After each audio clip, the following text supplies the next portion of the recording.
Hey everyone, Pesmori here, and welcome to Trials of Innocence. Okay, here we go. Okay, nice smile. Very nice. Yep. The gang has done their part. Now time for the bigger picture. Man, this is good. I should take a screenshot of this. Hey, you should too. Maybe I'll set this as my wallpaper. I don't know. Nah, too many questions. The story is about to reach its conclusion. Yeah, it is.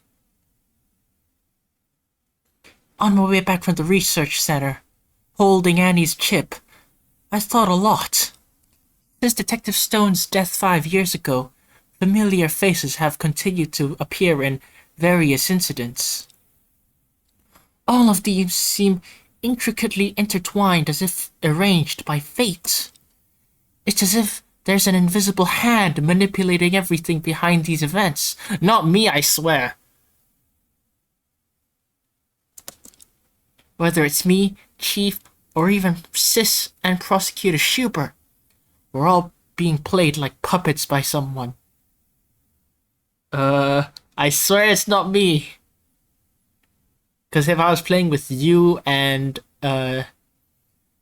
Stella, I'd be playing differently. Moving on. Especially Stella. Wait, what? Phew, it's already getting late. I need to hurry back to the office to report to Chief. I have no idea how to disable the pop-ups. I remember I should transfer at Unity Avenue to get back to the office.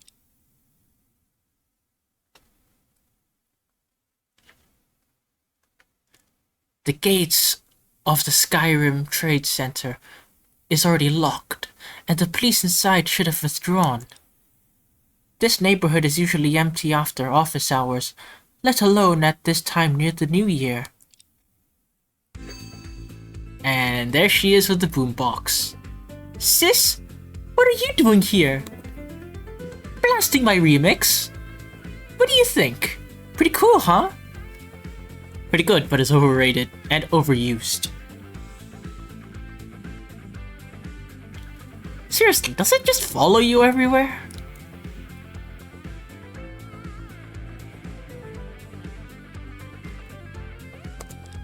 My office is just across the street. Why couldn't I be here? Right, I forgot their office is in the Genesis Financial Mansion across the street. Have you done what you were supposed to do? What? Oh, if you're asking about the case investigation, Enough. As the prosecutor in charge of the case, I cannot discuss the case with you. Just be clear in your own mind. Then why did you ask in the first place? There might be complications in tomorrow's trial. Be prepared. Yeah, of course. When it comes to being serious, I won't lose to you. Great. Screenshot, guys. You might not see this again. But you'll definitely hear the remix, this soundtrack again. Like, all the time. Sheesh. However, you're such a carefree girl. Determination alone won't suffice. This case is much more complex than you can imagine. Be careful. Are you worried about me? There's no retreating now. When we took on the case, we didn't know the identity of the victim. We just thought Galaxy is our friend. Now, even with all the trouble this case has caused, we will uphold our professional ethics and make it to the end. If you're in my place, you wouldn't retreat either, wouldn't you? I didn't wait here so long just to hear pretty words. She was waiting for me? She was waiting here specifically to meet me? I thought it was just a coincidence. She's a tsundere. My favorite. I mean, what? I mean... Well, my second favorite is yandere. Wait, what? Tomorrow's trial will definitely bring up old cases. I watched, like, all 30 whatever videos and I forgot them all. I'm fucked. I'm so fucked. Oh no. You impulsively returned your prosecutor's badge back then because of that incident, right? Well, Prosecutor Schubert also taught me a lot, so I can understand your feelings, but I can't agree with how you handled things. But regardless, you held on for so many years, so it's time to bring it to a close. I can't share prosecution's findings and evidence with you, but since I wasn't a direct participant in incident number 761, there are some things you should know about. You mean, listen carefully with wide eyes before I change my mind. Okay. Eyes? Sure, why not? After that, Sis told me about what she and Silas found today. The stockroom with weapons, Detective Jem Goldwyn's death, and the upheaval Sky Shield has experienced over the years.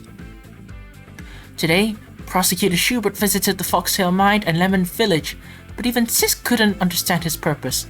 To be fair, neither can I. Probably because I forgot. Forget it. Probably no one can understand that guy, cause he's autistic, I guess. Among the Sky Shield heads, only Tuna and the leader Kalends are still alive. If Sky Shield is involved in this case, no one knows how much have these two actually have been involved. Is the twist gonna be Justice is Kalends and Galaxy is Tuna? Because that'd be so fucking funny. Everything will not be revealed until tomorrow's trial. That's all I can say. Take care. Thank you, Sis. I know what to do. Is that so? I hope you truly know what you're doing. I really don't. To be honest, I forgot what happened in Silas's investigation and what happened in Luna's investigation. All I know is Luna went to the research center, talked to, I don't know what's her name, the android, Cyan, yeah, that's her name, and then I don't know, went through the records of who's gonna die in a short amount of time, and then the number 7. Seven. Came up, and then that was sus apparently. She could have just been a Make-A-Wish child, I'm just saying.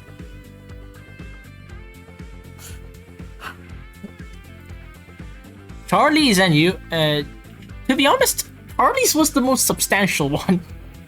And Stella's. Well, and I'm saying that one lightly. Silas, I totally forgot. Went to Foxtail Mine and then what? I don't know. Of course. Well, just like 5 years ago, I can't affect your thoughts. I just hope tomorrow you won't be too affected by external factors and make hasty decisions. The dignity of the law is paramount, and it should not be trampled upon by anyone's selfish desires or misguided cleverness. Whoa. She punched her hand so hard the sound came much later. She outpaced sound. Scary. Just remember this. Even if following the law leads to an outcome where no one will be happy? I know what you're thinking. Your chief and I can never get along. Nah, what? You both know deep down, this case is more than just whether Galaxy Kaida is guilty. Now hurry up and get prepared. Everything will be clear in tomorrow's court. Good luck. What? I mean, stop hanging around here. Go back right now. Whew. As ever, Sis is still not frank at all. No time to express feelings. I should get back to the office. Silence.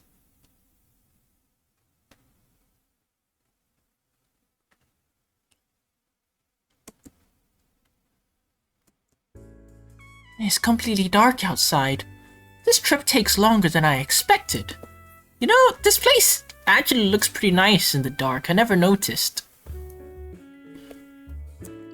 I haven't investigated the crime scene at all. I hope Chief didn't encounter any issues. Chief! You're finally back. You're finally back. How did it go? Well, I went to the Crimson Ultra Realistic Robot Research Center. I did get some valuable evidence. Can't say for certain yet if it'll be relevant to tomorrow's trial, but I believe this trip wasn't in vain. Great. While you were away, I managed to gather all the clues from the crime scene. That's fantastic! Before I returned, I ran into Sis and talked to her. She and Prosecutor Schubert also investigated a lot today. Although she didn't go into details, the information might be useful. Alright, let's start by exchanging our findings from our separate investigations. Yes, Your Honor.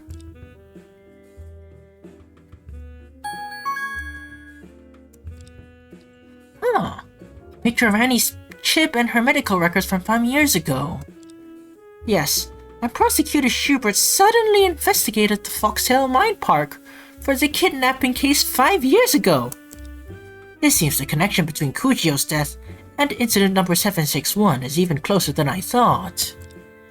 We must re-examine the malicious incidents from the courtroom 5 years ago.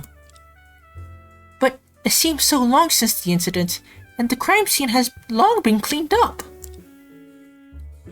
At the time, the case was closed by the police to ensure the safe continuation of the Universal Games. We can't investigate the scene anymore, and we don't have any more evidence. It's impossible to reopen the investigation, right? Indeed. The crime scene no longer exists. However, what's worth investigating isn't just the scene. To prevent related evidence from being destroyed, I check the evidence room every year. I even carry something with me. A good luck charm, like this. This is a photo of incident number 761. Oh man. Yeah, at the time, because the incident happened suddenly, the entire courtroom was in chaos. We didn't have a chance to investigate thoroughly back then, but now we haven't gathered a lot of additional information. A skilled lawyer, even without being at the scene, can collect and analyze information just by observing things. A skilled lawyer, even without being at the scene, can collect and analyze information just by observing images. Indeed, upon re-examining this photo, you might discover something unexpected. Let's get started. If I am correct, the person who killed Sans English back then must have some connection to the killer of this case. Try clicking on the screen and thoroughly investigate the details of this photo. Okay, Luna.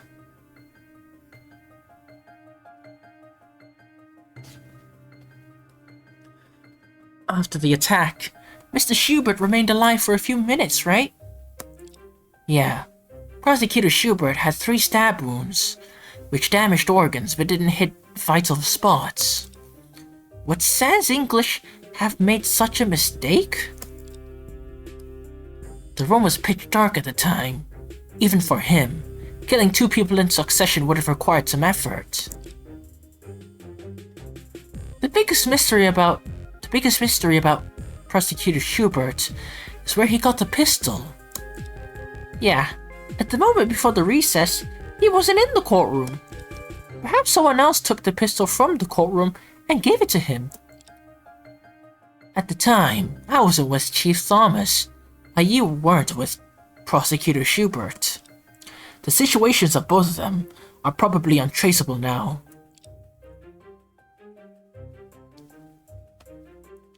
Chief Thomas was stabbed in the heart by Sans English and died instantly, right? Even just from the photo, he can judge it was an instant death from the wound location and bleeding. Sans English combat skills were indeed exceptional. He must have seized the opportunity to strike. Otherwise, given Chief Thomas's physique, if they engaged in a struggle, he would have likely been injured even if he'd won. Chief Thomas must have sacrificed himself to prevent Sans English from escaping. Not really, I don't think so. This wooden stick is the weapon Sans English used to kill them, right? Yeah. This is a hand-to-hand combat weapon, used by special forces in some countries. It's usually disassembled into various thin wooden blades to evade most security checks. When needed, it can be quickly assembled. Its hardness and flexibility provides great convenience in close combat. Sans English must have been carrying such a weapon all along. No wonder he dared to infiltrate the Universal Games back then.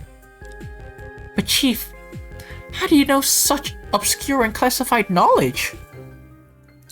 Were you a former Special Force soldier? Well, do I look like one? These are all things my father told me. You know, I don't know why, but something is giving me this inkling that Charlie might be either Tuna or Kalends. Maybe even Kalends. I think. I don't know, it's just... I'm just saying, he knows a lot about weapons and stuff like that. And who would probably be the part of a terrorist organization? The ones who knows a lot about weapons. Very sussy.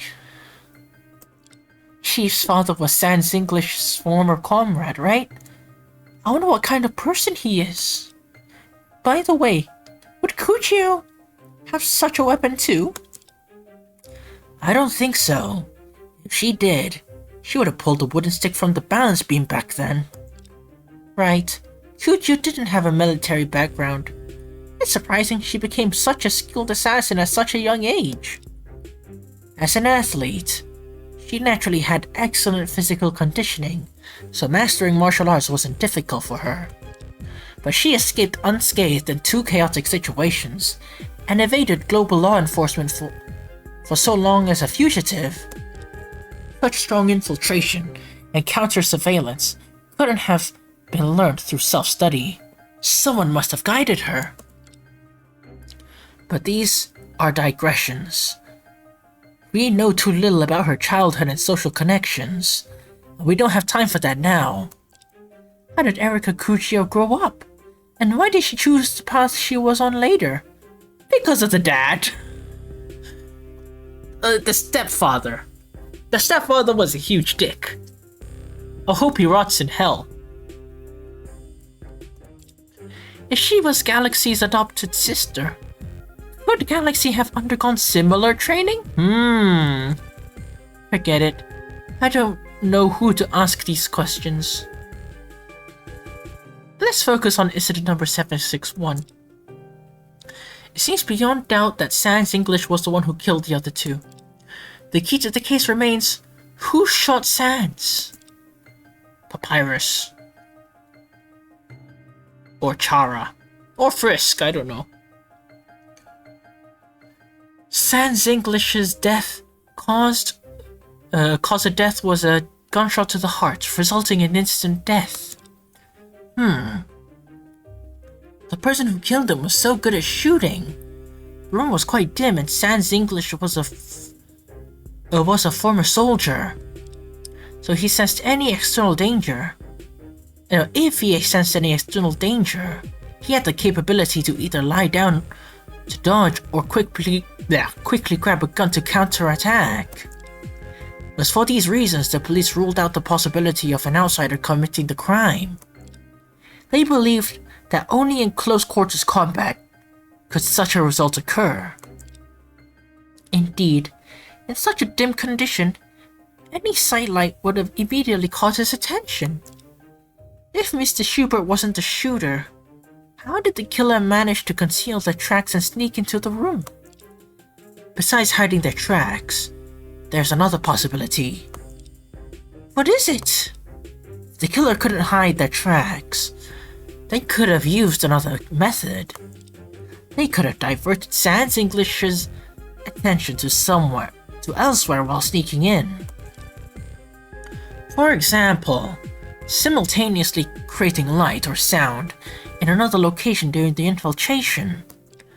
Even the fastest reactions take time, and aiming and shooting for an experienced person only takes a second or two.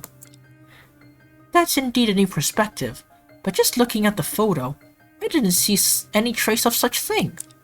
Yeah, if there were such evidence, I would have found it long ago.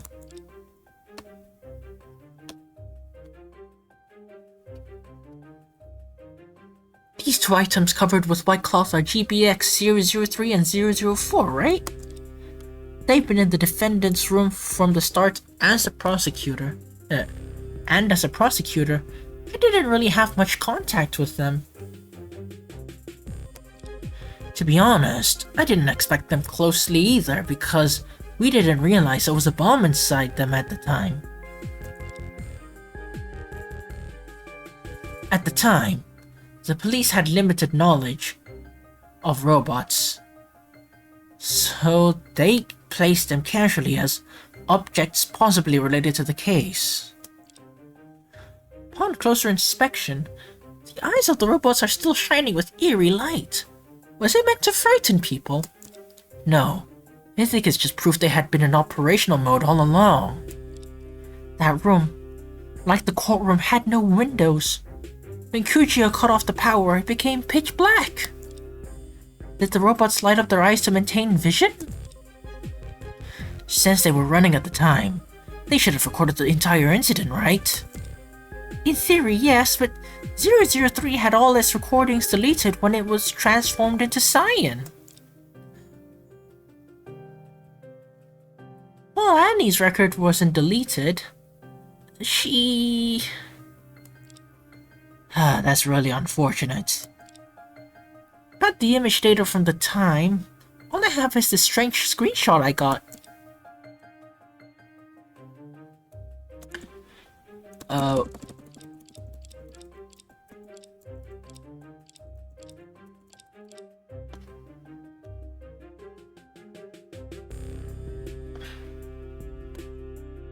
Upon closer inspection, there's a black dot on the white cloth covering the robots. I noticed that too. I wonder if it's a stain on the photo. No, Chief, there's something you might not know.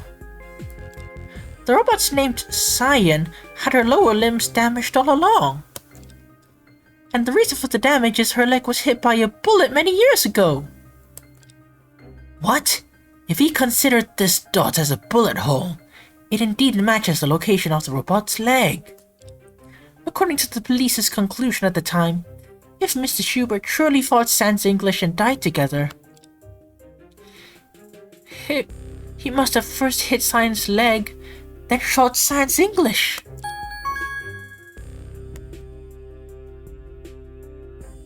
Wait, what?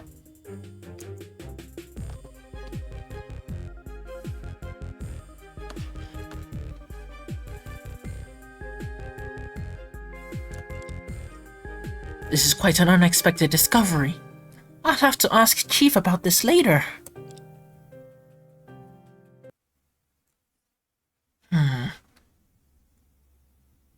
These should be all the information we can gather from this photo. Yeah, man. Are you sure? Now, combine the photo with the evidence we got today. It does shed some light compared to 5 years ago. In tomorrow's trial, this old case might be brought back to the surface. We should prepare ourselves in advance. Even though I've already paid a painful price in pursuit of the truth behind incident number 761. But this is my purpose for leaving the procuratorate and becoming a lawyer. The day to uncover the core truth is finally coming.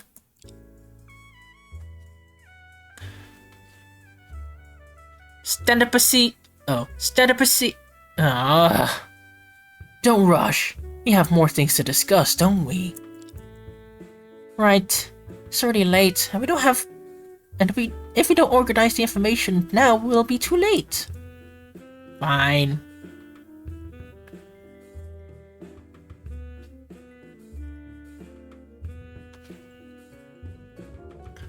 Based on the photo and the new information we got in the past 2 days, we can re-examine the sequence of the incident. After Erika Kujio fled the courtroom in chaos that year, she immediately cut the power inside the courthouse. At the time, the police said Sans English seized the opportunity, promptly took out the wooden blades and assembled them. He first stabbed Chief Thomas and then seriously injured Mr. Schubert, who shot him as he was dying. That's how the three of them ended up dead together. The question that has puzzled us for years is where Prosecutor Schubert's pistol came from. Now that we've seen the bullet in Cyan's leg, we also need to consider who fired a shot at her in the scene. The bullet that hit Sans English didn't penetrate his body, which means the person who killed him must have at least fired 2 shots in the room. Wait, think carefully about what we experienced that day. Of course I'll never forget that day.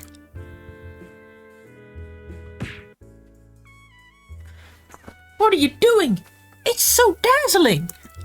Sorry about that. This is a military flashlight. Just bear with it for now. Do you know where Prosecutor Schubert is? Okay, I'll just...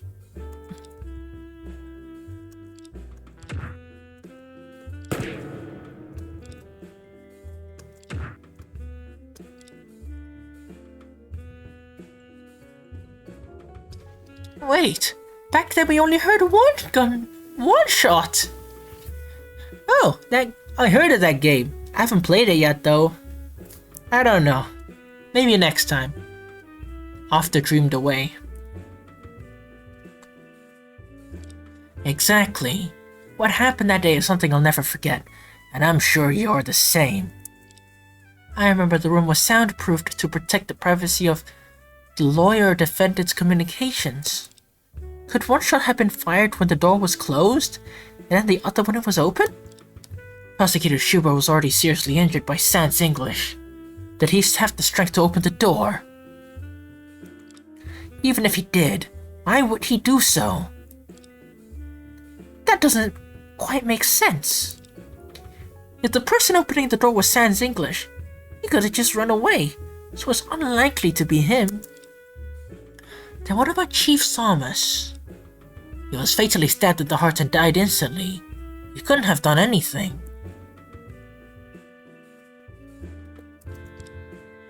That's a nice garment. That means there must have been an outsider who opened the door and fired 1 or even 2 shots. An unexpected outsider. The person we've been looking for all along seems to be real after all. Chief, do you have any thoughts on the identity of this outsider? Normally thinking, the most likely person would naturally be Kujio. After all, she had a strong motive. Also, the missing pistol was found on her 5 years ago. If it was her, One thing doesn't make sense. Even if we set aside the fact that she couldn't use a pistol, she had already openly attacked the police at the time, and was a nailed-down criminal. There was no need for her to take this pistol away from the scene, because she doesn't need to cover up anything. I agree. The person who needs to spend such great efforts to fabricate the scene must be someone the police did not expect. In the courtroom that year, except for me and Chief, there were only the judge and the audience in the gallery. Each audience was registered by the court. Over the years, Chief must have has visited each of them. The one person who has not been investigated is probably... By the way, could the gunpowder residue on Mr. Schubert's hands be faked by this outsider?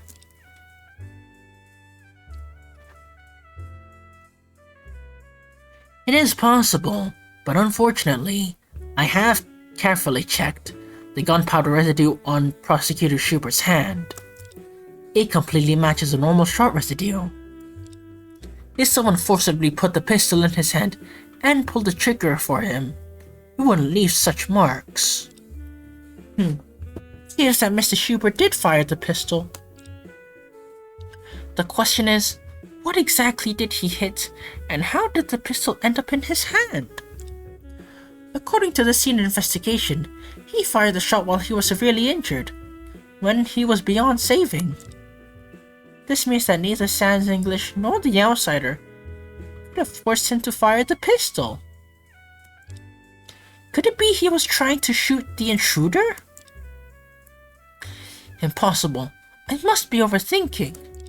Luna, what are you thinking? Nothing.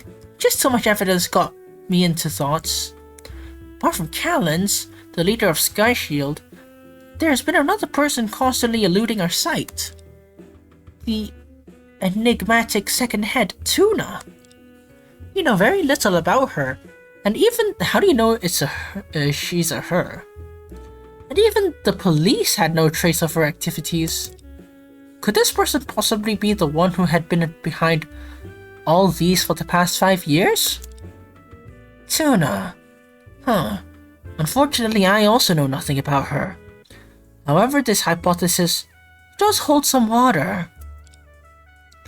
Members of Sky Shield were indeed capable of infiltrating the courtroom to aid Cerberus on the day of incident number 761. Even if this person reappears at the Skyrim Trade Center after 5 years, it wouldn't surprise me. We cannot accuse someone in court with unclear identity. Indeed, if she is truly the killer, it will be difficult for us. So far, the only traceable lead we have is the unidentified trail left on Annie's chip. Neither the prosecution nor the police are aware of his existence. It will be our trump card tomorrow. When and how to use it is in your hands. Be careful. Shouldn't it be up to you?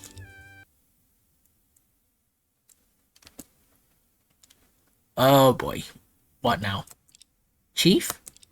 He's contemplating while staring at the banner of the wall. Is he hesitating? I haven't seen such a serious expression on Chief's face for a long time. No. Tomorrow, the one in the lead defense position will be you. Me? What? Chief, no times for jokes. This case is different from the Foxtail case.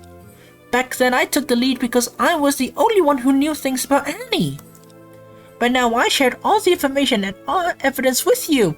It makes no sense for me to go. To win, Chief, you need to be the one leading the defense because you're more experienced. Well, I can't believe you just said that. You're finally starting to think rationally to achieve your goals. Are you praising me or not? However, the hidden truths behind this case likely transcend whether we win or lose. You should also know our goal isn't merely to secure Galaxy's innocence. The truth behind incident number 761, Kalends' true identity, the stories about Galaxy and Justice Kaida. I want to figure out all these matters thoroughly. It's not just to give an account to Mr. Schubert and Chief Thomas. It's also to give myself an answer for giving up being a prosecutor and becoming a lawyer in pursuit of the truth. And more importantly, it's for Annie. If tomorrow's trial is the final battle between us and Sky Shield, we won't back it down an inch. Yeah, I believe you, but just this might not be enough. After sorting through the information we gathered these days, I have a strange feeling. What? Another ominous premonition? No, rather than a premonition, it is more of a conclusion. We delve deeper into this case, you have revealed some truths that are hard for us to accept. The choices we make in the trial will change many people's lives. Is it really that serious? I'm confused. Well, perhaps it's not as serious as it sounds. I've been following Chief Thomas's principles all these years. While I believe they are correct, they lack flexibility. But you have an elder sister who despises evil. You studied abroad, and you served as a prosecutor. You have been in the courtroom from both the lawyers' and prosecutors' seats. If we must make the choice, it must be more appropriate for the younger generation like you to decide. Bitch, you're 5 years apart! Wait, hold on.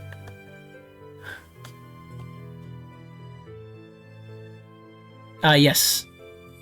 Let's see. 23...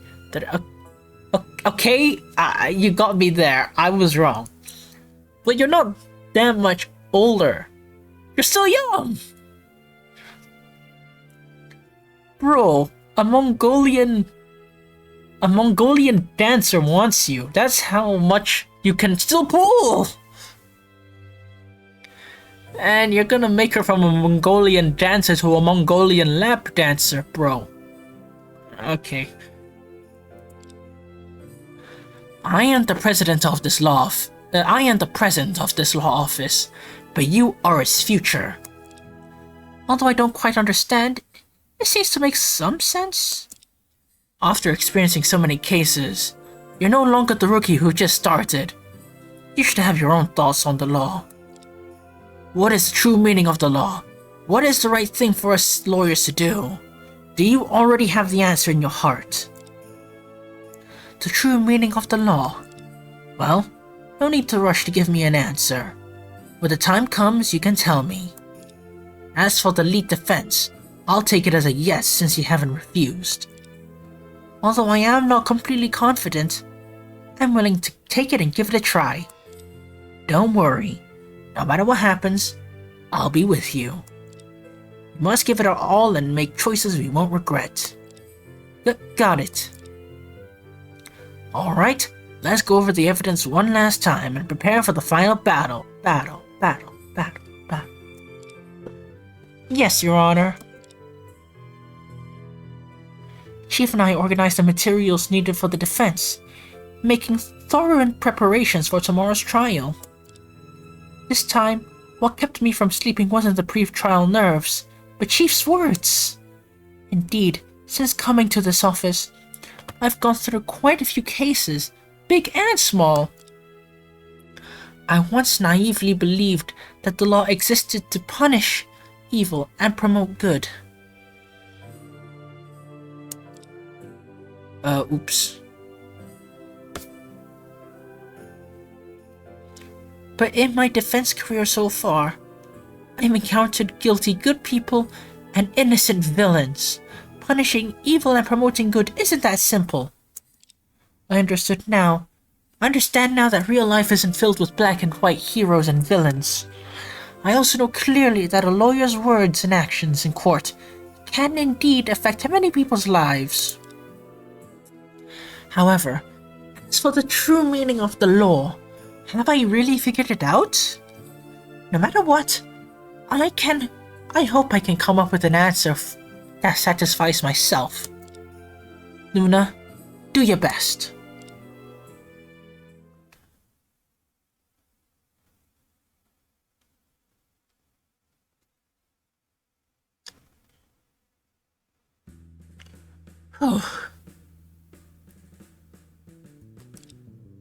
The final trial is about to begin. The lounge seems to be unusually quiet today. Is it my illusion? All the clues we got from yesterday's investigation point to one thing. Incident number 761, the shadow that hung over all of us. There are still 2 unidentified heads in Sky Shield, and Mr. Justice, who will testify in court today, is formidable. Despite all the preparations, I still have no idea where the trial will lead. Anyway, I have to buck up. Luna, come on! Luna, are you alright? Yes, Chief. Come on! Well, you seemed so lively yesterday, didn't you? Why so nervous?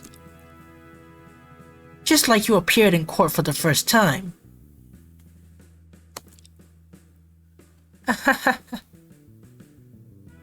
Am I? You're no longer a rookie. Just stick to yourself in court. Okay, I will. Hey, you two are so relaxed, aren't you? The prosecution has already gone inside, you know. Ah, Detective Sanford. That's a pretty sick-ass electric guitar. Whoa, okay.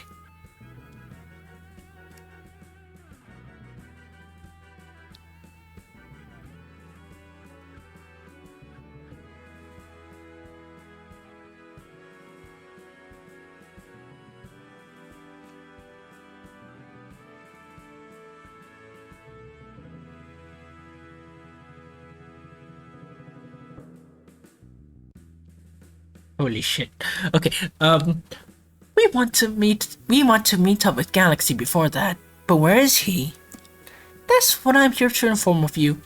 The defendants will be directly escorted into the courtroom today.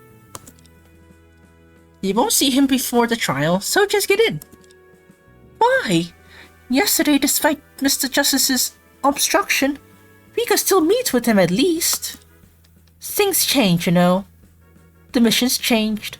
They always do. Maybe the prosecution believes he might be involved in more serious crimes. More serious? What could be more serious than murder? Tax evasion. I didn't say anything, sweetie. The rest of the information is for you to explore during the trial. Piracy. Even the security inside the courtroom is much more serious today, and the lounge officers have been called in. It's been a while since I saw such a scene last time. It's been a while. Indeed. Even the security personnel are called away. No wonder the lounge feels empty now. Anyway, anything could happen in today's trial. You two, just keep up the good work. Well, seems Detective Sanford's carefree attitude, seeing her carefree attitude, I'm actually not that nervous now. Good, but it seems like the prosecution is well prepared. You know your sister's ability. As for Prosecutor Schubert, he is unpredictable. I can't give you more instructions. It's up to you now. Alright, I'll do my best to bring this case to a satisfying conclusion. Anyway, let's head to the courtroom. Yes, Your Honor.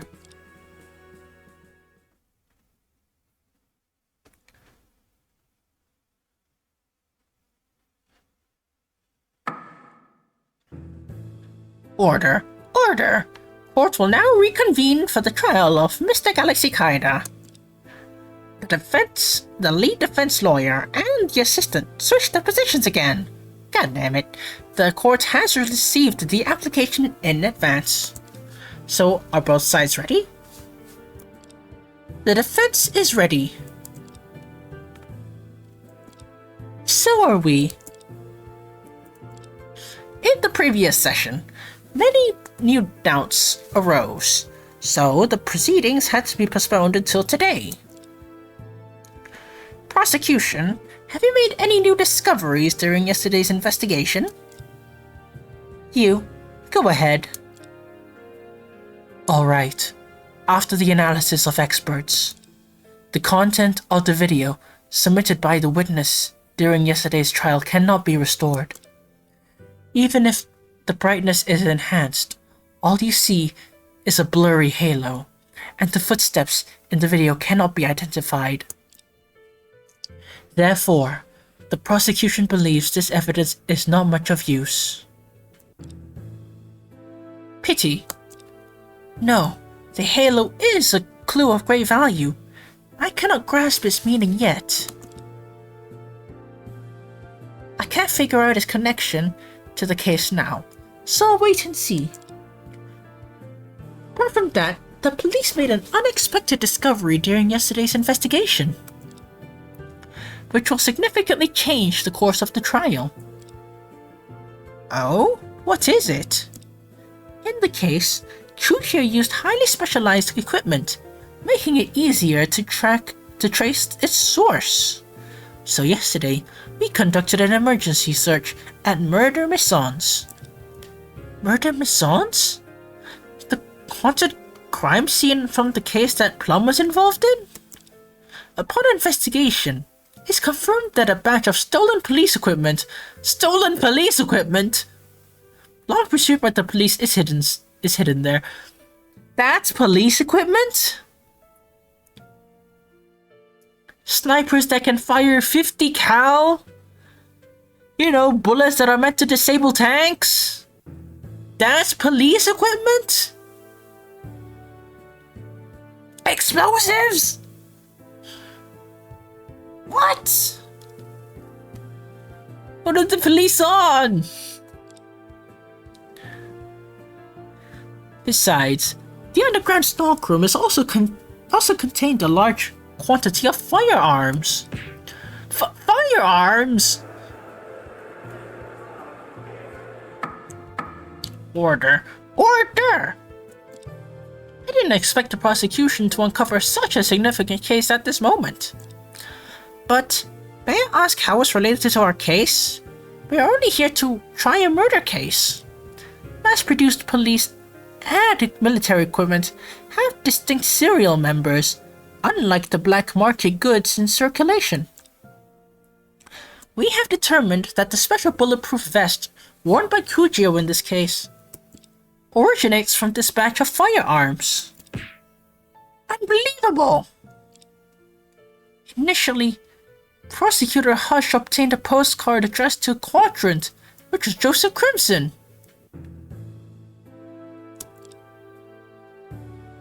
Yeah, now that I think about it, the witness in that case, Bamboo Deer, must have sent the remote control to Director Crimson out for some reason. Yeah. The prosecution has thoroughly investigated the connection between Bamboo Deer and Sky Shield. He only got involved by chance. Fortunately, the police discovered it in time. Otherwise, with the quantity and danger of this batch of firearms, who knows what havoc could be wreaked. Order. Order!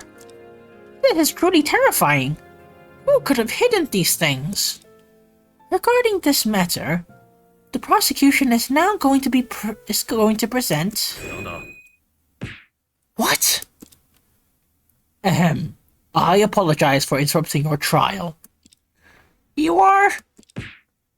Mr. Justice Kaida, the Vice President of Neon? Yes, I am. What's going on? I saw him on TV yesterday. It looks even more serious than on TV. Why is he here? Just to suffer? Order! Order! I didn't expect him to show up so early. Is the timing intentional? Mr. Justice, why do you come here amidst your busy schedule? I am deeply concerned about the progress of the case of the Skyrim Trade Center. I happen to be invited to attend its ribbon-cutting ceremony. This grand building embodies the sweat and wisdom of people from both countries. It should be a testament to our friendship. No one could have imagined that criminals would exploit it. It's truly infuriating. Maybe if the president wasn't such a criminal, I'd believe those words. You make a valid point, but allow me to make it clear. This is a place of paramount judicial significance in our country. Even if you are a foreign dignitary, it is somewhat inappropriate to barge into an ongoing trial. No, it's not. I have registered to be a witness yesterday. My presence here is justified legally and reasonably. You smile, but I'm gonna wipe it off and put you in jail. Is that so? He's right. Mr. Justice is a registered witness. I see. Well then, what can I do for you? I apologize for interrupting the proceedings earlier. It was not my intention. The unfortunate incident that occurred during the ribbon-cutting ceremony is a shared disaster between our two countries. However, up until now, this case has been solely under your country's control. Now, as the witness of this case and a senior official of Neon, I am willing to provide some views and suggestions. Would you mind? Mr. Justice, we are grateful for your kind intentions. However, your son is a suspect in this case. As a relative, you shouldn't be here unless the prosecution summons you. I have heard that your country is known for its etiquette and rich traditional culture. There is an ancient saying of yours: when recommending talents, one should not shy away from enemies or relatives. Today, I'm here as the leader of my country and a witness at the crime scene. Why should I shun myself?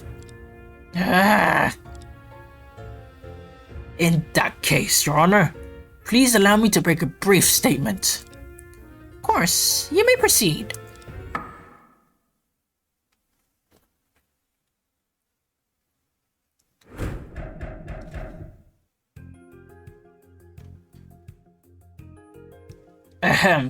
The Skyrim Trade Center stands as a symbol of the close cooperation between our countries.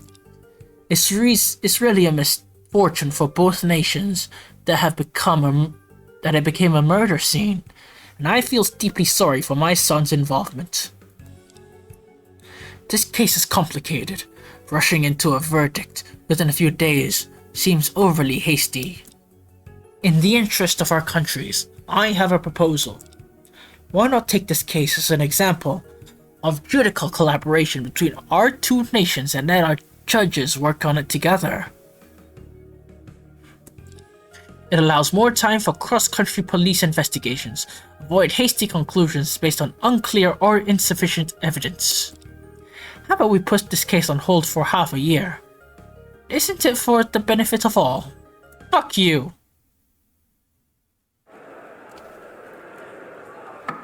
Order! Order! What? So this is how he gets an acquittal, as said yesterday. Well, Mr. Justice, Your Honor, don't you think my proposal will be beneficial to both of our countries? For the benefit of all? Fuck you! I thought he would use some political maneuvering, but it seems he's just delaying the inevitable. As a judge, I don't have the authority to arbitrarily postpone this trial, regardless of my personal opinion. So, I should discuss this matter with your superiors. You! Mr. Justice, forgive me. This case occurred within our country's territory. According to the law, it would be appropriate for our judicial institution to handle the trial. I don't think so, Prosecutor Ray. I respect the dedication of law enforcement officials like you. However, have you truly considered the meaning of the law? Huh? You stand here as a witness, not a teacher, bitch. I'm afraid you don't have the right to lecture us in this sacred place.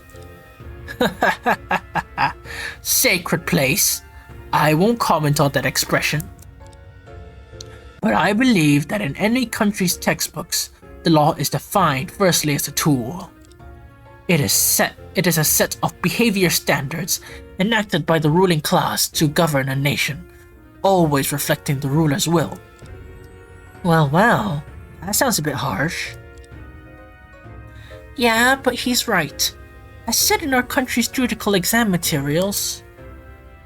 Now, as the head of Neon, I'm applying for cooperation with your country to establish a precedent for joint trial. I wonder if anyone in this courtroom has the authority to veto this proposal. You! Order! Order! Mr. Justice, if you insist.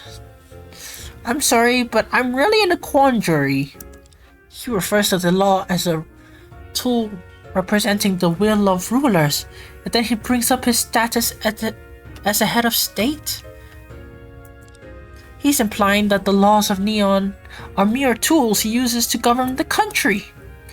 Although a country's social system is completely different from Neon, the judge's rank is completely unequal to his.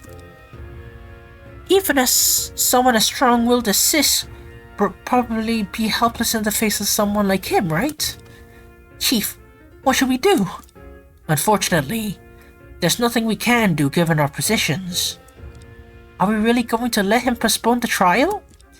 If so, there probably won't be another chance, given his status and ability.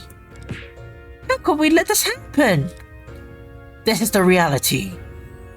Even though we have the fervor to pursue the truth in the face of strong political pressure, the initiative in the trial is never in the hands of lawyers. Arrgh. Murder Maisons. What? Excuse me? Oh, you look like you're gonna shit yourself, huh? Starry night, gleaming bright, accompanying me through the night. The trial has just started, and you plan to slip away before I finish listening to the first song. I said, murder mes sons. What, murder my sons? Wait a minute, hold on.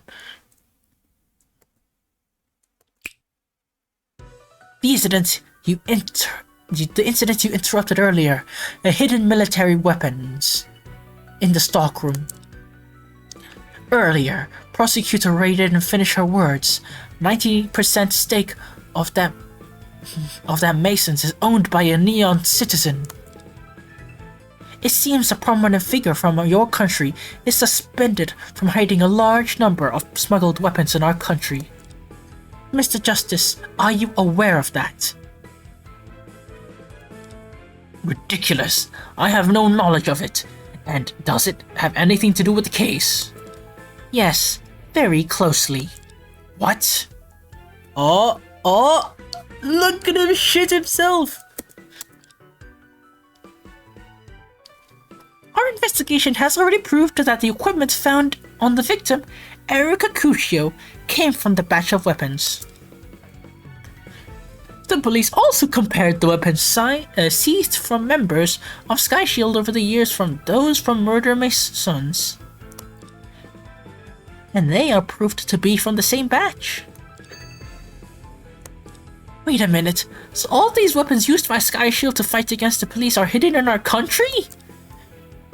Weaponry is the lifeblood of a criminal organization, even more important than money.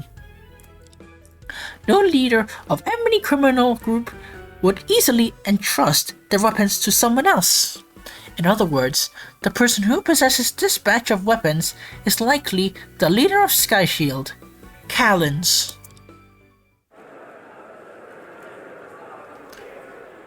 Order! Order! Prosecutor Ray, what's your point? The shareholder of Murder Masons is from Neon.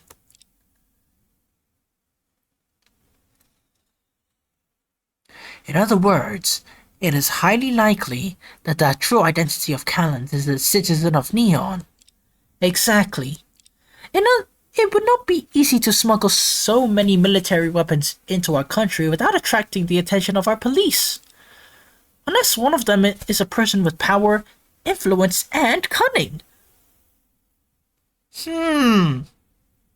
I wonder who fits that so well.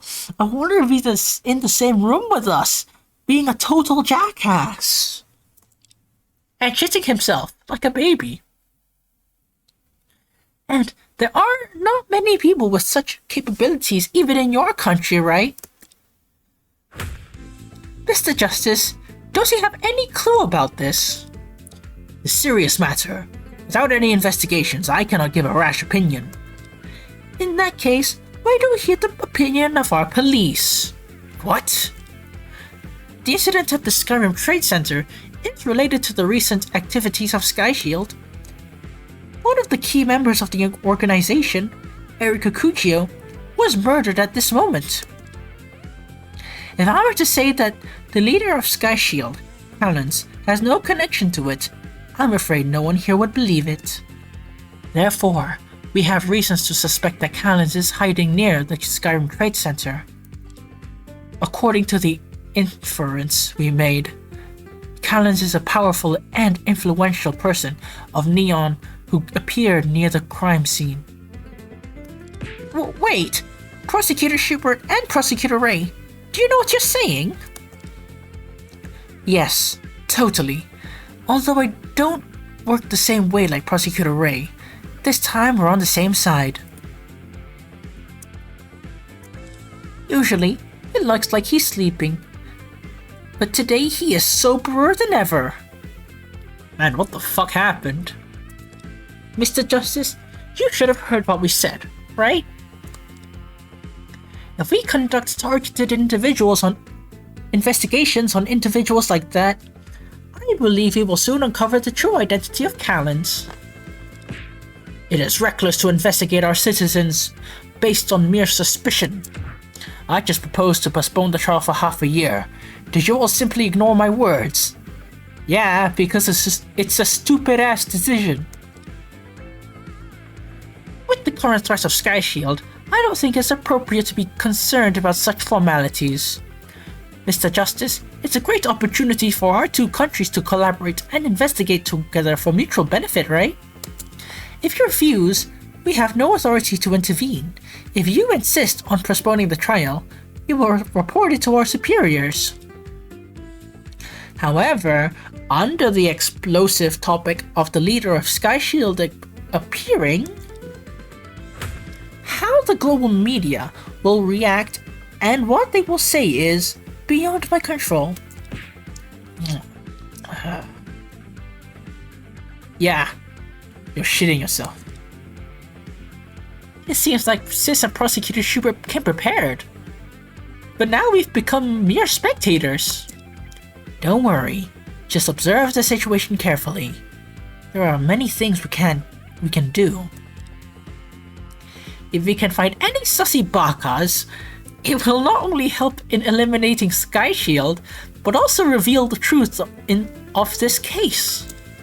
So I hope Mr. Justice and your son will cooperate with the investigation then, and set an example for the two countries. Don't bother. It's not necessary. Mr. Justice? May I ask what you mean by that? I mean there's no need to conduct individual inspections for the visitors. That lacks efficiency. If you want to find suspicious individuals, I have an important clue. What? Yes. In fact, on the day of the incident, I witnessed the decisive moment at the crime scene.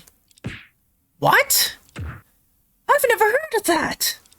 Well, this cunning little bitch must have already prepared a plan B. B for bitch, by the way. Huh. In that case, I would like to hear the details. Your Honor, I'm now ready to testify. Do I have any objections? No. Please proceed.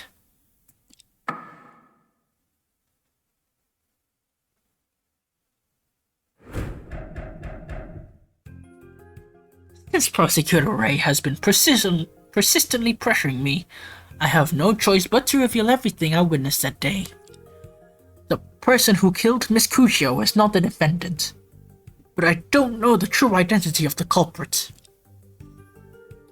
I mean, I can't get a good look of him, because I can't see myself. I mean, what?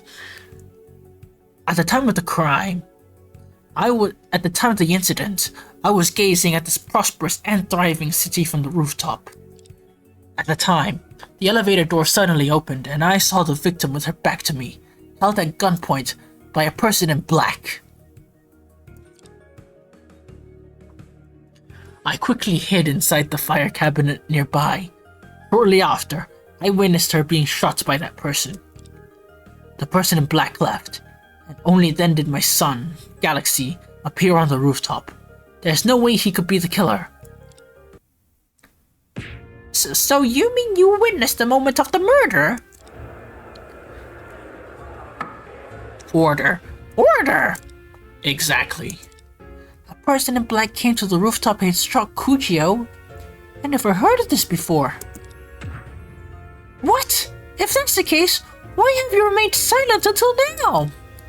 As the head of the state, I have to carefully consider the multiple impacts of every word and action of mine. There are many reasons why I chose to remain silent, but they are neither convenient to disclose nor relevant to the case.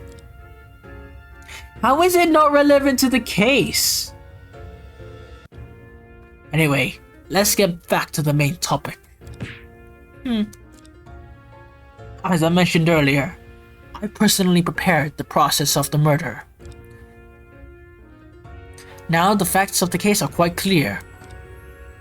I think it's time to conclude the case. This kind of testimony is very... Objection! It's still too early to close the case now. The defense hasn't even started questioning the witness yet. Oh? Indeed, even if the testimony is favorable to the defense, they still have the right to question.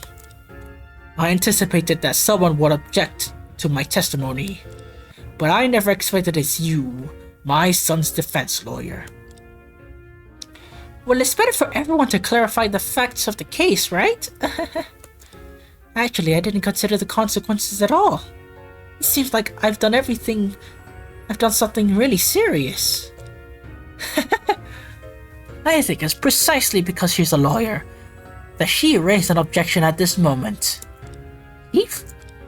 Alright, go ahead and ask if you insist. Well, no matter what, the facts I witnessed are beyond doubt.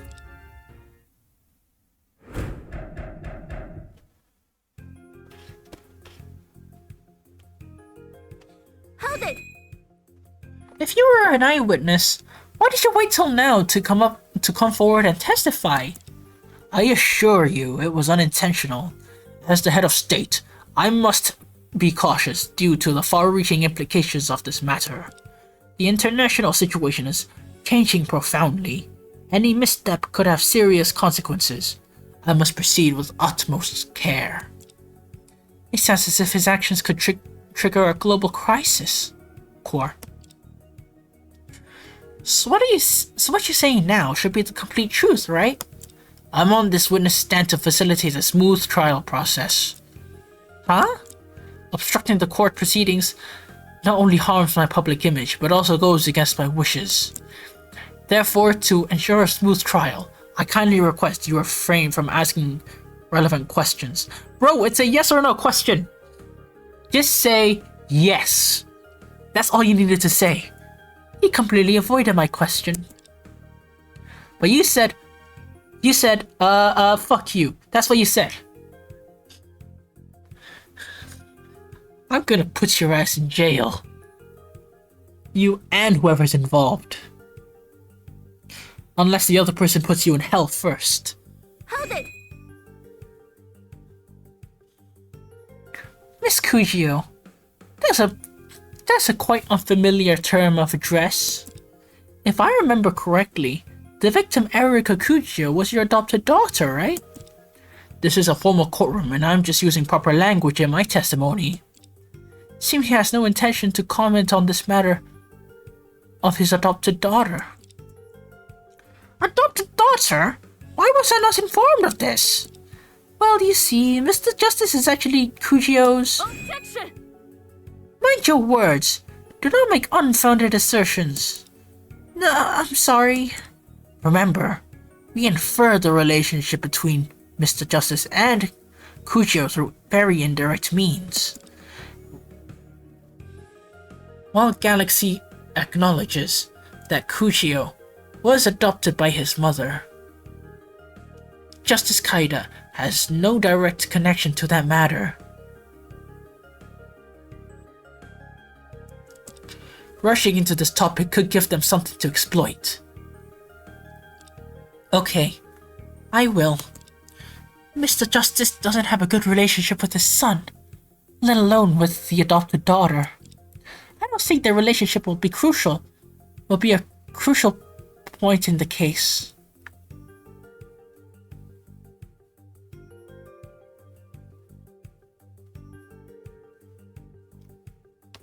Hold it! Mr. Justice, there has been a long time before the ribbon-cutting ceremony started. Why did you arrive at the venue so early? As a representative of the nation, it is my duty to arrive early at the venue and prepare for my speech. I remember that ceremony took place on the 188th floor, right? The top floor should have been closed at the time. Why did you specially go to the rooftop? The Skyrim Trade Center, jointly built by two countries, has reached new heights in technology.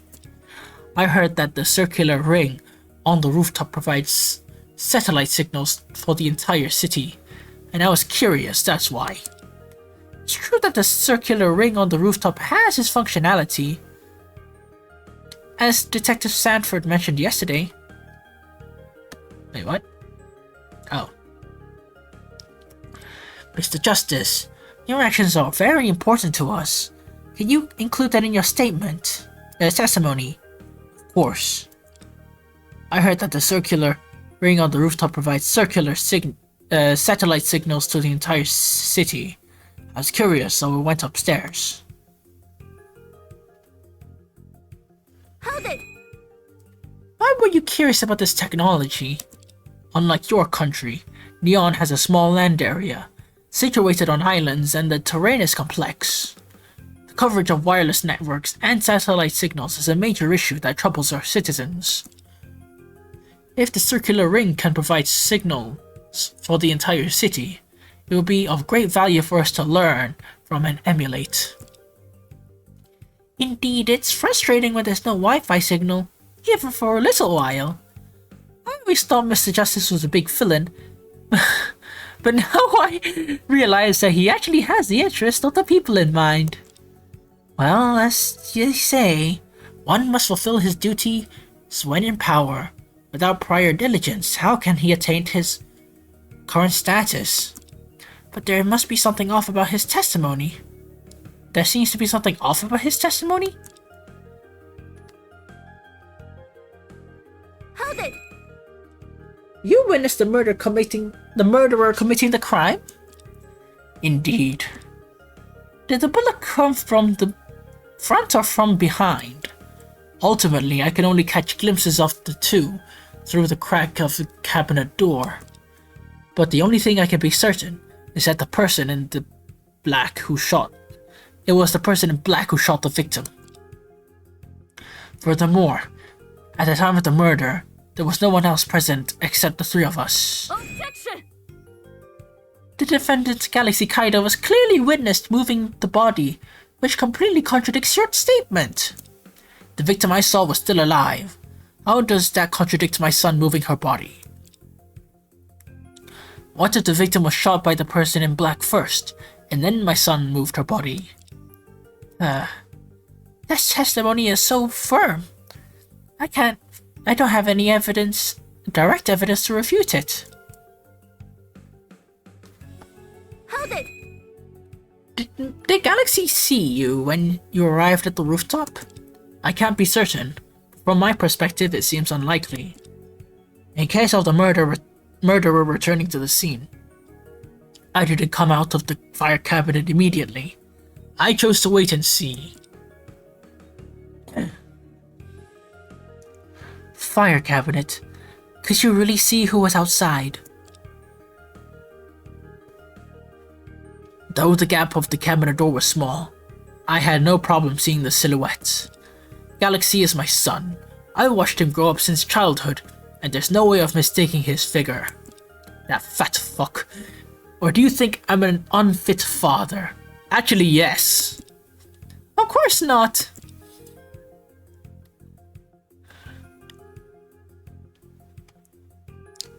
Hold it! You only saw this scene at the elevator door after the elevator door suddenly opened? So the two of them rode the elevator up together? Exactly. The victim had her back to the elevator door, and the killer held her at gunpoint, forcing her out of the elevator.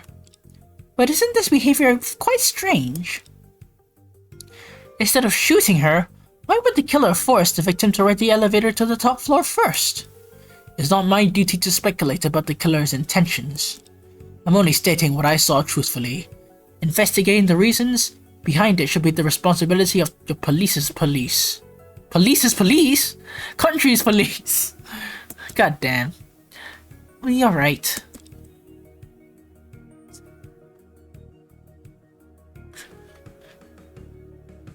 What a politician! I don't think his testimony is truthful. A person in black and all? Nonsense! Hey, Luna, that's a bit racist. But I can't find any loopholes in all these lies. It's frustrating. Calm down, Luna. He really knows the ropes.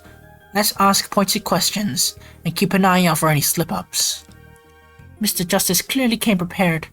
These lies must have been carefully crafted. Will there be any loopholes? He will meticulously design only the parts directly related to the case. To undermine him, we must approach it from angles unrelated to the case, weakening his credibility. I'll give it a try.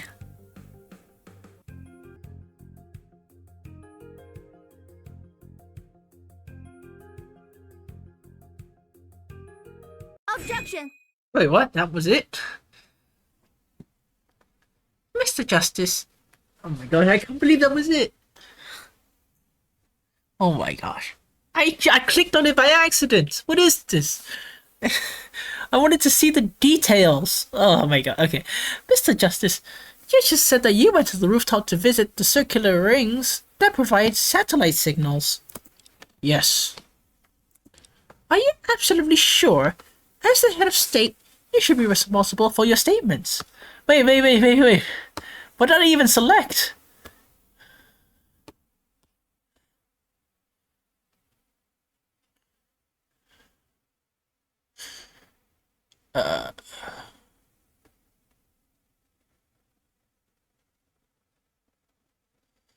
I have no clue how this relates.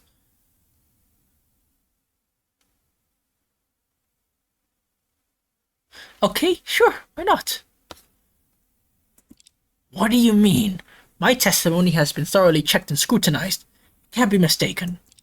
That's exactly what I'm waiting for. Yes, your testimony does not have any mistakes, but that's precisely the problem. Your Honor and esteemed prosecutors, I have a promotional brochure for the Skyrim Trade Center here.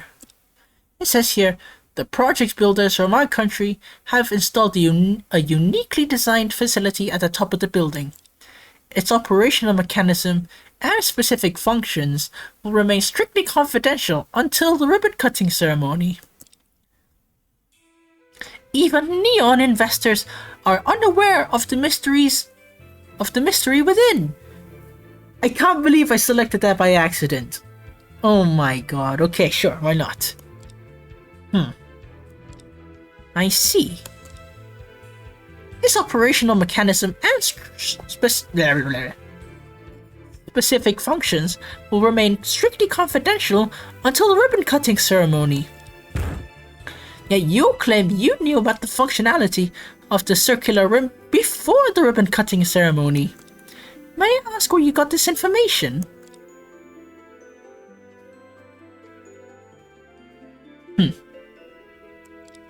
I have no obligation to answer this question. Objection! If you continue to remain silent, we won't just stand by. After all, it leads us to suspect the purpose of your presence there.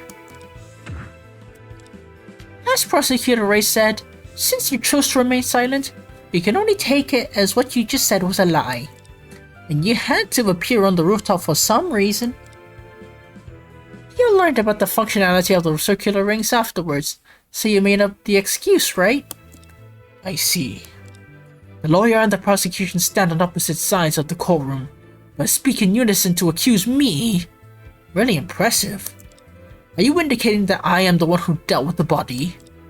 Or perhaps the true culprit in this case?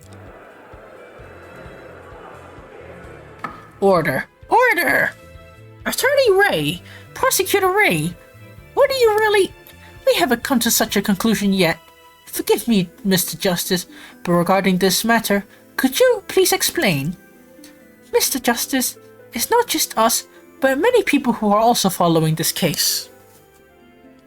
You mentioned earlier that as the head of state, you must consider the impact of every word and action. Then why don't you be honest and tell the truth, to set an example for the people? The courtroom of your country truly has many aspects that my country can learn from. I have gained a lot from my visit today. Such exceptional lawyers and prosecutors may well be the cornerstone of your country's legal system. Indeed, I have provided some false information in court for some purpose. I knew it! There is only one point that I must correct in my testimony. I did not go to the rooftop. You didn't? I was on the 188th floor when I heard the gunshot from above, and hoped to see what had happened. It was there I witnessed the killer disposing of the body on the rooftop. Hold on, so you didn't see the murder? The moment of the murder? Exactly. Can't he just be arrested for perjury? Order! Order! Mr. Justice, although you're a head of state, your previous actions amount to perjury. As the judge of this trial, I must issue a stern warning to you. If such behavior happens again, this court reserves the right to hold you accountable. Dedicated to your duty, aren't you? Fine. Now I must express my sincere apologies for the slight discrepancy of my previous testimony. I assure you, I didn't mean to deceive. I omitted certain facts to simplify matters, but the truth remains unchanged. On the day of the incident, I did saw a sussy baka in black at the scene. Considering the circumstances, only he could have been the one who killed the victim. Are you still insisting the existence of an unidentified person in black? Oh my goodness. I have to be careful. Yes. Nonsense! Ridiculous! When will you stop asserting such baseless claims? The Skyrim Trade Center was heavily guarded on the day of the incident. How could there have been an unidentified person in black? If you insist on making such claims, you must provide some convincing evidence. Evidence I can present it if necessary. What?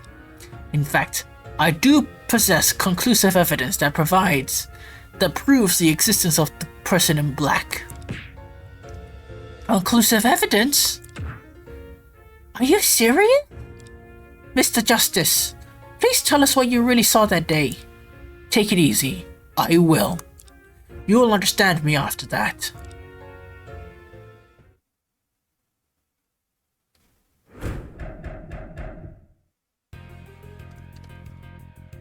Yes, for the sake of national dignity and my son's safety, I fabricated my eyewitness testimony. However, what I just stated was not a lie. It is derived through logical analysis of the existing circumstances. On that day, although I didn't witness the crime moment, I saw the person in black handling the body and fleeing the scene. When he passed me, he dropped a crucial piece of evidence. It can prove that Mr. Galaxy was not the murderer.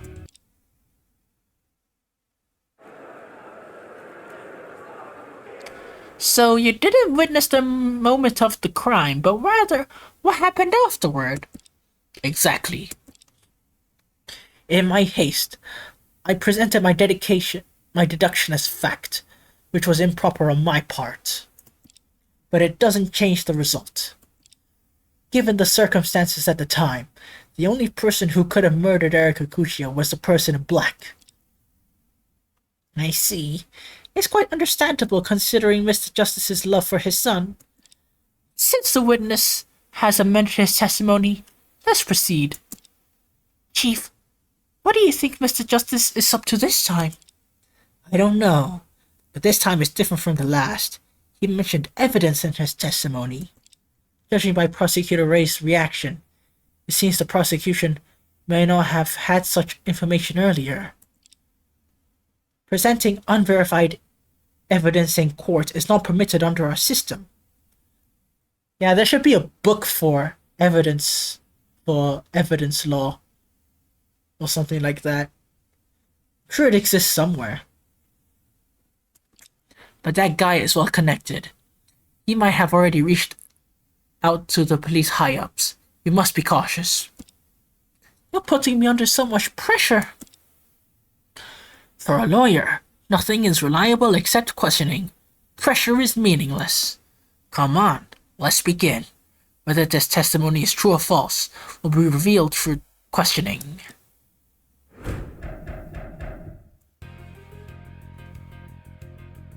Hold it! You're committing perjury, which is a criminal offense. Don't you know that? Although I admire your country's culture, it is too deep and profound for me to fully grasp. Especially your unique legal system, which I need to learn more about. Stop pretending. Even in your country, this is perjury. Hold it! How could you present a deduction as a witness fact in court? It was indeed improper, and please accept my apology. To make amends, I will arrange for the Foreign Affairs Department to distribute gifts to everyone in the court. Bribing judicial personnel is strictly forbidden! The gifts are mainly discount coupons, such as a 10% off card for taking the subway in our country. The apology gifts are surprisingly useless. But I did see a crucial scene, and my deduction was obviously reasonable. If anyone here had seen that, I believe they would come to the same conclusion. Hold it! You mean you witnessed the murderer handling the crime scene? Exactly. Can you describe the situation in detail? I arrived early at this venue on the 188th floor, intending to look around. Suddenly I heard noise coming from the stairwell connecting the 188th floor to the rooftop. Driven by curiosity, I went to check. I saw a person in black doing something on the rooftop and then running down the stairs. Startled, I hid downstairs. Unfortunately, because he covered his face with clothing, I couldn't see it clearly. If he couldn't see his face clearly, how could you be so sure it wasn't Galaxy? Please let me finish. Seeing someone coming down, I naturally went upstairs to check the situation. It was then I saw Erica's body on the rooftop. A moment later, the sound of footsteps prompted me to hide in the cabinet. It was my son. He arrived too shortly after the person in black left, so it can't be him changing clothes. So that's why you concluded Galaxy's not the murderer? Yes. Hold it! Crucial evidence? What is it? In his haste to escape from the rooftop, the person in black was perhaps too panicked to notice that he accidentally dropped the pistol used to shoot the victim on the stairs. Huh? What?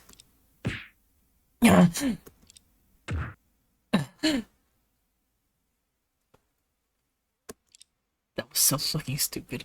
Okay.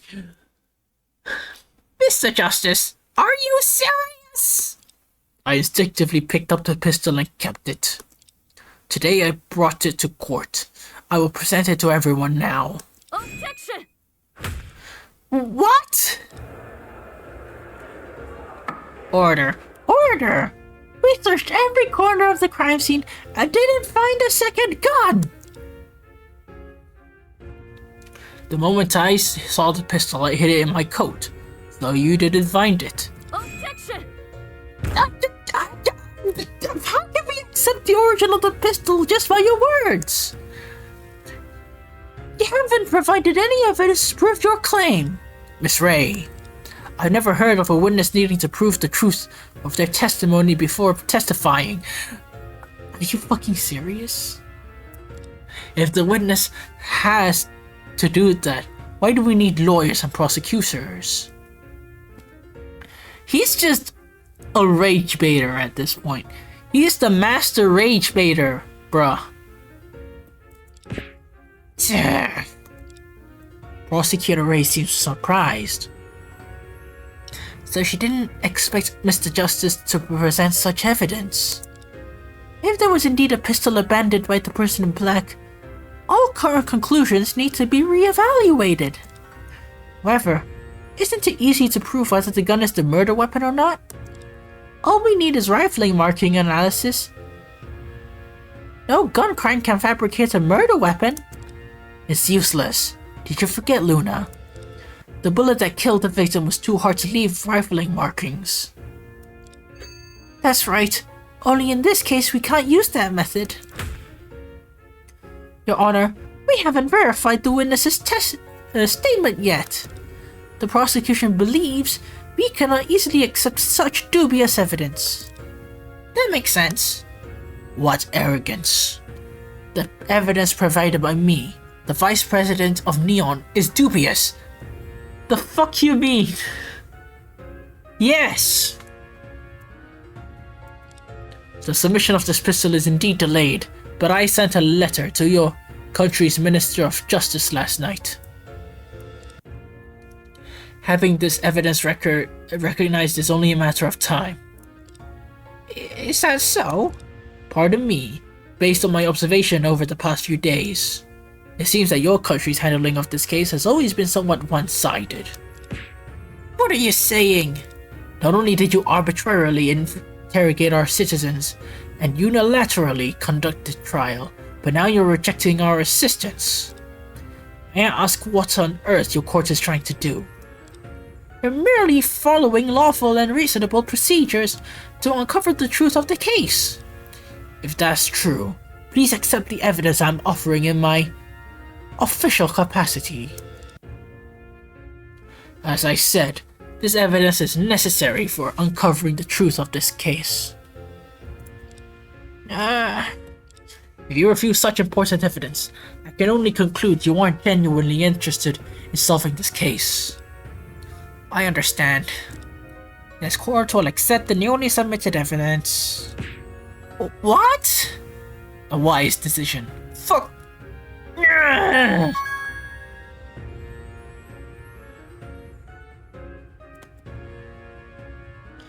Again, that's not a fucking it's a revolver. Wait. Oh my gosh. Okay, you know what? Fine. Sure.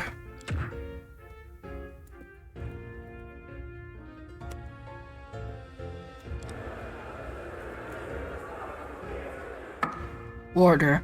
Order! This is not what I expected. I hope both the prosecution and the defense can understand.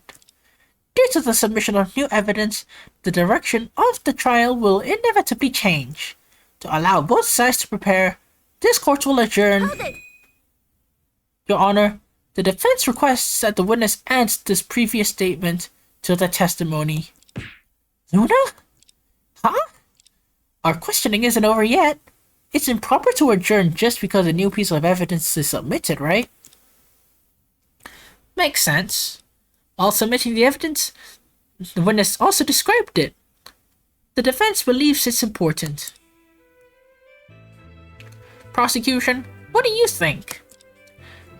The prosecution believes this evidence is highly problematic and accepting it harshly is risky. Luna, I mean Miss Ray, do you really intend to acknowledge the so-called murder weapon? I have no answer. What? The significance of this evidence can only be determined through further questioning. Prosecutor Ray, through my career as a lawyer, I've come to know that.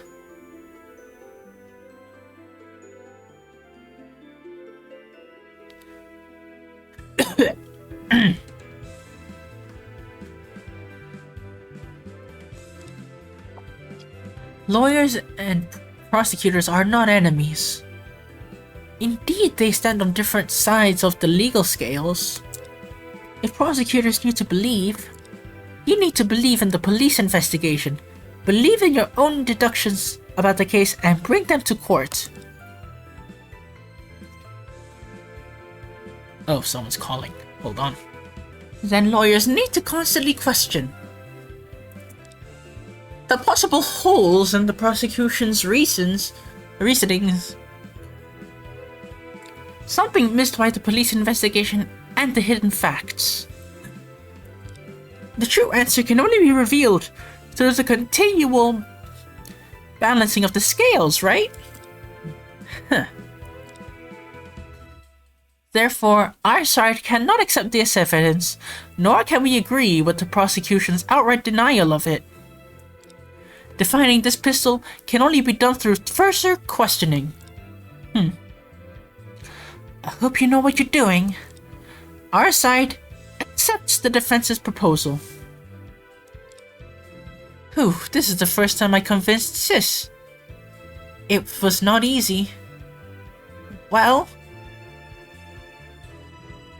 since neither side have no objections, Mr. Justice, are you listening? Nah, he's shitting himself. Of course.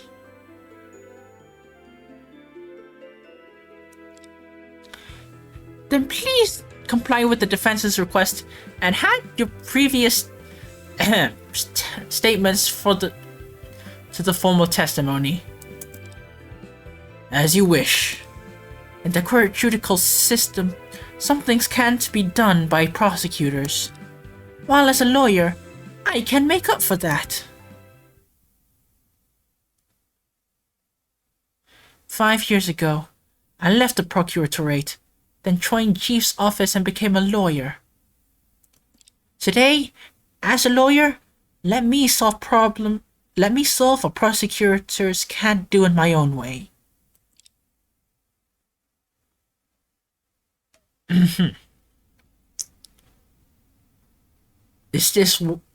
It was this police pistol that was used to shoot the victim somewhere in the Skyrim Trade Center.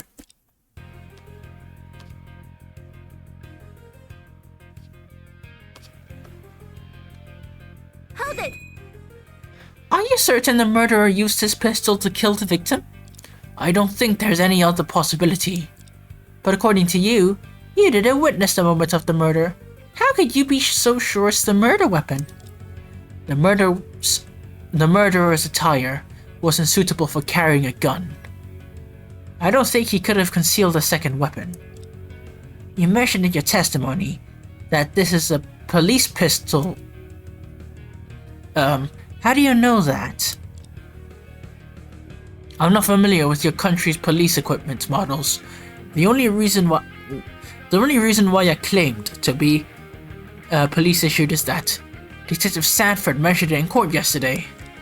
So his testimony includes information he gathered from yesterday's trial. What if he generated not only the testimony based on this information, but also...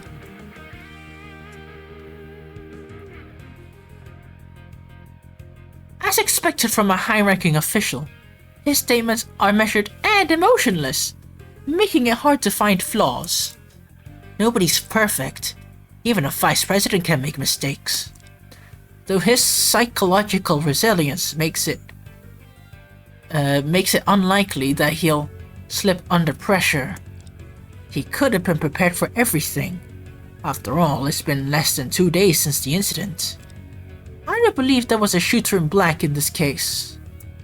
If Mr. Justice is lying, I need to present solid evidence to expose the falsehoods in his testimony. Could it be he made some mistake while prepping the evidence? Objection! Can you come up with a better lie? Mr. Justice, whether you want to save your son or to protect your political career, I understand your desire to quickly resolve this case. But no matter what, you shouldn't lie in court! God damn it! Miss Lawyer, what do you mean? Miss Ray, are you saying that Mr. Justice's testimony is a lie?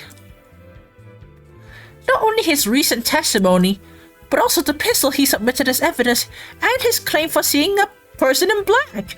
I have to be careful around that one phrase, huh? From the moment he walked into this court, Mr. Justice hasn't told any truth. Typical politician.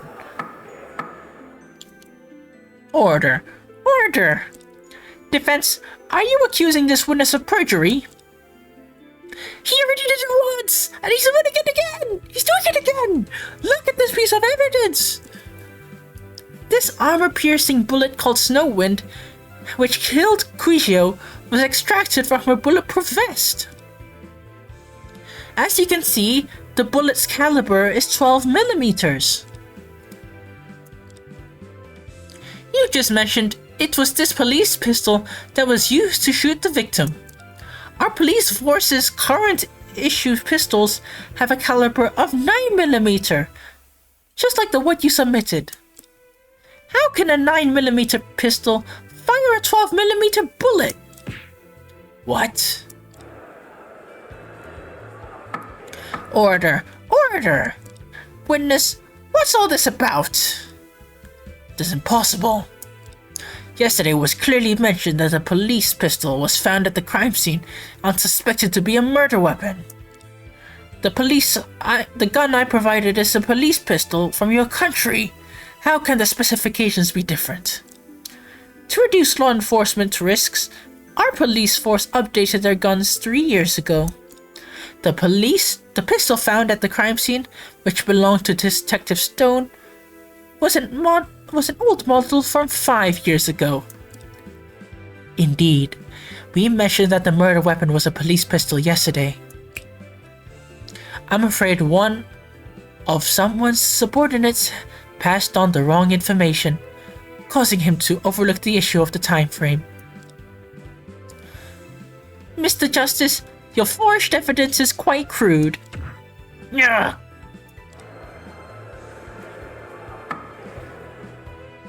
Order! Order! Mr. Justice, submitting forged evidence in court is a serious crime in our country's criminal law. Though you have sovereign immunity, and we do not have the authority to impose penalties on you. As the presiding judge, to maintain order, I must ask you to leave the court immediately. Objection! Your Honor, please wait a moment. I haven't finished. Mr. Justice, since the gun has been proven to be a forged evidence, shouldn't you explain where you got it? There's no legal channels for purchasing firearms in our country.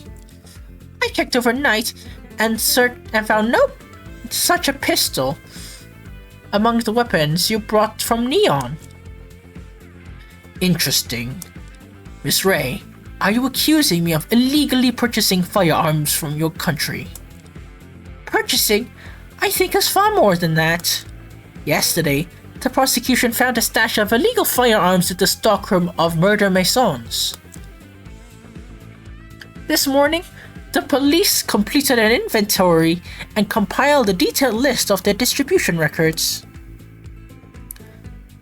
One of the names involved is surely familiar to you. I don't recall any acquaintance in your country. What if he isn't a citizen of our country? Then let me remind you.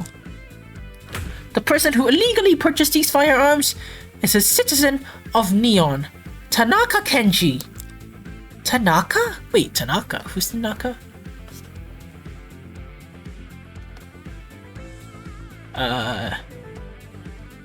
Is it the poet guy?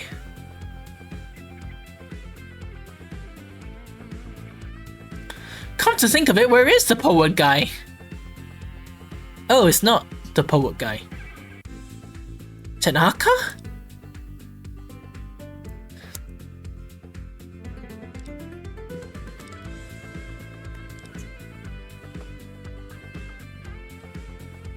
Could Tanaka Kenji be? What a surprise. I didn't expect Tanaka to. Tanaka's your bodyguard and confidant, Mr. Justice. The illegal firearm he acquired became the forgery you presented in court. Mr. Justice, now we're pursuing more than perjury. Without you presenting this gun, we wouldn't have further pinpointed the suspect. Mr. Justice Kaida, the prosecution now has reason to believe that it was you who controls the illegal arms trade in the stockroom of Murder Masons, abusing your position as the vice president. Order! Order!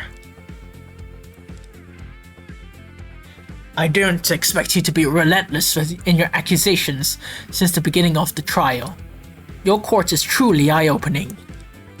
I was cautious when you suddenly applied to testify yesterday. You claimed to help the trial proceed smoothly, but you did everything to hinder it. Not only did you use your identity to forcefully interrupt the trial, but you fabricated testimony and forged evidence. You have an ulterior motive, huh? My motive is to resolve the case quickly, and concurrently avoid complications and unnecessary trouble. What's wrong with that? Unfortunately, Mr. Justice, well, you did not only fail to help resolve the case, but also depleted your credibility. In your recent testimonies, you changed the reason for being on the rooftop twice. First, you claimed to visit the structure you couldn't possibly know about at the time. Then you said you were drawn by noise made by a non-existent person in black fleeing the scene. Then these glaring lies force us to question your true reason for being there and your actual connection to this case. Chief, considering the current situation, could Justice Kaida be? Don't jump to conclusions. Let's proceed steadily. Indeed, I feel like everything happening is going too smoothly. Since we've come this far, we might as well finish it. Attorney Ray, Prosecutor Ray, what's your conclusion? Prosecutor. Although you have sovereign immunity and we can't press charges for now, from now on we have to reevaluate every testimony you present. Besides the arms trade, we have to suspect you of murder as well. Order. Miss Ray, are you out of your goddamn mind? This man is the vice president of Neon! have never heard of accusing a foreign dignitary of murder in court. Until today. Prosecutor Ray, say something! Murder suspicion? It might be more than that. Huh? Prosecutor Ray, even you? The victim in this case, Erica Cugio, also known as Snowflake, the executioner, was a cunning head of Sky Shield. She managed to escape repeatedly and continued to work for Sky Shield while disguising herself to stay in our country. But after the vice president came to our country, she immediately became a corpse. How could anyone kill so accurately without inside information of Sky Shield?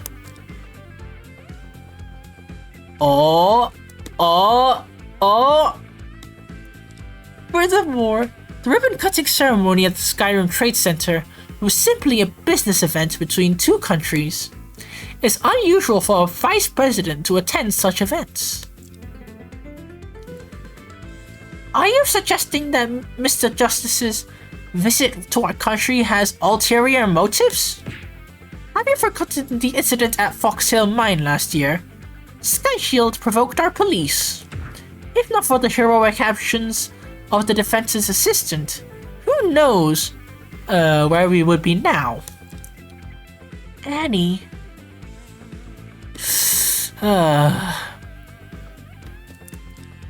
After one conspiracy was thwarted, how could this ruthless organization possibly give up so easily? It's obvious that during this time, Sky Shield must have been brewing an even bigger conspiracy.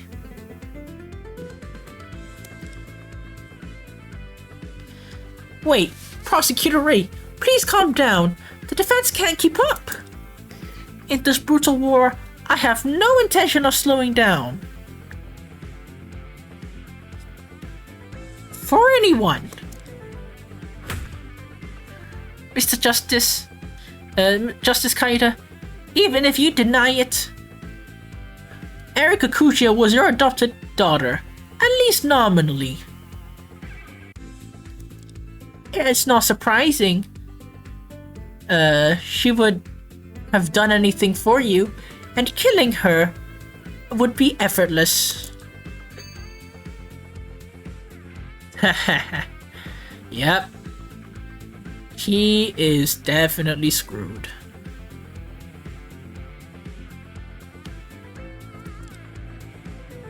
Whether as her adopted father or as the head of Sky Shield, Kalends.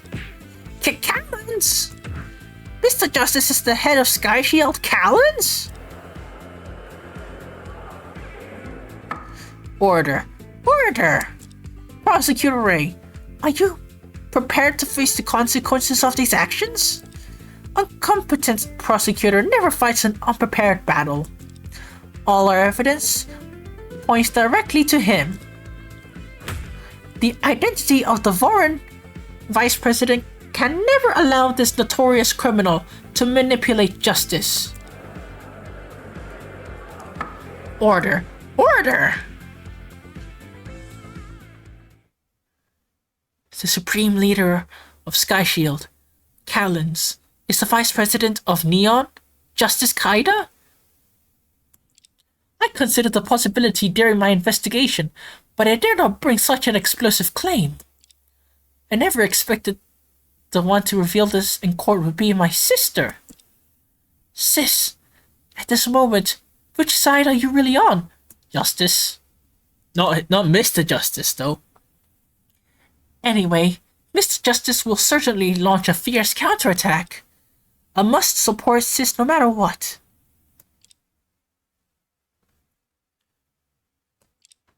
Your country's prosecutors deserve commendation for investigating this deeply. Bro, he's not even denying it. Oh boy. As for the earlier false testimony and evidence, I was indeed pressed for time and couldn't make it perfect. Oh my god. He's... The skill of these two lawyers are indeed impressive. I retract my previous disparaging remarks made over the past 2 days. Huh? Oh boy. Oh boy. Oh boy. Oh man. It seems my decision to testify today was ultimately a misstep. That's right, Prosecutor Ray. As you said, my true identity is the supreme leader of Sky Shield, Kalends. What? Order! Order! Please maintain order! This is astonishing! But not really surprising. The Vice President of a nation is the leader of an international crime organization.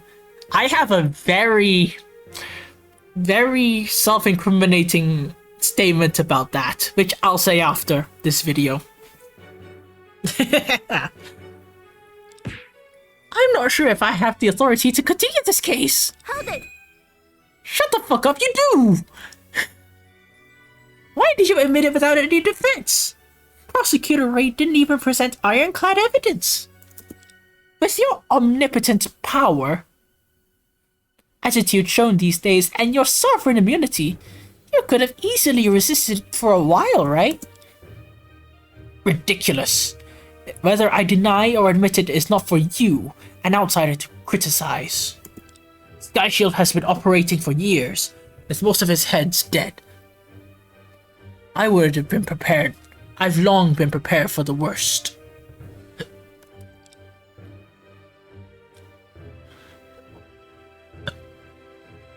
Exposing my identity during a foreign visit is just one of the options. What is the others? So you're anticipating this outcome and even prepare contingency plans? No comment. So you killed Erica Cuccio? Exactly. A mere murder case wouldn't add to my guilt. It doesn't matter to admit it. But why did you kill her? She was both your subordinate and your adopted daughter. I don't think he cares about that. You know, a daughter, you can just adopt another one. You know? It's not that, you know, hard. I never had affection for that kid. She was just a useful pawn to me. In recent months, her actions became increasingly audacious and repeatedly incompetent. She knew too many of our secrets of our organization, and if she wanted to betray us, she would be a huge threat. This time I came to your country under the guise of a business event to acquire arms for Sky Shield. But Erica Cuccio secretly stashed weapons, intending to rebel behind my back. So I eliminated her to prevent potential troubles. But why was the remote control for the light shields found on Galaxy? Remote control? Oh. The police arrived too quickly at the time, so I just temporarily left it with him. What? It's no big deal. It's okay to let him be a scapegoat for a while, and then get him out. Unlike Galaxy, my political career can't afford such stains. But for Galaxy, merely an NGO leader, being a suspect for a few days might even be beneficial. So from the start, you plan to have someone else take the blame while you escape unscathed. Exactly. But I didn't expect my true identity of Kalends would be exposed in this court. All these years of my meticulous planning and scheming are likely to be ruined by you all. You deserve it. Whether you testify today or not, we will bring you to justice and find Sky Shield's headquarters and destroy you all to dust. Heh, nice bravery, bitch. Even though you've uncovered my identity, Sky Shield is not an organization that can be easily destroyed. Even if I end up in prison, you can never rest easy. Sky Shield will rise again. You! Order! Order! Order! Order! Order! After Justice Kaida admitted his identity as Kalends, the courtroom descended into chaos. Even a significant number of security personnel present. Even with them present, they were flustered at arresting a sitting head of state. Mr. Justice's entourage stood bewildered on the sight. In contrast, Mr. Justice remained unexpectedly calm, standing still. He did not resist as the police, after regaining their composure, took control of him. During this commotion, Sis whispered something to Prosecutor Schubert, who had been silently standing by her side. I saw him nod and remove his earphones. Then he cast a deep and unreadable gaze towards the defense.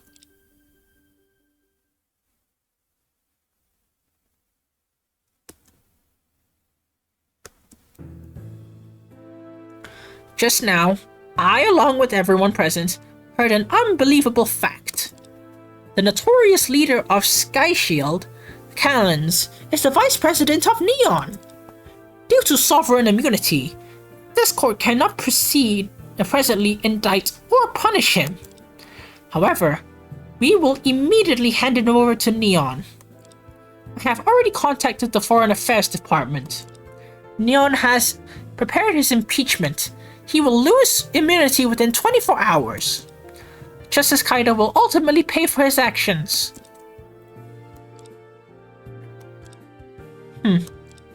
Nevertheless, the court here is here to try Galaxy Kaida, a Neon citizen, for the murder of Erika Kujio. Mr. Justice not only admitted his identity as Kalends, but also confessed to shooting his subordinate, Erika Kujio, and framing the defendant. Therefore, this trial does not need to continue and is ready for a verdict. Do either of you have any objections? Chief, is this case really about to end? There are still so many unanswered questions.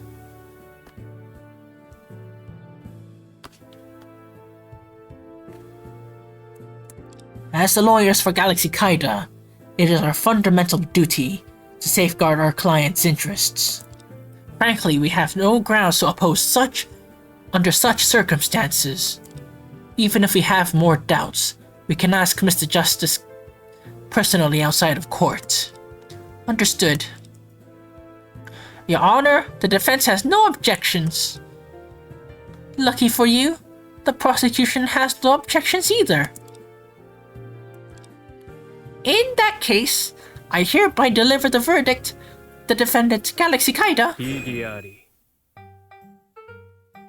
You! Well, what's this now? Isn't this show supposed to be about me? Huh? Why hasn't the lead even appeared? And yet you've gone ahead and finished the emotional father-son drama. Galaxy. Galaxy? Why now? Trying to win trust by saving me? Hahaha, this hypocritical act is perfect. I give you full marks. Can I touch your trophy? Hypocritical act? What do you mean? It is chaotic enough. What are you trying to do now? Why, you still don't get it? The trial was just nothing more than a melodramatic soap opera he scripted and directed himself. This guy isn't the murderer. At best, he's a scapegoat. Scapegoat? What nonsense are you spouting? Ha! Enough! You should stop. You didn't kill Erika Kujio. I know it. One murderer's sin is already heavy enough for you. Eriko Kuja wasn't killed by Mr. Justice? Defendant, are you suggesting we've been deceived? Of course. What is going on here? Can't you figure it out? I'm still standing here. So, testifying is allowable, right? Before I deliver the verdict, as the defendant, you certainly have the right to present your viewpoint. Excellent. Then let me tell you the true nature of this cunning old fox.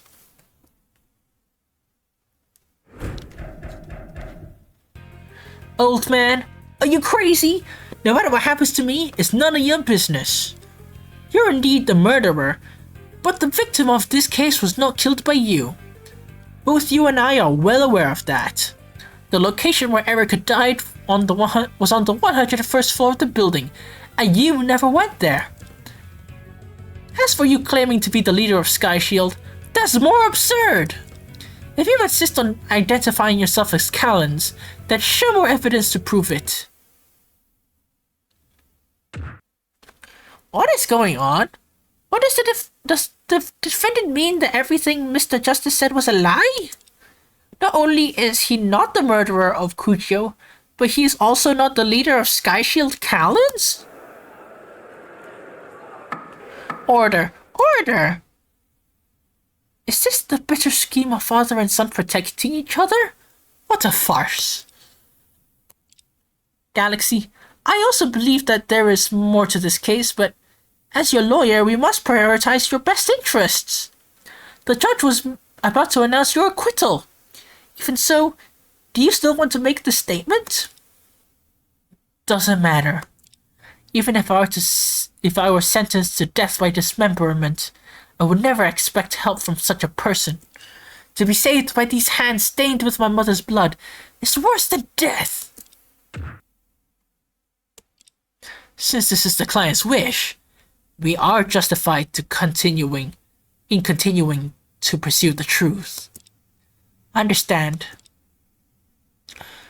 Your Honor, the defendant's testimony provides unprecedented information. The defense requests to conduct questioning. Granted.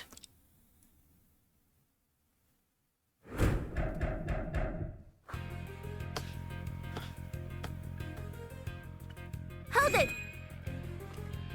Galaxy, no matter what, Mr. Justice is still your father. Please be mindful in public. Father? Nowadays, can anyone be called father? But what a pity. No matter how pathetic I might be, I would never acknowledge this guy as my father. Well, he seems to have lost control. Questioning this testimony might have been a mistake. Father? Ridiculous! This man only cares about power and wealth. Has he ever cared about familial love or the father-son relationship? For so many years, has this man ever done anything a father should, aside from superficially fulfilling his duties as a guardian? Since I have not received any fatherly kindness from him, I'm not obliged to show him any father-son affection. Besides, a father like this might as well be dead. Hold it! Galaxy, that's enough. Let's move on. Hold it! Just to confirm whether you say he's the murderer, are you referring to the death of your mother? What else could it be? Do you know how many people's blood this man has on his hands to get to where he is today? He's a politician, of course. Defendant, the courtroom is a solemn place. You're responsible for every word of your testimony. No nonsense. Nonsense? Whether what I say is true or not, just look at that hypocritical and filthy face. Your Honor, it is people like you who are most easily fooled by his schemes. He is not sincere at all. You know nothing of his true nature, which is why you naively believe his lies and become stepping stones for his rise. Hey, it rhymes. But he just admitted he was the murderer and even claimed to be the leader of a criminal organization. Was it also for his rise? How would I know? This is definitely a conspiracy. If you want to know his intention, just ask him. He's not gonna answer. Although Mr. Justice committed many dirty acts in the past, his actions just now were very strange. Admitting to being a murderer and the leader of a criminal organization is likely to bring any political benefits, is unlikely to. What is Mr. Justice's real purpose? His hands are dirtier than anyone else's, and his sins are deeper than anyone's, but such a hypocrite who values fame above all else would never personally commit murder. Hold it! You were with the victim at the time of her death. Could you elaborate on that? Erica's body was still warm, and I had been questioned countless times by your police. Do I need to repeat myself? Please calm down. If I was by her side, what difference would it make? Oh boy. Just being there wouldn't change the fact that she died, wouldn't it? I couldn't even let her go in peace. I still regret leaving her on the rooftop. Right. These past few days I haven't had the chance to ask the defendant about the incident from his perspective. Right now, Mr. Justice, who has been controlling Galaxy's testimony, is in court and can no longer influence him. But if I bring up a new topic, this line of questioning might end. I need to think carefully. Should I pursue detailed questioning about the incident? Afterward. This information is too important. I'll ask other matters first. Hold it! A lot of evidence points to Mr. Justice's connection with Skyshield, and he himself admitted it. How can you be so sure he's not the leader of Skyshield? As if he's worthy. Skyshield is an organization that tramples on social order and stands above moral principles. Though it's full of evil and stains, it's true to itself without a shred of hypocrisy. Defendant, your view of Skyshield is very unique. And what does this person value? Fame and fortune, reputation and status. He would never openly go against worldly justice. What he wants is just a mask of hypocrisy. Such a person being the leader of Skyshield? Ridiculous. Hold it! Mr. Justice has already admitted it himself, and the prosecution has already provided evidence in his subordinates dealing in arms. How he spouts nonsense is his business.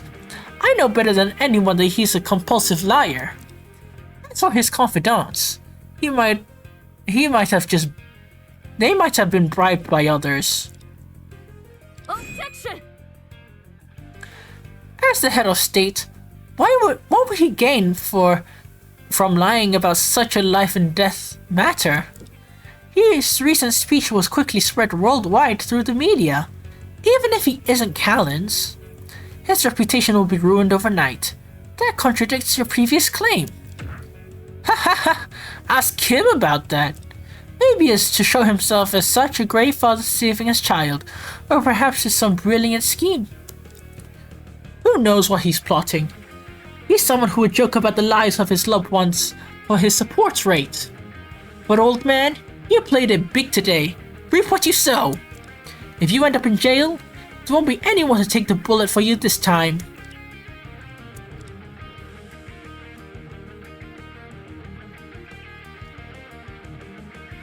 What's going on? Is what Justice Kaida admitted really a lie? These words are clearly beneficial to Galaxy. Why would he expose his father, whom he hates so much? I don't know. The information the father and son might have had might be more than what we can imagine. Their confrontation in court actually gives us a chance to get the truth. Yes, Mr. Justice just admitted to being the leader of Skyshield. Whether it's true or not, his credibility will be damaged. In this situation, he can't continue to interfere with Galaxy's testimony. I must take this opportunity to ask Galaxy about what happened on the day of the incident? Okay, time to ask. Yeah.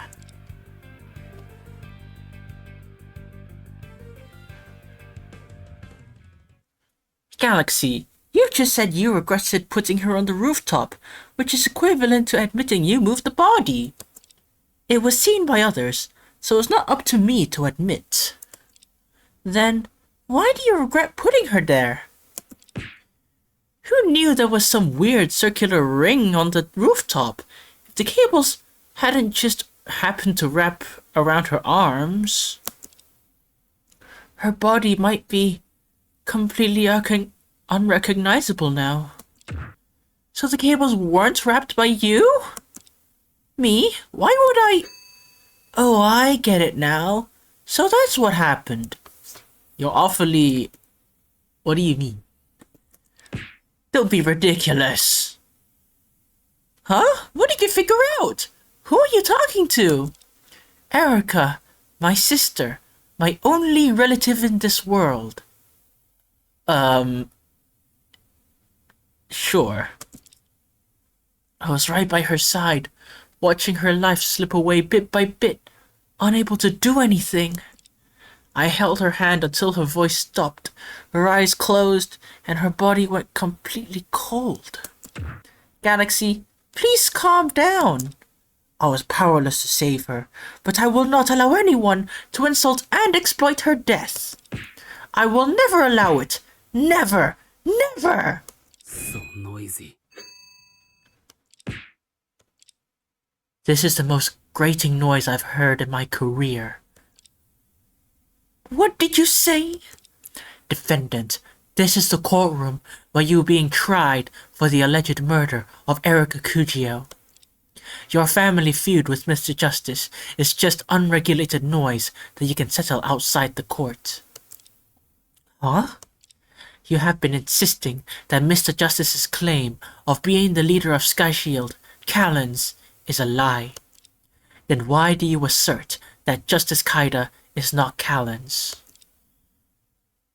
I don't get it either. There is only one person in the world who can confidently assert that someone is not Kalends. And that person is the leader of Sky Shield, Kalends himself.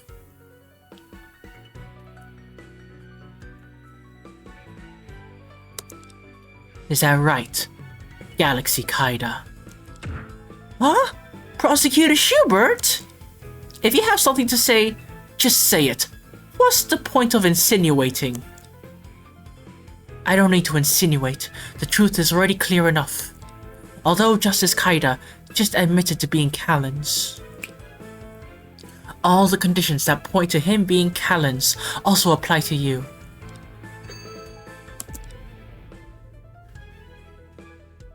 The owner of Murder Maisons is a citizen of Neon, which all applies to you.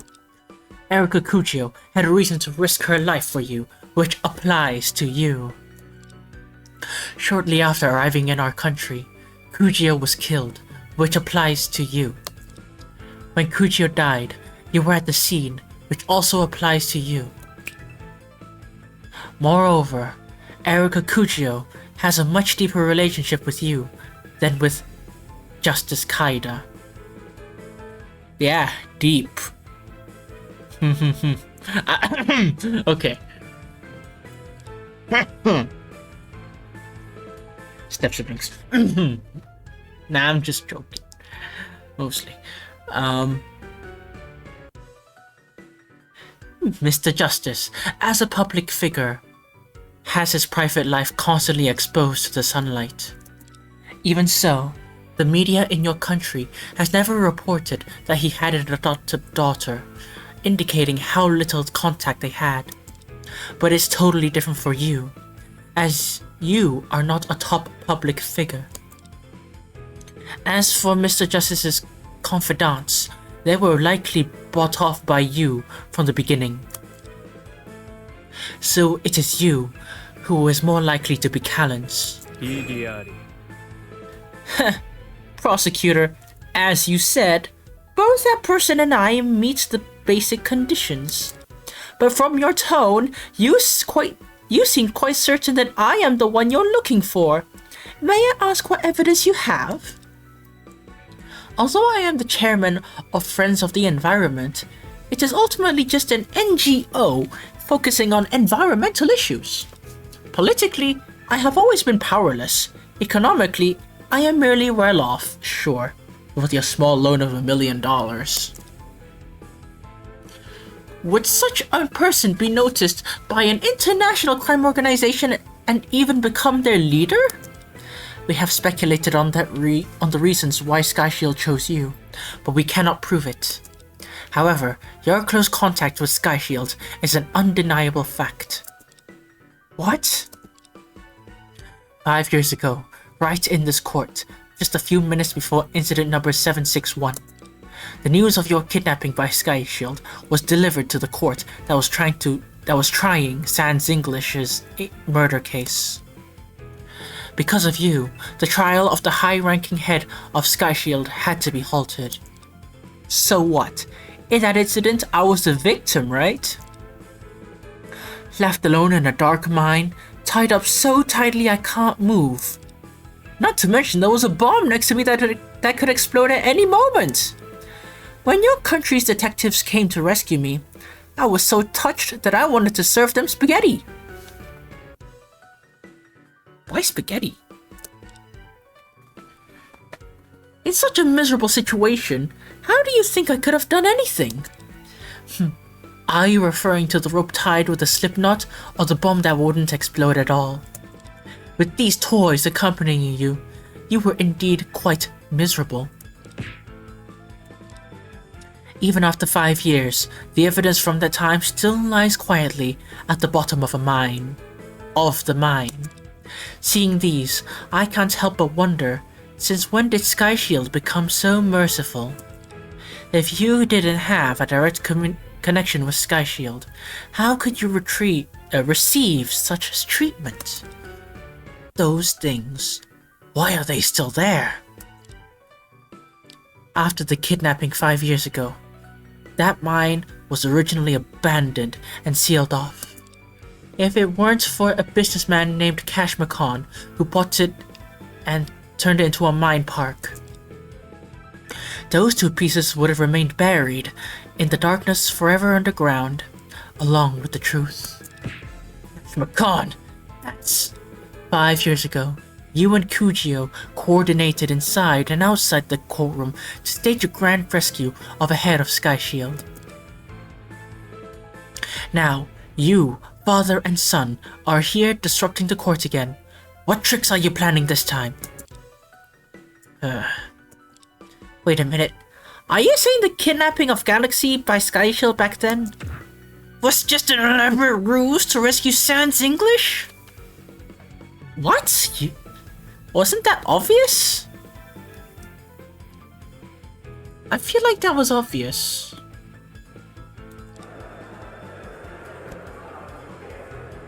Order! Order! But Erika Kujio harbored murderous intent towards Sans English, and she didn't plan to save him. Oh my, you managed to dig up the trash from 5 years ago.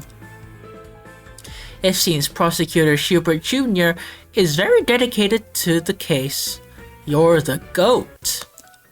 Dedicated? I've been investigating the truth of incident number 761 for 5 years. During these 5 years, I used my position as a prosecutor to continuously search for clues about this case. Yeah, it's not... yeah, it's obsessive, bro. I didn't have to do any of this, nor did I have to become a prosecutor.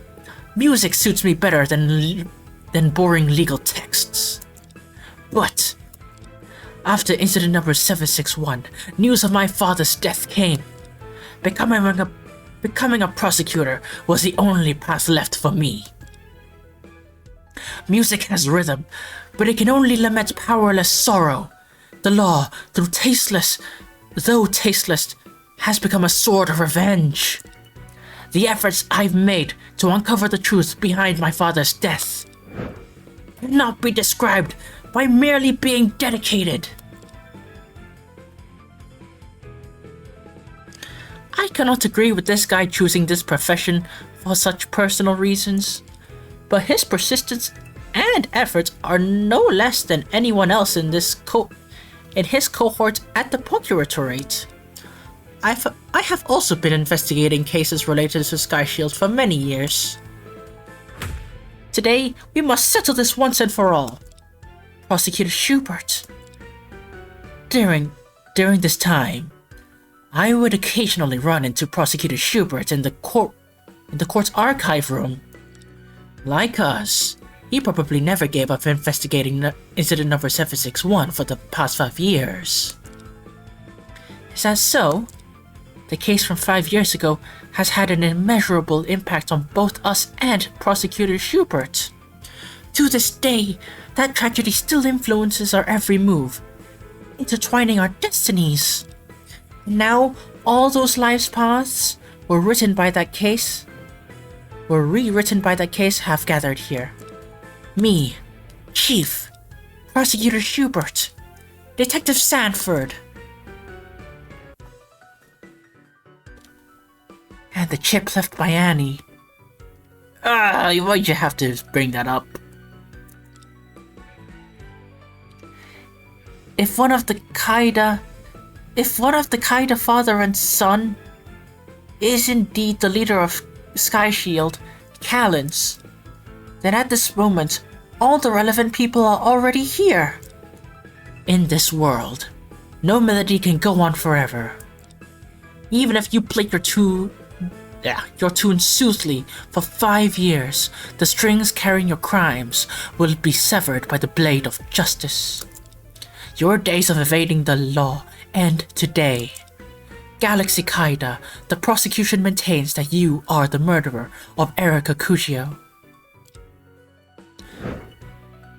Furthermore, we formally accuse you of being the leader of the international crime organization Sky Shield, Kalends.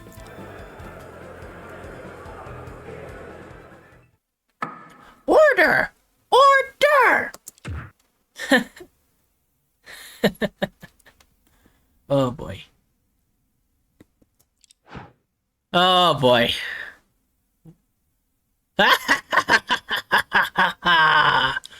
What? What'd you do with your hair? You accuse me? Kalends? Don't speak so high and mighty. Who do you think you are to accuse me? Galaxy? The identity of the Grand Leader of Sky Shield does not need to be acknowledged by anyone. What the fuck? Okay, this is honestly a twist. The existence of the name Kalends is intertwined with the supreme ideals of Sky Shield. As long as Sky Shield exists, I will coexist with this name. That's right, I am Kalends. You think you can judge me? Galaxy? Order! Order! As expected, you are the true leader of Sky Shield, Kalends. This tone, I heard it countless times on the badge. It really is you! Galaxy!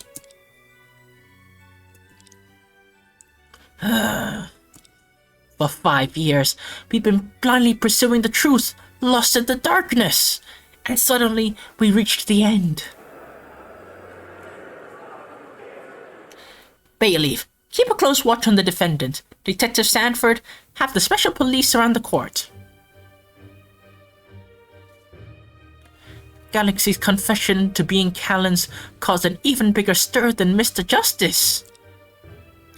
The judge, we even forgot to call for order. Took a while to regain composure. Wait, let me check if I'm recording real quick. I do not want to fuck up. Okay, good.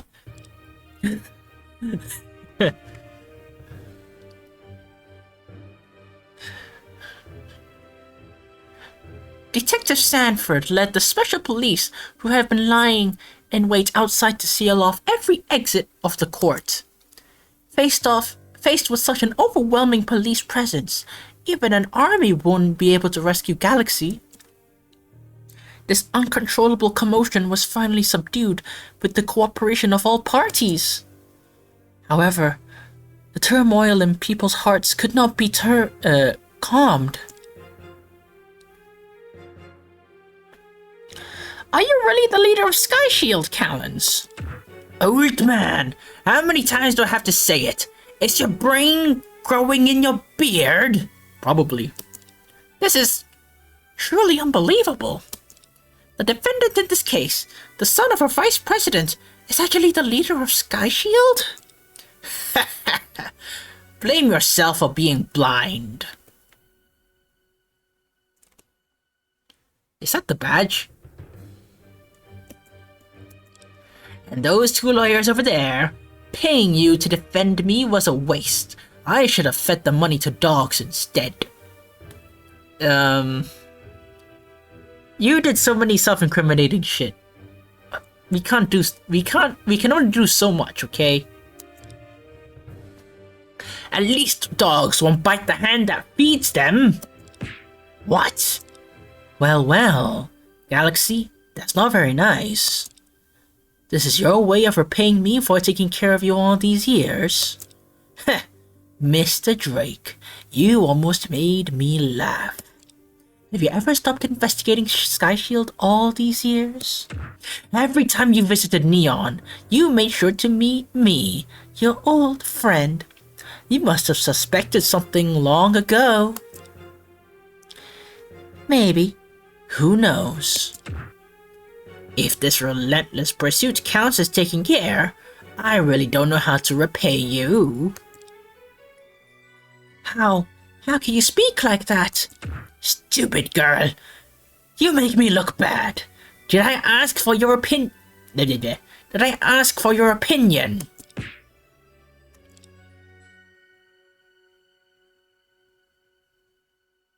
Honestly, I should have bumped you lowlives off sooner to avoid this hassle. Just like that widow over there. The longer she stays, the more of a nuisance she becomes. What? You people should be grateful to Erica for being alive until now. She was such a kind person, yet you hypocrites pushed her to this fate. Interpol Detective Lily Sanford, if it wasn't for her interference, I would have taken you out 5 years ago.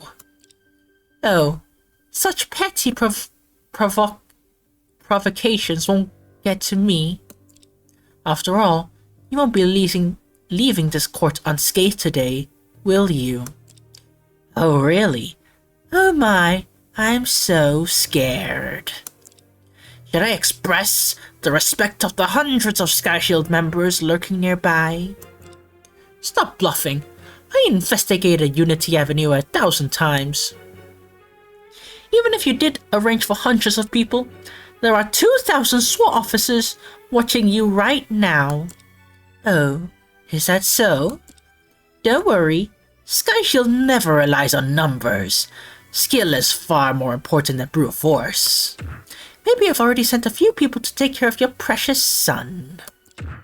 You! Whether it's you or anyone else, if you keep on acting recklessly, someone might end up paying the price for your mistakes. I almost said milkshakes. I can't believe it. Price of your milkshakes. Okay.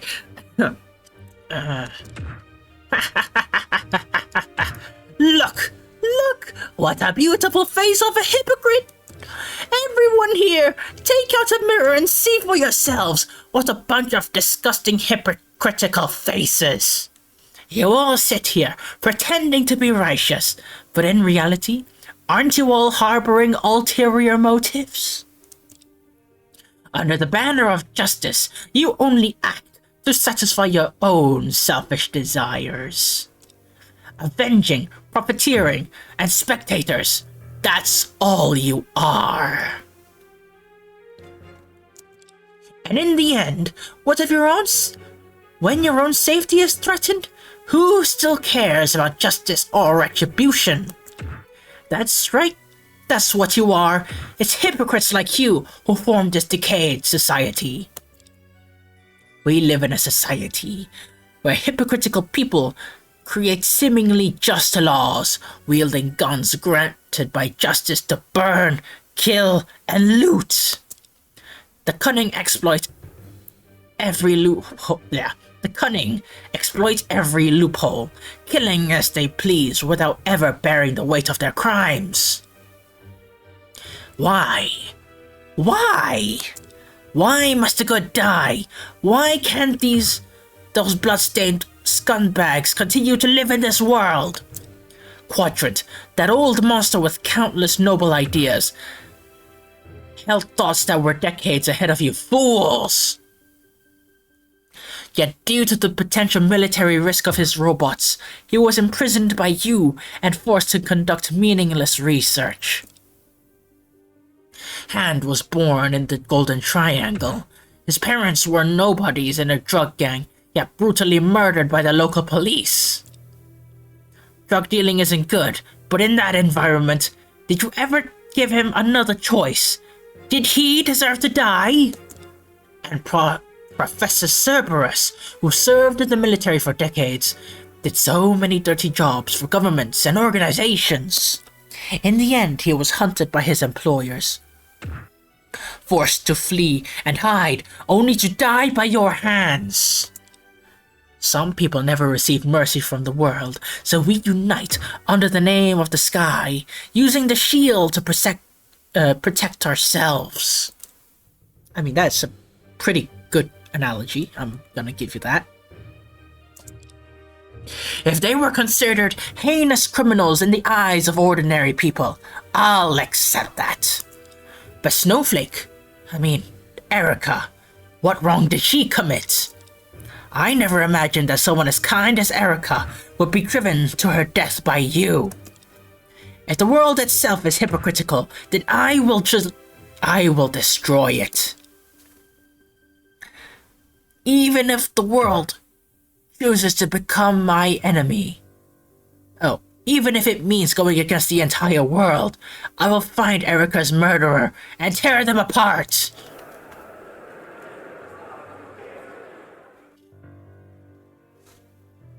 On the defendant's seat, Galaxy Kaida roared madly, spewing all sorts of horrifying statements.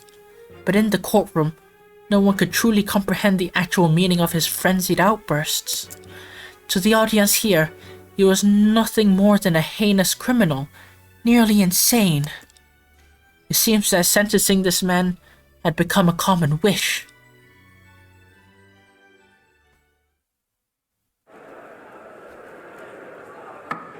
Order! Order! This is a farce. The world's lowest level of noise isn't much different from this. Your Honor. Yes? The prosecution believes that with Kalends' identity revealed, there is no need to continue the trial. The blood debts owed and lives taken by Sky Shield are too numerous to count. And this man is the mastermind behind all these crimes. Are we ready to let such a person perform on this esteemed court stage? This will be an insult to justice. Quite reasonable. I've worked in the court all my life, and this is the first time I encountered a defendant as heinous as this one. Really? I thought you were like the judge of incident number 761. What? Oh, or was it someone else? I don't know. Given the current situation, the remaining matters should be handed over to Detective Sanford. No problem. Luna, what are you going to do? Chief? From the start of the trial until now, it has been the prosecution's show. With the cooperation of Prosecutor Ray and Prosecutor Schubert, the Kaida father and son have been pushed to a corner. Indeed, since his initial feigned accusation against Mr. Justice was likely part of that plan, now, Galaxy Kaida has admitted his identity as Kalends. He has completely removed his mask and exposed his ugly side to everyone.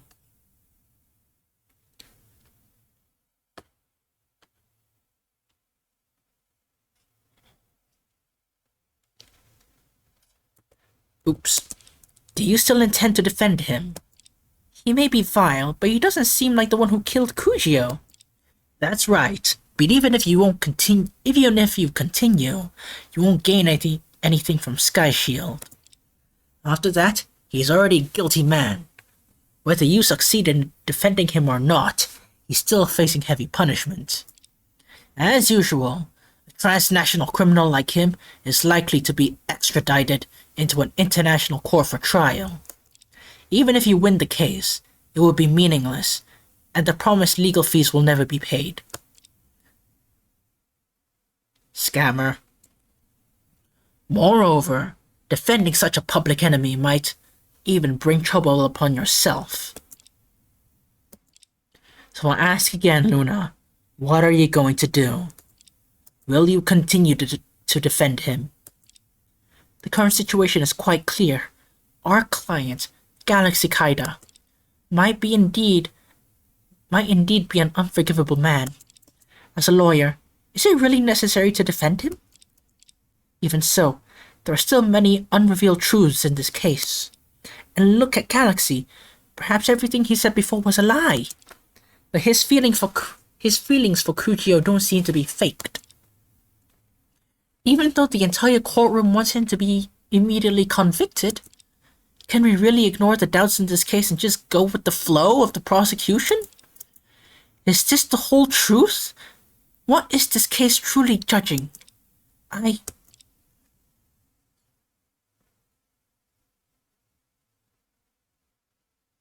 mean, it's not really a choice, it's more like a... well...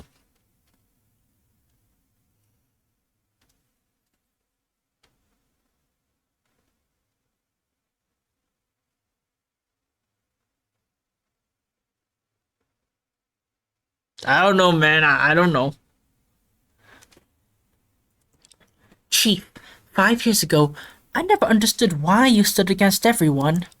I didn't just let that heinous Sky Shield head, Sans, be immediately judged. But after becoming a lawyer, I've seen many things I couldn't see as a prosecutor. Now I think I can understand your choice back then.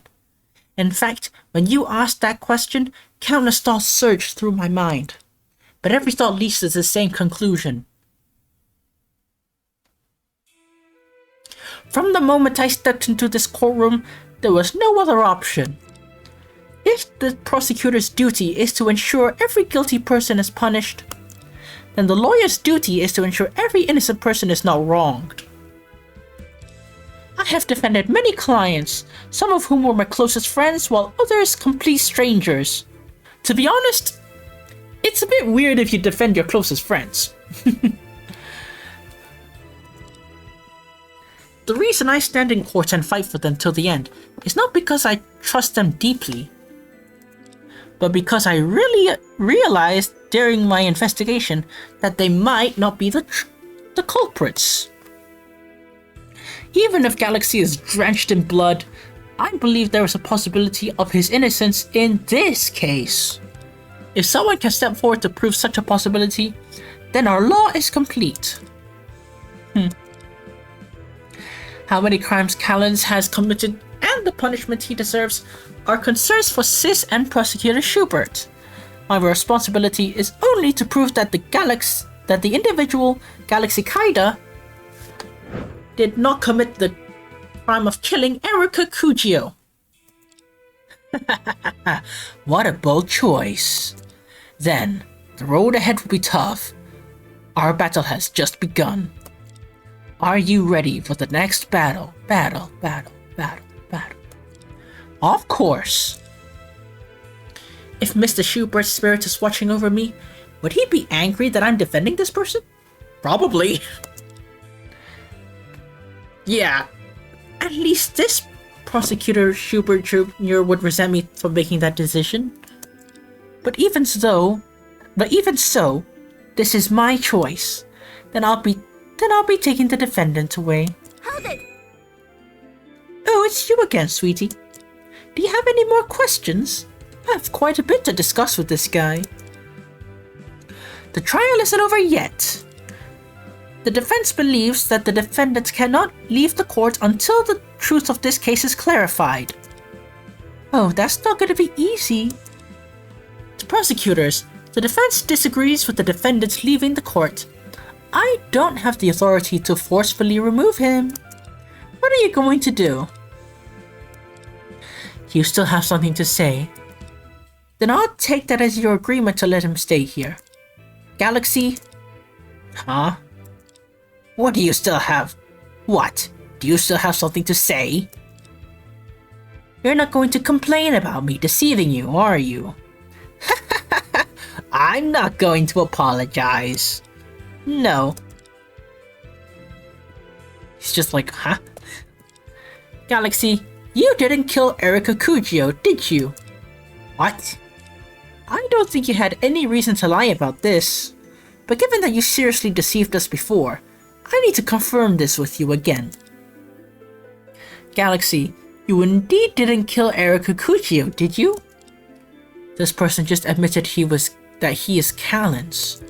How much credibility can the head of a criminal organization have? Whether he is Kalends or not has nothing to do with whether he killed Erika Kujio.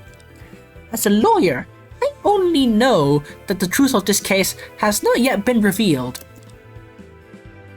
The defendant's new identity invalidates prior prosecution assumptions about the motive and method of the crime. If the prosecution can't present new evidence, we absolutely cannot accept a direct conviction of the defendant. Even if the defendant's crimes are numerous and egregious, as long as he is innocent in this case, I will stand firm. That's music to my ears. I don't care about other people's lives, but I would never harm Erika. So noisy. Your words hold no credibility. I never expected you to believe me. No matter what I say, you're determined to pin the blame on me, right? You'll always find the pretext to condemn anyone. Isn't fabricating wrongful convictions in the name of justice your specialty? Just for that statement, I could hold you in contempt of court. No, that's my job. Ha!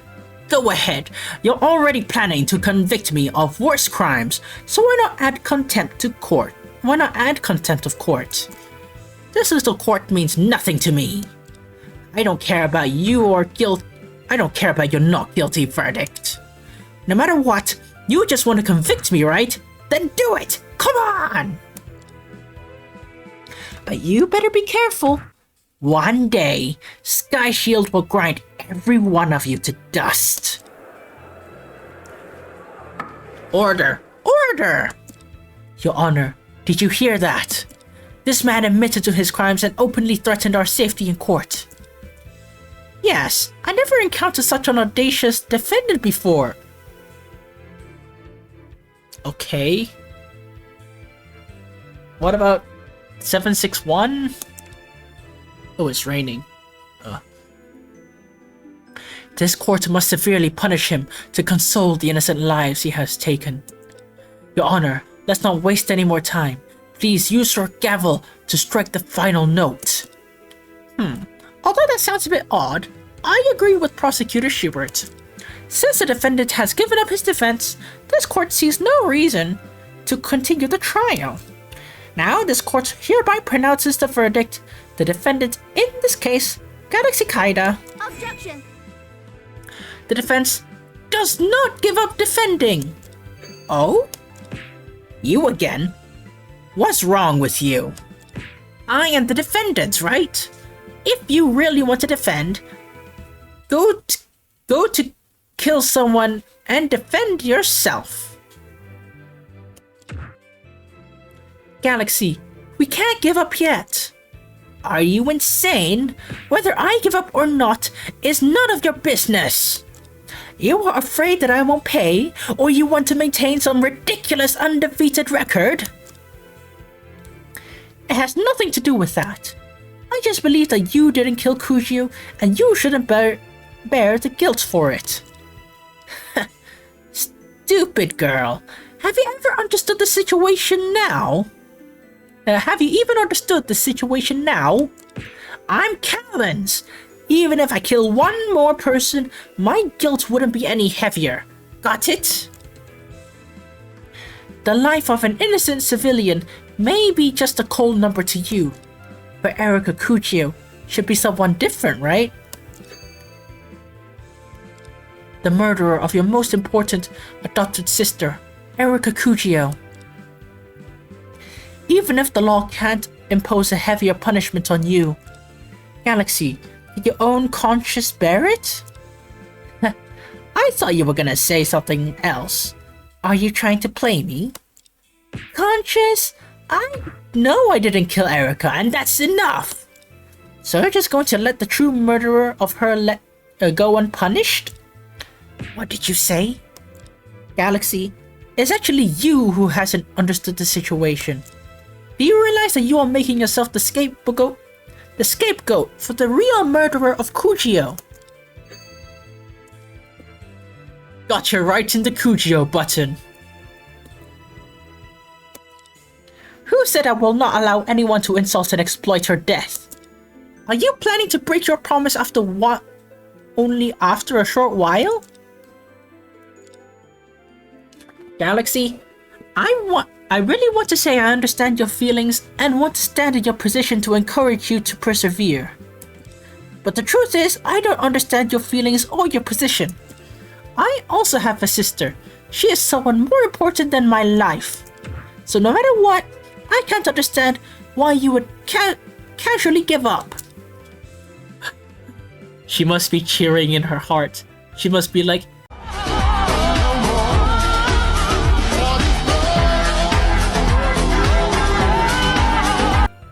or something like that. At the very least, I believe that if I were my sister, she would never want to see me wrongly imprisoned. And if I were you, I wouldn't let go of the opportunity to bring the real murderer to justice so easily. Galaxy, the process of the crime you previously shared with us isn't the whole story, is it? Now that your identity has been exposed, you have nothing more to conceal. Can you tell me, right now, the entire truth that you know? Even if I do now, how are you sure that I can find the real culprit? Well, this is a courtroom, and it is the duty of every legal professional to uncover the truth. As long as you are willing to speak up, we'll find a way. Fine, I'll tell you. But if you can't find the real culprit, I will definitely tear you apart someday. Okay. Did I just make some dangerous promise? Don't worry. Whether she can find the real culprit or not, you won't be able to see the sky of freedom anymore. And he's back to dressing like Galaxy. Now, listen carefully. About what happened that day, I'll only say it once. Several months ago, Erika failed in her mission at Fox Hill Mine Park. Not only did she expose her identity, but she also became a fugitive in this country. Through the badge, I learned that all her funds have been frozen, making it difficult for her to survive. I'm not only her leader in Sky Shield, but also her family. I can't just idly stand by. So you prepared that bank card with $200,000 on it? Yes, my visit to your country was a pre-arranged trip, while meeting her was a last-minute decision. Due to strict customs and border control, it's hard to bring her out of the country. I could only provide some relief. On the day of the incident, Erika and I agreed to meet at the Skyrim Trade Center at 8 a.m. It's an unused building, so it didn't matter where we met. So I casually made it on the 101st floor. So the location of the incident was truly a random decision. That morning, I arrived there before Erica, made sure no one was following me, and took the elevator to the 101st floor. However, this still unused 101st floor felt very wrong to me. In what way? Apart from a few load-bearing columns, there was nothing on this floor, including lights, which I can understand.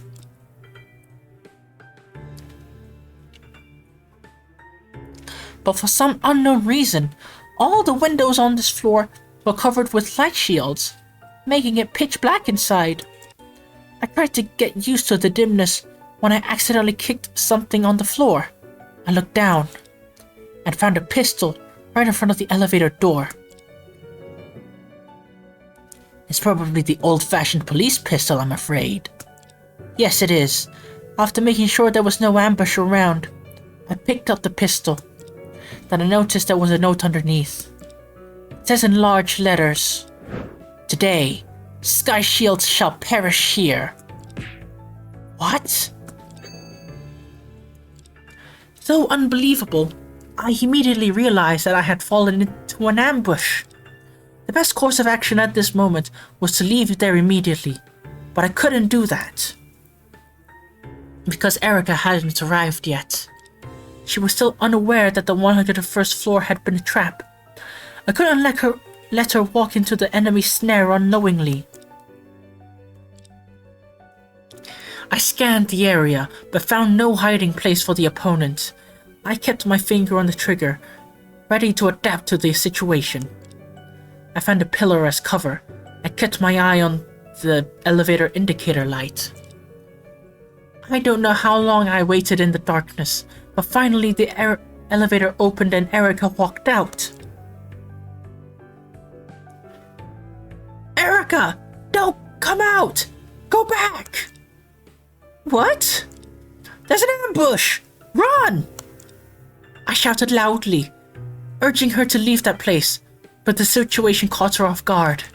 So I rushed towards her, trying to push her towards the elevator and take her away. However, in an instant, the light shields covering the windows suddenly opened. A large beam of intense light flooded in from the window. I couldn't see anything. "Who's there? What do you want?" "Nah! Get out of here, now! Galaxy, get down!" Erica? I heard Erica scream, but I had no idea what was happening. I could only follow her words and lay down on the ground. Then I heard a dull thud, followed by the sound of someone falling heavily. Erica! Erica! Erica! I kept calling her name, hoping to hear any response indicating she was all right. But there was nothing. As my vision slowly restored, I finally saw this ugly and despicable world. And Erica lying in front of me. Galaxy. Oh boy.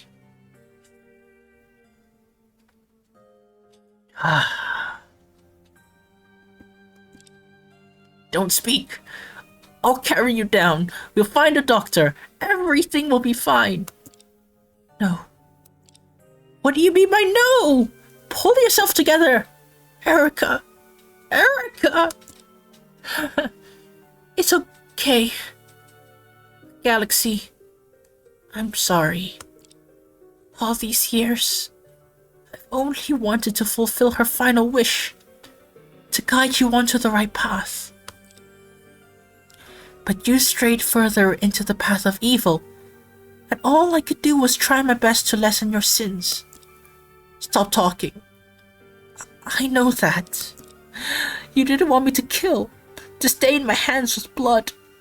You've hindered the organization's plans many times these years. I know all that, but it doesn't matter. Really, it doesn't matter. The one who's let you down is me. I can't turn back anymore. I see. What a pity. I can't continue to accompany you. Don't say such things. Promise me. Don't seek revenge for me. Stop indiscriminate killings. Please. I...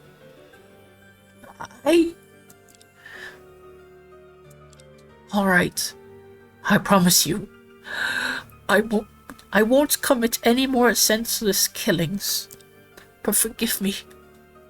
I can't let the person who hurt you go unpunished. At least, take care of yourself and live well. I will. I definitely will. 30 years. Every day of your life, you lived for others, not even once for yourself. Even now, you're still thinking of others. Why do you have to endure such hardship?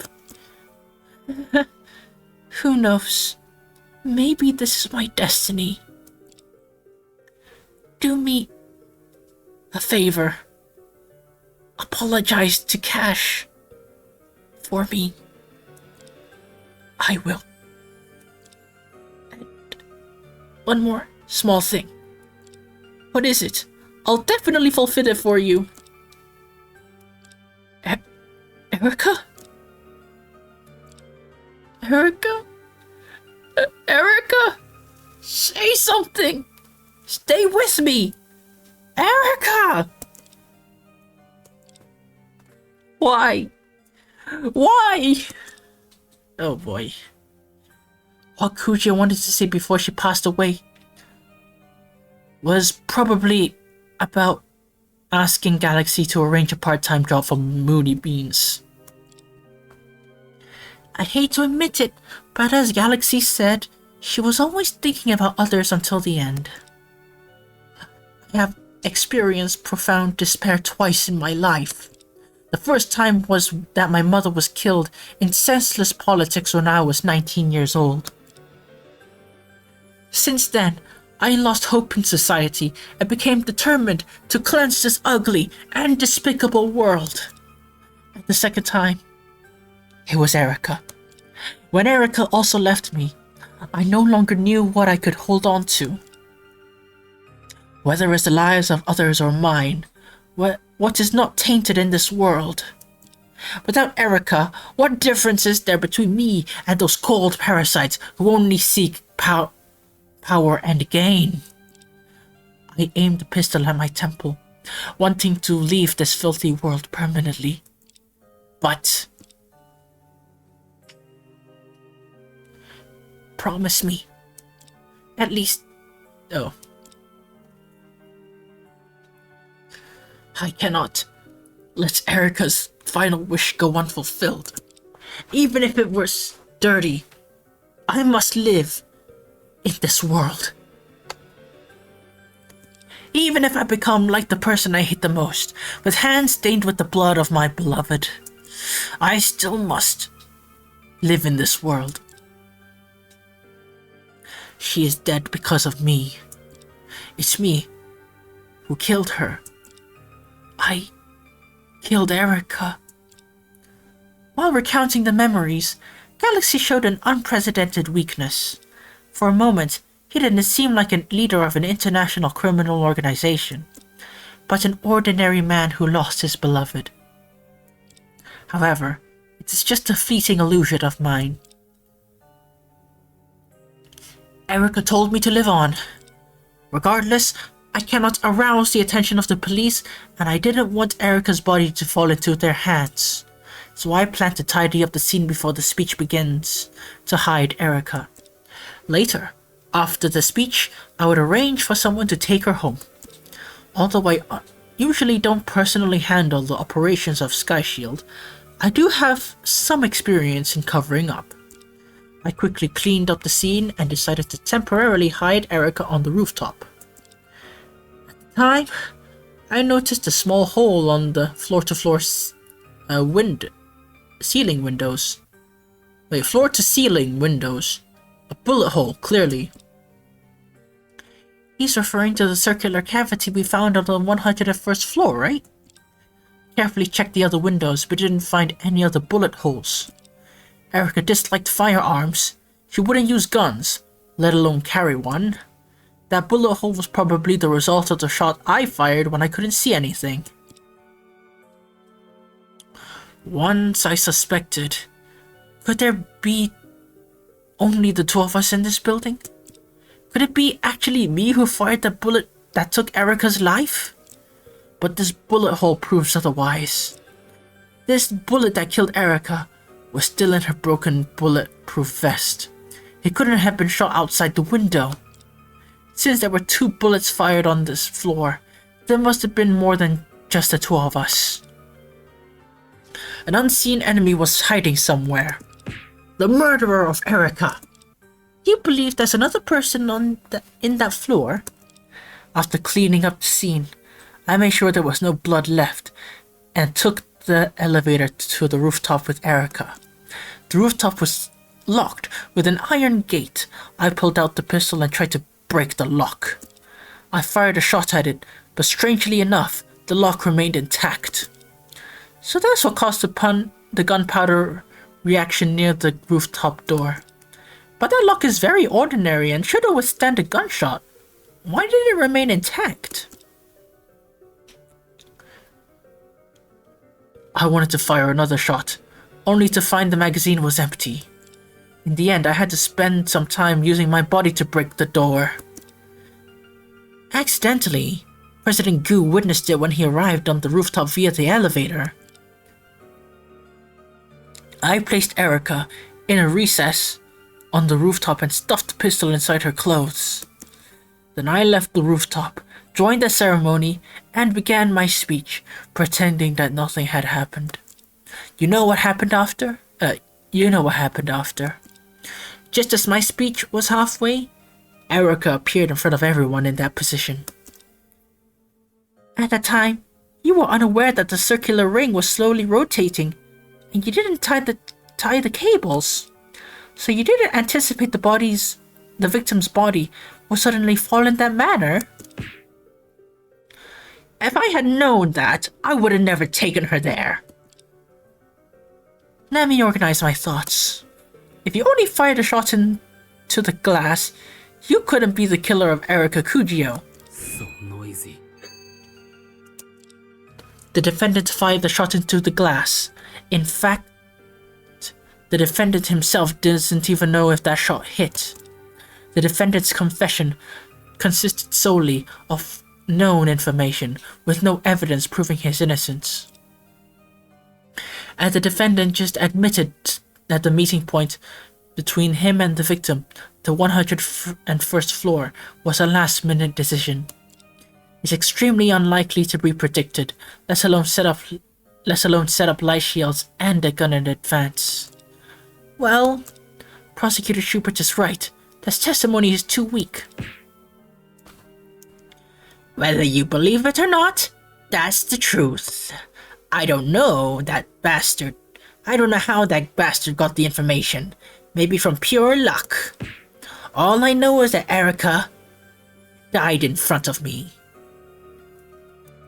Shouting at me won't help. The fact is indisputable. If the meeting place between you couldn't be predicted, setting traps and ambushing the 2 of you is impossible. You! What? Hey, stupid girl! Huh? Why are you still standing there? It's your turn to do something. Didn't you say you wanted to find the culprit?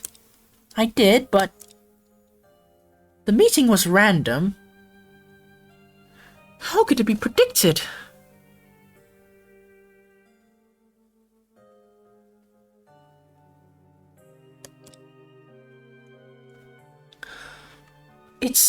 It's of course impossible to predict, and it is also unnecessary to predict.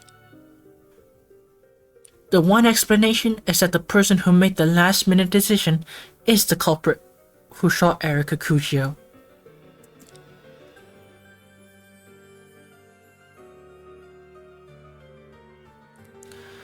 But what should I do? What's going on? So, is that all? Your Honor, I think it's time to end this trial. Objection. Chief. Well, don't be in a hurry. How about we let the defendant finish explaining the whole thing first? Finish? But he already explained the entire process of the incident, didn't he? We already understand the process of the incident. What happened before the incident? But before the incident... Galaxy, can you tell us how you arranged to meet with the victim? What? What? Erika Kuja was meant to be under strict surveillance of the police at the time. However, you were able to contact and arrange a meeting under the nose of the police. How did you do that?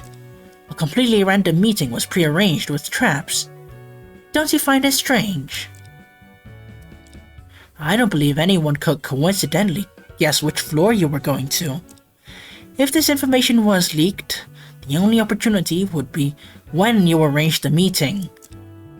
So you're saying someone might have been listening in on Galaxy? Listen in? Absolutely impossible.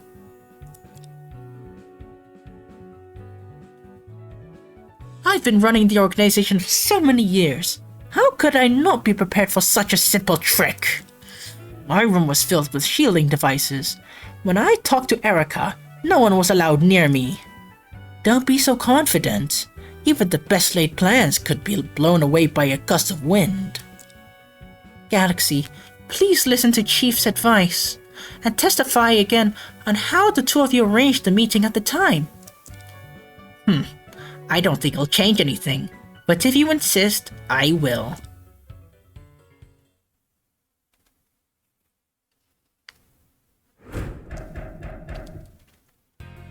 I don't know what you're trying to achieve by asking such ridiculously boring questions.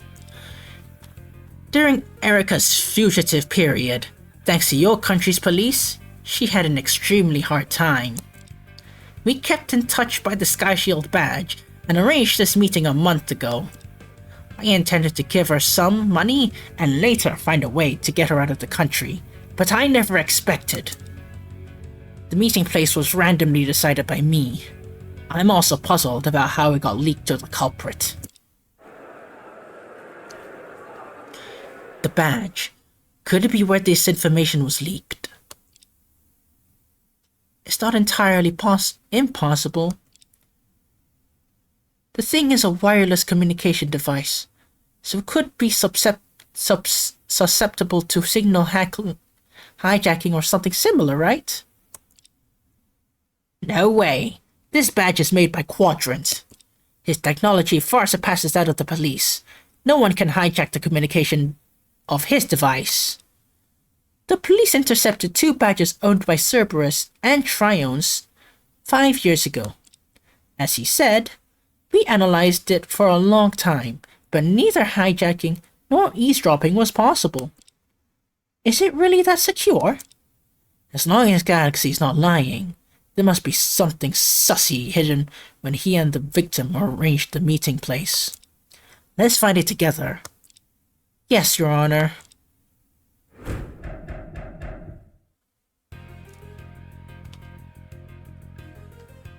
Hold it! This may not be a boring question. If you don't cooperate, you won't be able to find the real culprit who killed the victim. Nice words.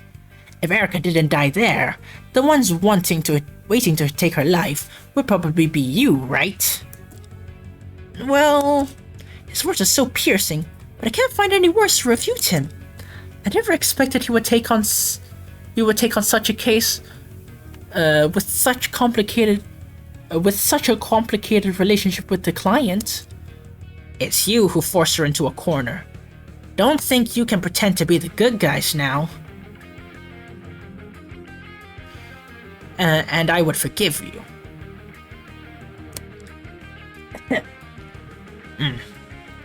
Defendant, I must warn you. It is your lawyer who gave you the opportunity to testify. Don't be ungrateful. Hold it! Did the victim ever tell you how dire her situation was? Why did you go and ask your country's police about that? Like that widow over there. She must know all the dirty tricks of your police like the back of her hand. Oh, you're flattering us. No matter how many dirty tricks our police have, they can't compare to even half of what Sky Shield does.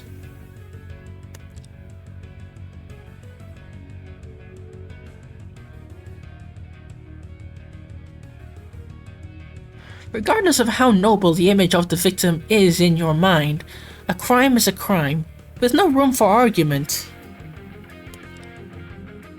If Kujo was truly an innocent person, was the old man who died so tragically in the mind guilty?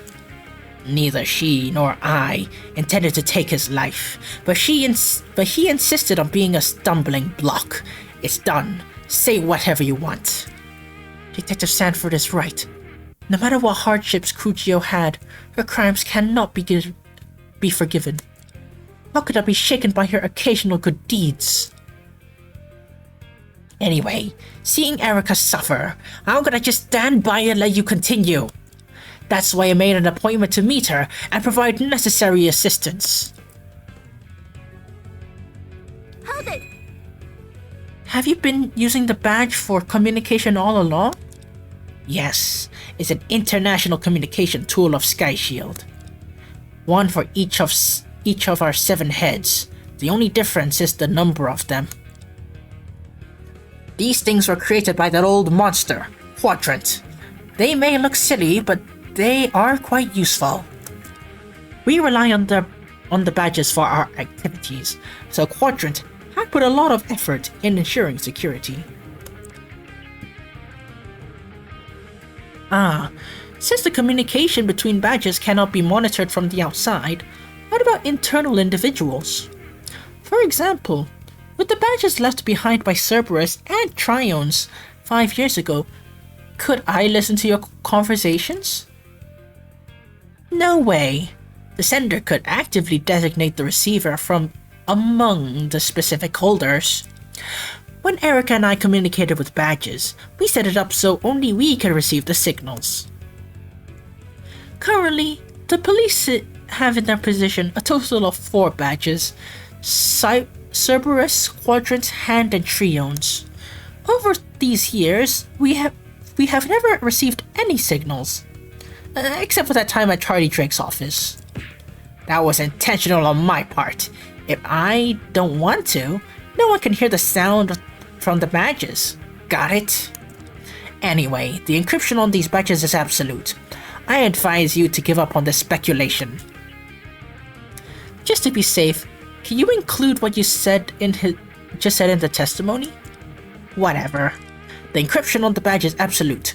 No monitoring by outsiders is impossible, and other badge holders cannot receive signals.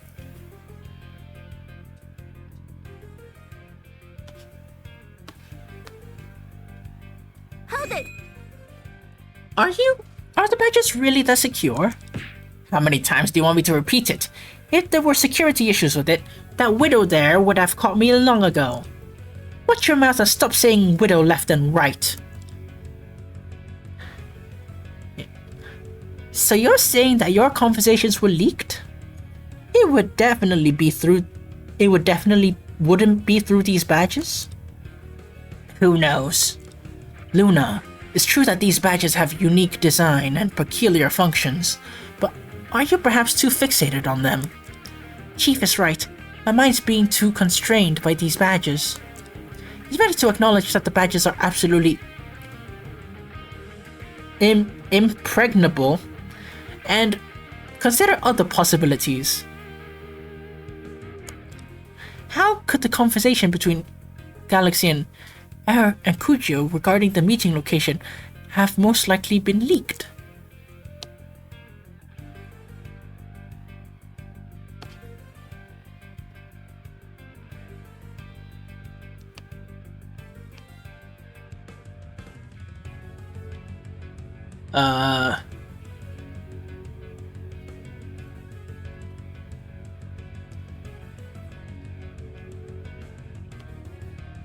Could it be that Kyujo told someone in private? What? Are you out of your mind? Since our mother's death, I have been the only person Erika was closest to in this world. Who else could she have talked to? Even if it were for her own safety, she would never leak such crucial information. Indeed, even I find it impossible. Kyujo's closest person in the world. Perhaps her husband, Kashmir Khan. Was also included? Even though she claimed to be using him, I feel like things aren't that simple with a woman's intuition. But regardless, I don't think she would disclose her whereabouts to Kashmir Khan. Hold it! Randomly decided? Really? Is there any possibility of some underlying logic that someone could have guessed? Like 101 being a lucky number or something? Don't talk nonsense. Before I contacted her, there happened to be a movie playing on the TV in the room. The actress in the movie bought a coat for $101. I remembered this number and measured it casually. What logic could there be in that? No, I think. In other words, it's impossible for someone to predict your meeting place through except for eavesdropping. Finally, you understand. Hold it! So your plan was to provide her with the funds and then leave? You don't intend to keep her with you for protection? This time, my visit is attracting a lot of attention. It's already risky to meet her, let alone have her with me. I couldn't think of a quick way to send her out of the country, so I could only give her some money for immediate assistance. You provided her with funds through a bank card. Are you afraid of being traced through the information? The bank card is created with a secure account. As long as my identity isn't exposed, it doesn't matter even if it's traced. The absolutely safe method would be virtual currency, but thanks to you all, she didn't even have a way to convert it to cash. Virtual currency? Like Bitcoin, right? Any of that stuff could end up being used by criminal organizations. There. Bitcoin? What's that? You don't need to know. Galaxy, please continue. Anyway, the first thing I did when I arrived was contact Erika using the badge. Hold it! So your plan was to provide her with the funds? Oh, oops.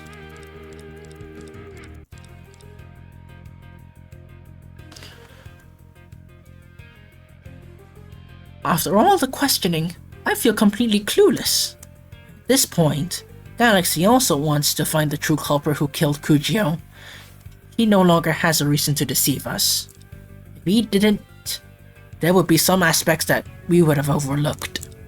Let's ask in more detail. Perhaps the breakthrough lies in a place even he himself doesn't know. I'll give it a try. Make it simpler. Since eavesdropping through the badge is not feasible, why not simply placing a listening device on either of you? Oh, that's a good point. If you want to monitor a specific individual, directly placing a listening device on the target is the most effective method. Ridiculous! Our personal belongings undergo rigorous checks at any time. Moreover, we have developed a habit of changing our personal items every day, except for a few select private belongings. Even if there were a listening device, it would be impossible to hear any crucial information on that day. Understand? A few select private belongings. Galaxy was a free man, with plenty of time and space to inspect his personal items and change his appearance. If there really is a listening device, it's more likely to have been placed on Kyujo. But what item on Kyujo would be considered one of the few select belongings that won't be changed? I don't know. Alright, enough nonsense. Let's move on to the next topic. Hold it! Don't rush. I think I have a lead on the location of the listening device. What? mind it if you do. If my speculation is correct, the listening device might be on this item. That's it. Oh, okay. This is... Mother? Yes, the person in the photo should be you and your and Cujo's mother. Mrs. Evelyn Kaida, right? Over the years, Cujo has always worn this necklace, never parting with it. To install a listening device without being detected, I think this will be a very perfect option. What? What jerk dared to tamper with my mother's photo? Objection!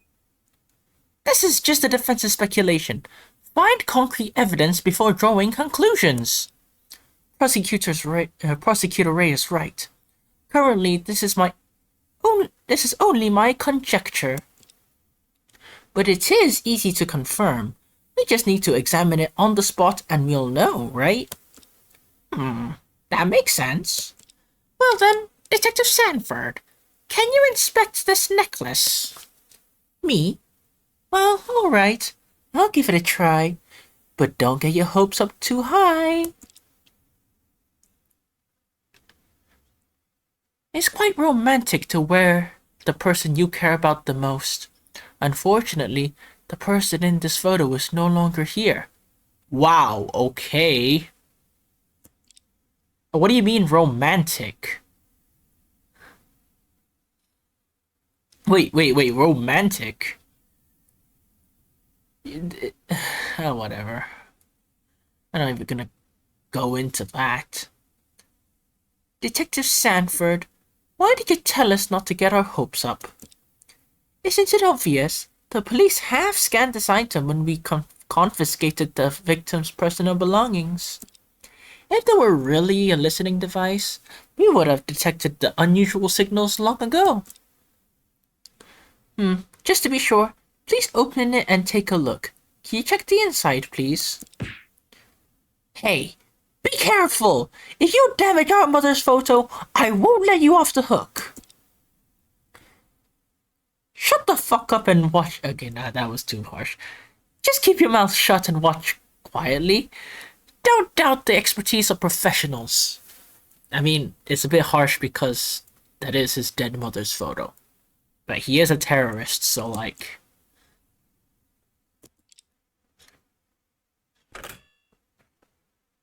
Oh my. Oh my. A wire? Based on this small piece of copper wire, it's impossible to determine what was previously installed here. But the possibility of it being a listening device does exist.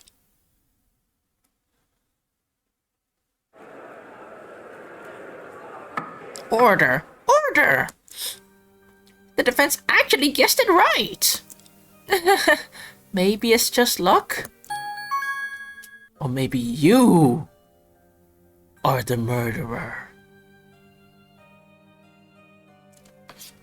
Also, this song fucking slaps. Let me just raise the volume.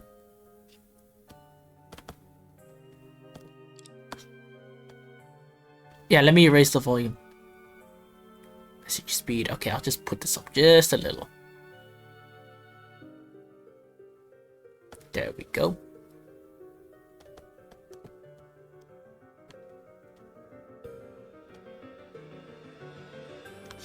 There we go. The song slaps. I must clarify that this oh man, what is this melody called?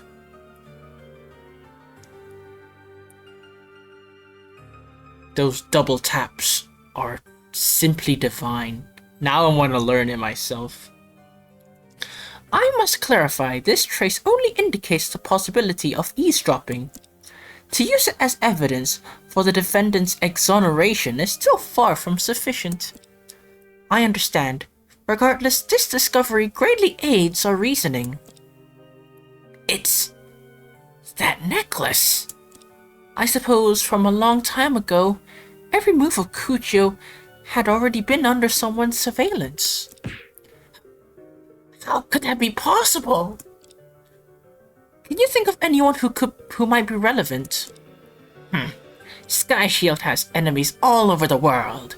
Anyone could have been a threat to Erika. How am I supposed to guess? Besides, if the Monitor truly wanted to harm her, they could have acted any time during the months she was on the run. Why wait till now? The Skyrim Trade Center is heavily guarded and full of mixed company. Killing her there would only increase the difficulty. But it will put on a show. A jolly good show. For people who hate Sky Shield anyway. Well, it does seem strange. Then Drinker's heart is not in the cup. Perhaps the eavesdropper's target wasn't the victim from the beginning. Laying a long line to catch a big fish, huh? Interesting. Right. The note left by the ambusher said, "Today, Sky Shield shall perish here." But killing Kujo alone wouldn't make Sky Shield disappear. Maybe their target from the beginning was you, Kalends. Are you saying everything is because of me? No shit! The Monitor eavesdropped on Kujo's conversation long-term to wait for the meeting between her and you, Kalends. Upon hearing the time and place of your meeting, they immediately arranged the ambush. We initially thought the mysterious rope ladder on the second floor was set by Kujo's accomplice. In hindsight, it was more likely set by the real culprit. They deliberately left a way to lure Kujo in. Oh. Someone planned this for a long time, and on the day of the incident, they hit on sight to strike. They intended to kill you, Galaxy, but Kujo ended up being the unfortunate victim by mistake. Perhaps this person's goal was to eliminate both of you? After all, once both of you are dead, Sky Shield would... Huh? What is it? Something occurred to me. What is it? Thinking carefully, because Sky Shield is notorious for his crimes, we've always had a fixed mindset. Thinking carefully, because Sky Shield is notorious for his crimes. Wait, what? Yeah, it's the same line. Thinking carefully, because Sky Shield is notorious for his crimes, we've always had a fixed mindset. I even thought capturing Kalends would solve all the mysteries. But now here he stands, yet the fog obscuring the truth remains, like in Persona 4. I have indeed suspected Galaxy Kaido over the years, so I have been secretly investigating him and his associates. But the undeniable fact is that Sky Shield's major attacks have all failed in recent years. It has also consistently lost its high-ranking heads. This case even led to the imprisonment of the leader, Galaxy. Right, I never considered this in my previous investigations. Maybe in a series of events, Sky Shield has been the victim from the start. Sky Shield is the victim? Besides the never-seen tuna, if the attacker wanted to kill both Kalends and Snowflake, and if you, the only two active heads, are dead, it will indeed fulfill the prophecy of that note. All the heads would be dead, and Sky Shield would perish. Unexpected. So ruthless. What, you like that shit? You look happy. Order. Order! If the defense's inference is correct, though Sky Shield is a heinous heinous anus criminal organization. Extrajudicial assassins from its members are blatant crimes that this court cannot condone. Nonsense! Are you referring to me? Not you. I was addressing the defense. After going in circles, we're back to square one. What? You're just like the old fox, shifting the blame to a non-existent person. To acquit the defendant, you even side with Sky Shield. What's there to justify these villains? I don't intend to justify them, but speaking objectively... Fine, you want objectively? I'll give it to you. Someone eavesdropped on the victim, set a trap, and ambushed on sight. Quite an imagination. So tell me, who is this mastermind? I don't have lead on their identity yet, but we cannot deny their existence. Sky Shield has countless enemies and enormous assets. Other criminal organizations might covet them? Your words only prove someone has a motive, but not this person's existence. Inside this victim's necklace was only a small piece of copper wire. Who knows what it was before? The pistol and note found at the scene were just the defendant's words, and we know his credibility. And ambushing the victim at the scene is impossible. Objection! We haven't fully discussed this. It might not be possible. It may not be impossible. Objection! Are you taking the prosecution or your client for fools? Oh. You've seen the layout of this floor. Apart from a few load-bearing columns, it's empty. Not to mention the defendant is a seasoned crime leader with rich anti-surveillance expertise. Oh, I'm gonna counter that shit. Even you would detect if someone was on the same floor. In such conditions, how can anyone hide there? Well... Luna, we've come this far, so we must figure out the crime process. If Galaxy isn't the murderer, there must be another way by which someone else shot the victim. We've done a very thorough investigation. Let's not drop the ball now. I understand. Your Honor, hear me out. Regarding this ambusher, the defense believes that... Firstly, the song is fucking banging.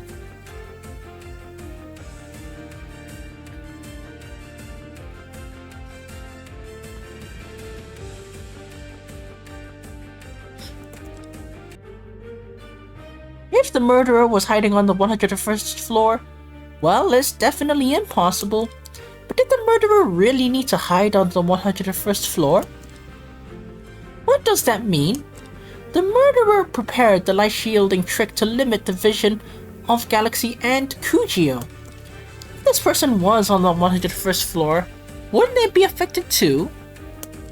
Even if they wore sunglasses, they would need time to adapt to the sudden bright environment.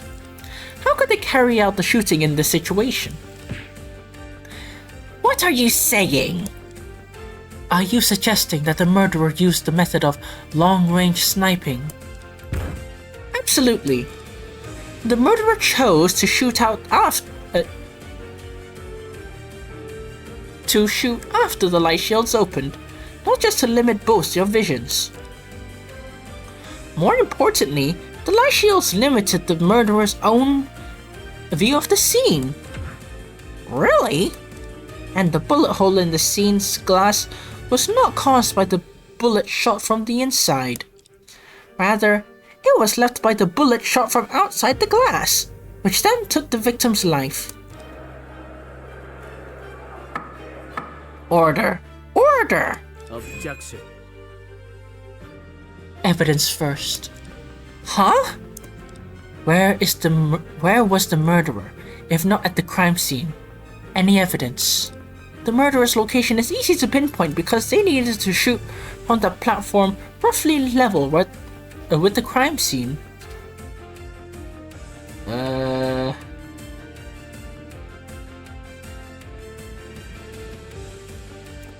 There is only one location nearby. Well, didn't the police yesterday say there were no buildings of equal height near the crime scene? Until the end of yesterday's court session, we thought so too. The reason for that misconception is entirely due to the glass at the crime scene acting as a visual trick. A visual trick? Yes, Detective Sanford also mentioned that the 101st floor is going to be a sightseeing platform overlooking the city. To achieve this, the builders used glass of uneven thickness. Looking through such glass makes everything shrink drastically, and close objects appear far. Really? Prosecutor Ray, please recall if there were any adjacent high-rise buildings near the Skyrim Trade Center. Such a building not only exists, but one you're very familiar with. From my office window, I can clearly see the entrance of the Skyrim Trade Center. Are you saying the actual distance between the Genesis Financial Mansion and the Skyrim Trade Center? Exactly. Only a few dozen meters, truly.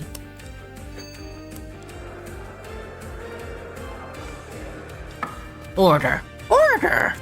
Although the Genesis Financial Mansion has a significant height difference from the Skyrim Trade Center, the crime scene is not the top floor, but the 101st floor.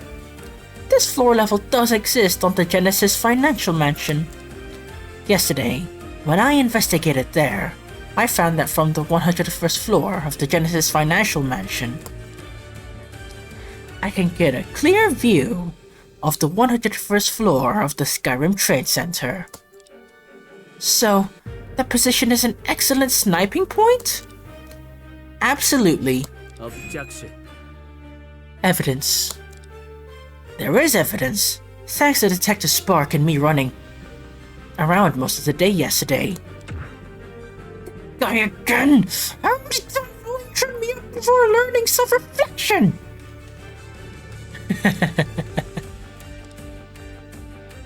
Chief, you're basically selling out your teammates.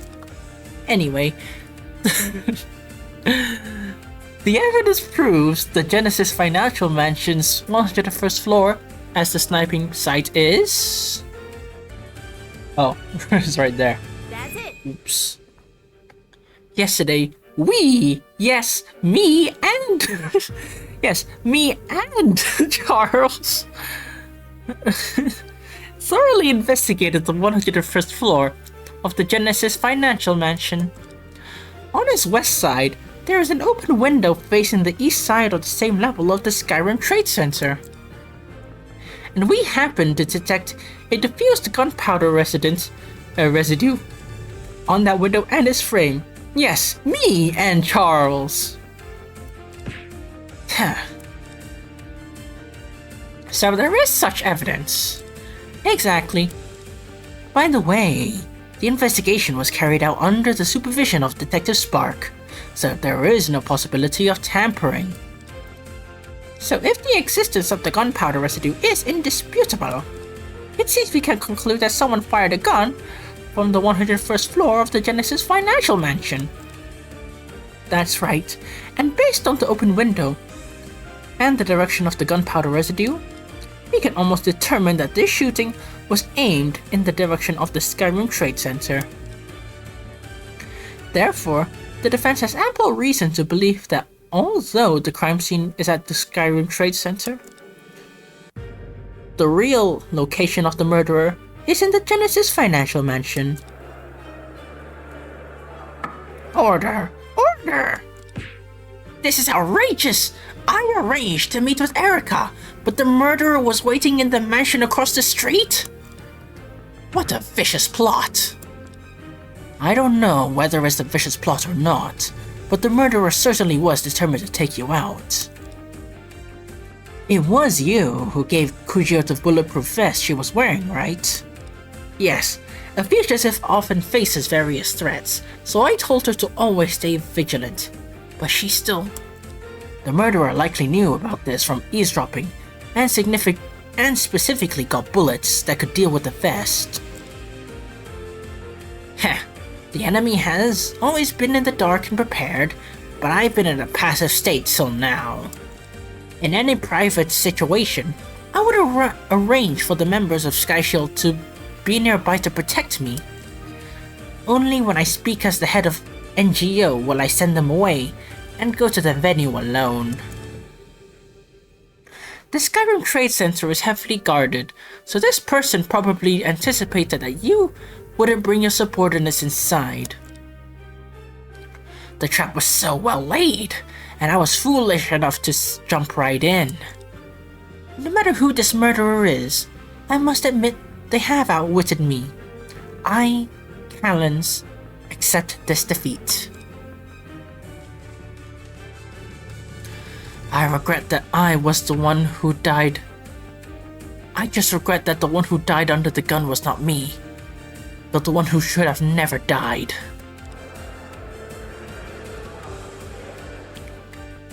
Your Honor, you have heard the defense's argument.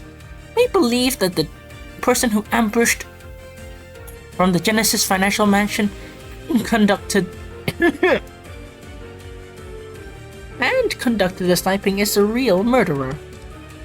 And for the identity, the defense has no clues yet. That's understandable. Yeah. As you say, there was a sniper in the mansion across the street, they could just leave after committing the crime. Yes, whether by retrieving surveillance footage or questioning the guard, it is the police's job to find this person. Yeah, that is true. You hear that, Ace Attorney? You hear that? Gumshoe, do your fucking job. Actually, wait, he disappeared, didn't he? Gumshoe, come back! If the defendant who was on the Skyrim Trade Center is the murderer, he cannot explain the traces in the opposite mansion. Additionally, we cannot find any convincing motive for murder from the defendant. Therefore, the defense believes that the possibility of the defendant committing the murder is extremely low. Regarding the defense's argument, the court will... Nonsense!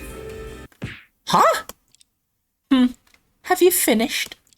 Prosecutor Ray? Stop this nonsense! This charade of whitewashing ends here. And there it is. What? Boombox, bitch. Our side acknowledges the defense's effort to ensure the interest of their client. However, I cannot overlook the selective blindness to key evidence during your reasoning.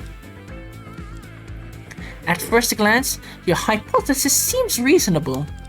Upon closer examination, however, it has significant contradictions. You claimed the bullet that killed Snowflake was shot from outside the window by someone else? Impossible! The bullet hole in the window glass of the crime scene could only have been made by Galaxy. Why? You asserted that the murderer in the opposite mansion used a different gun, right? Of course. Problem? After the crime, the police conducted a thorough search of every floor of the Skyrim Trade Center. It has been confirmed that the only bullet found on the scene was the one bullet in the bulletproof vest of the victim. Does that mean... Exactly. It was identified that 2 bullets had been fired from the murder weapon.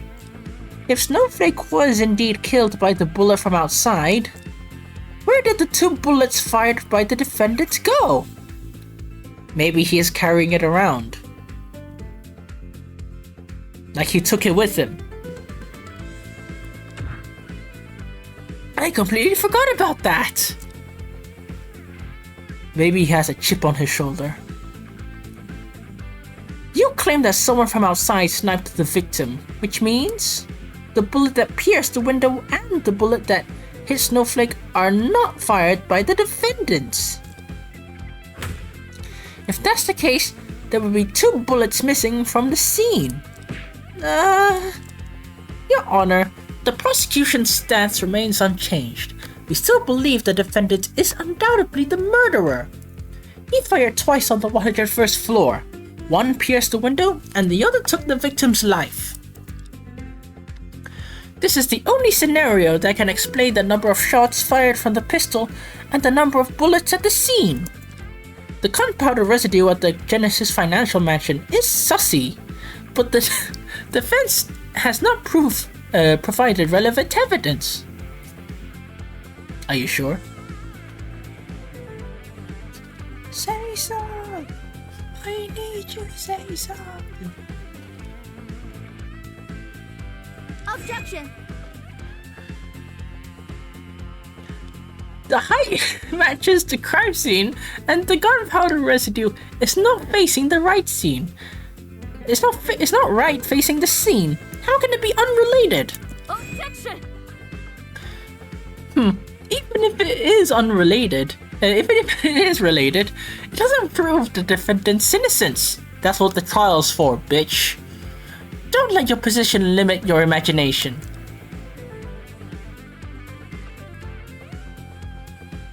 What if the defendant had long harbored ill will toward the victim, and he not only brought a gun to the meeting, but also arranged a double insurance? What? For instance, he arranged for a Sky Shield sniper to shoot from the opposite mansion. But this sniper missed, and the bullet deviated at a height, so we naturally couldn't find the bullet. And ultimately, the person who killed the victim is still the defendant, which is close by. This argument can perfectly explain all the traces at the scene. It's far more convincing than your incomplete reasoning. What could this be? Order! Order! I almost believe the defendant's argument, but upon closer consideration, Prosecutor Ray's claims make more sense. If the defense insists that the defendant is not the murderer, then where did the bullet go? What the fuck are you saying? What? What intonation is this? Who says I fired 2 shots at the 101st floor?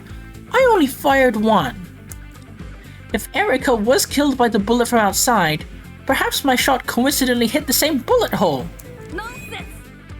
You just said you fired first and the victim fell afterward, and now you're changing the story? I don't know, but I'm not lying! The defense is too naive, easily swayed by the defendant's sob story. Don't forget that the person standing before you is a cunning criminal of countless murders. All this talk of the sniper and a trap is nonsense that never existed. Order! Order! What should we do?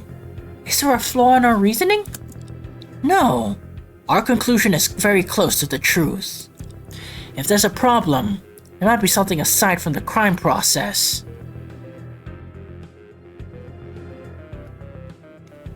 I like this image. Sis is right. If Galaxy isn't the murderer, his 2 shots would have produced 2 bullets. In our reasoning, he not only didn't shoot Kujio, but also didn't break the window. So where did his 2 bullets go? Defendant, if you can't present a valid counterargument, this court will accept Prosecutor Ray's claim. Oh no, once Sis's viewpoint is accepted, Galaxy will be convicted guilty to a large degree. Could it be that everything Galaxy just showed is an act? Is he really the murderer?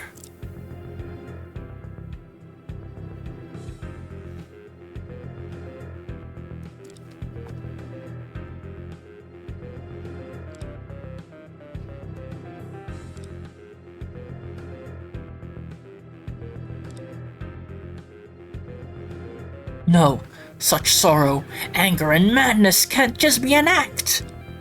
Hey, what are you doing? Aren't you supposed to find Erica's real murderer? Where are they? I don't care if you convict me. Do whatever you want. But even if I die, I want to die knowing the truth. I haven't given up, so are you two giving up, huh? You insisted on continuing this farce, yet your performance is worse than a nobody's. I'm deeply disappointed. I never expected that one day I'd be encouraged by a notorious terrorist. I understand, Galaxy. I'm sorry. Like most people present, I hate you. And there's no trust between us. But only for this one thing I don't want to disappoint you. I hope you get back your words with action. Don't just make pretty speeches. It's good you're calm now. Think carefully. What's wrong with the bullets? You're not fighting alone this time. I'll spare no efforts to help you. Understood. We reached the most critical step of the reasoning. So, never back down, never what? Never give up! It's time to clear my mind and review this case from the beginning to the end. Water time.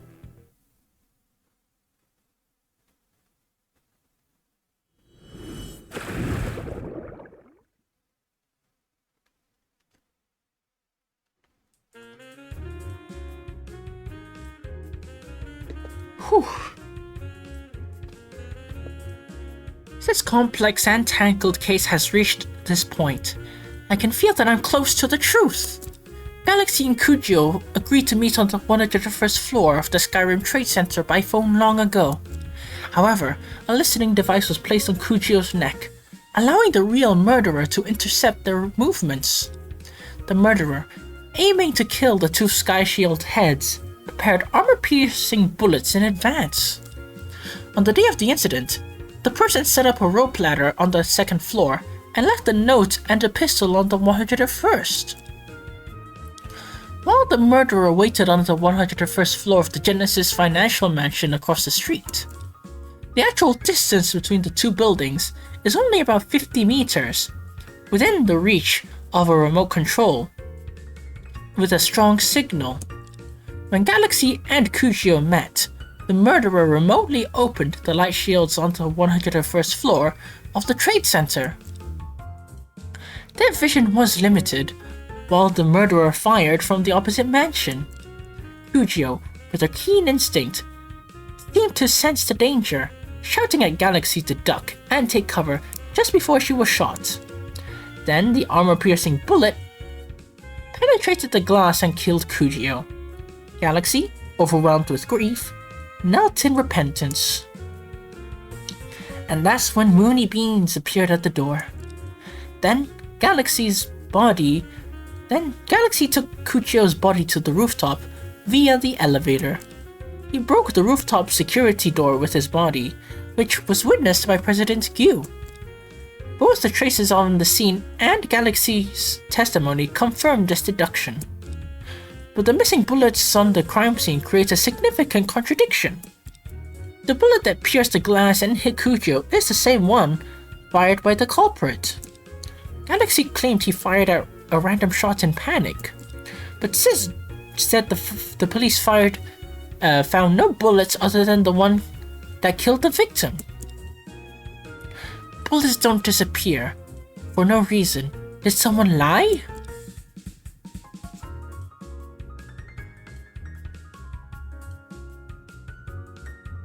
Holy shit, the song is fire.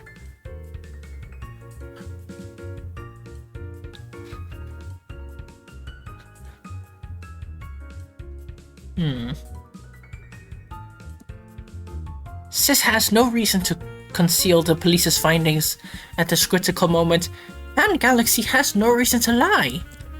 What they say must be true. I have to figure out the scenario where both the statements are valid. Why did Galaxy fire the gun, but the police couldn't find the bullet on that floor?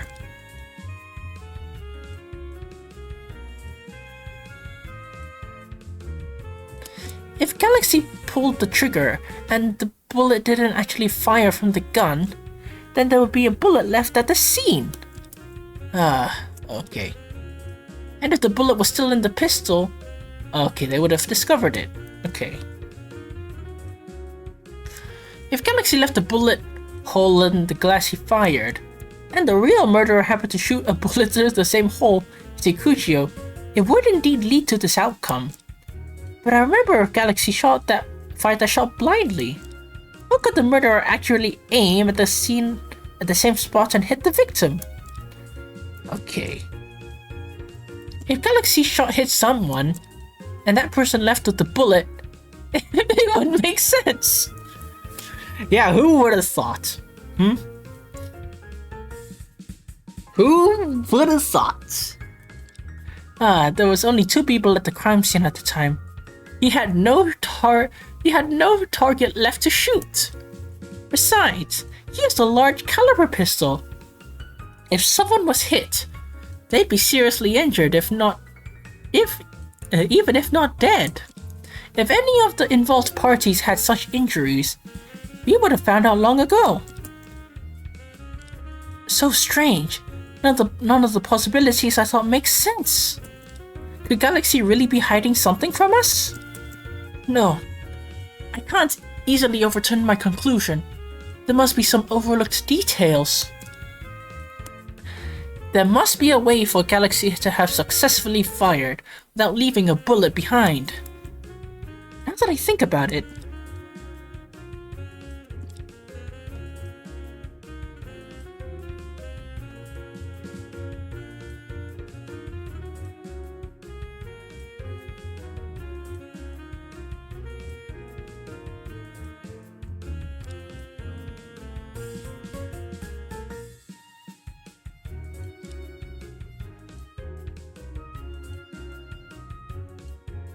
right. A similar situation happened with the rooftop security door. We never figured out the gunpowder reaction there, which might be related to the missing bullet. Galaxy fired at the security door, but couldn't break the lock. What exactly is the problem?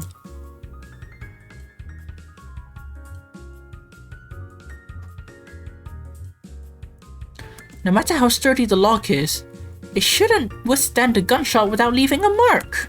Maybe there is something wrong with the pistol, like it has poor power, or the barrel has been modified. Let's get creative. Is it possible to put something like a furnace inside the barrel to mount the bullet? No, if the pistol has been tampered with, the police and the prosecution would have found out.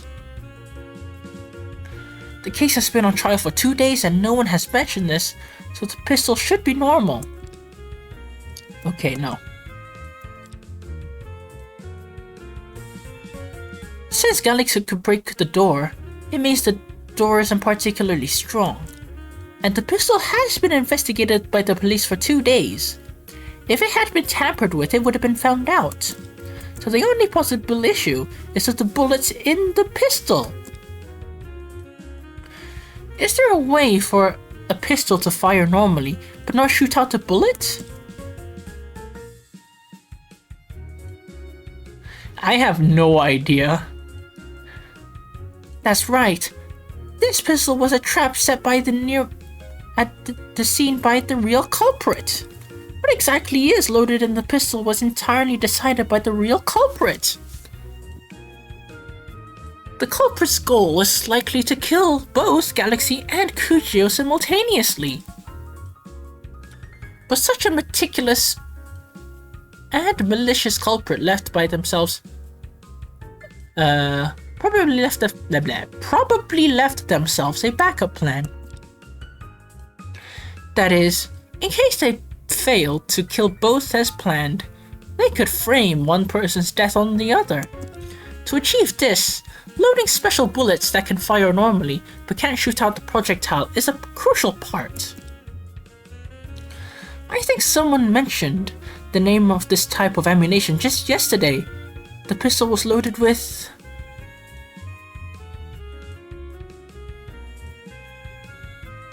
blank cake! Cake?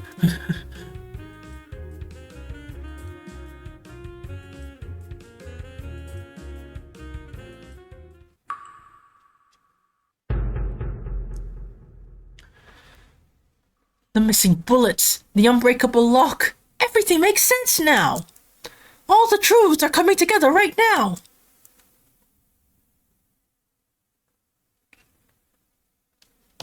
Oh, man.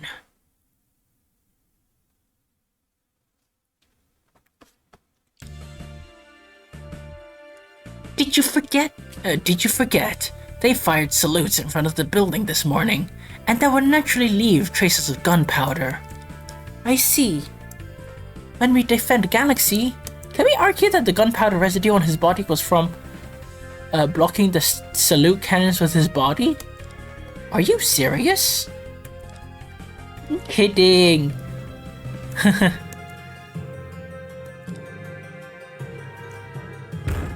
I got it!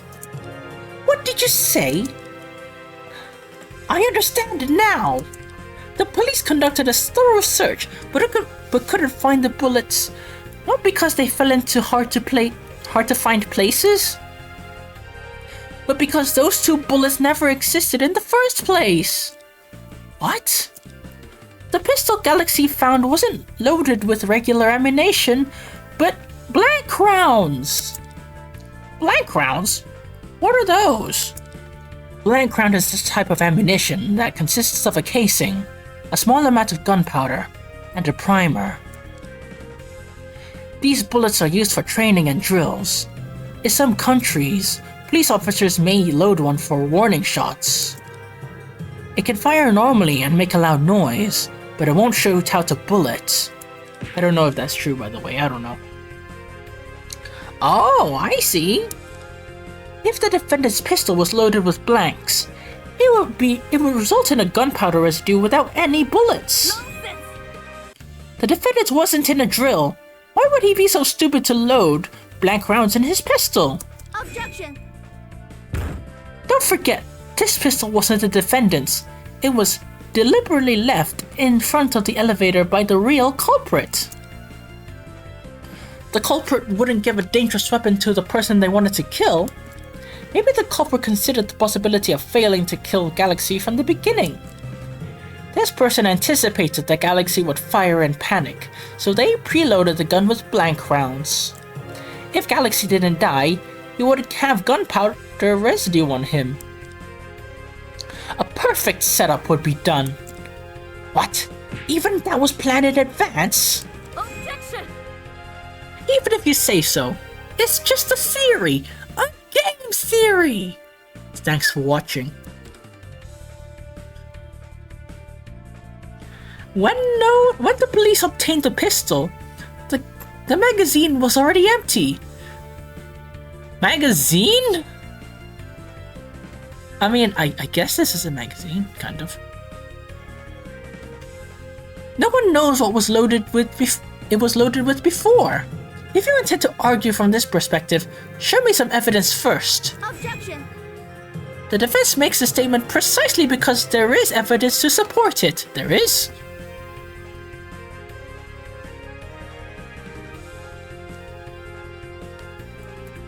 What? What?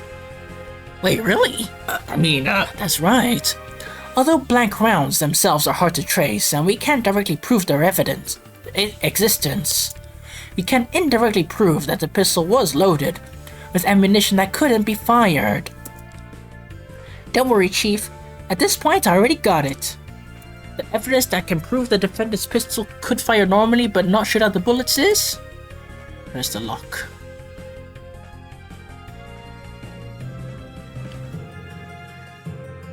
That's it! Look at this security door. This says gunpowder residue. It indicates someone fired a gun at the door handle.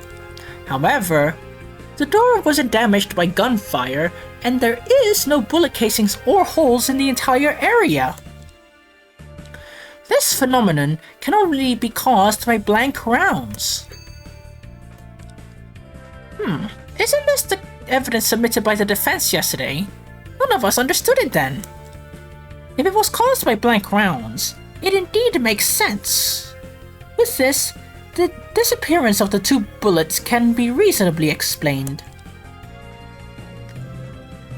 There was only one bullet fired at the crime scene, which was the one that killed Eric Akuchio. This Galaxy's pistol was loaded with 2 rounds. He absolutely couldn't have shot the victim. The murderer in this case must be a sniper lurking in the opposite building. Order! Order! So the victim in this case was killed remotely by an unknown outsider? Although the defendant had a bad record, the court finds it hard to deem him the murderer after hearing the defense's argument. So noisy. Prosecutor Schubert? I merely paused on the rest of a half beat, but the defense's sunshine suddenly became inexplicably bright.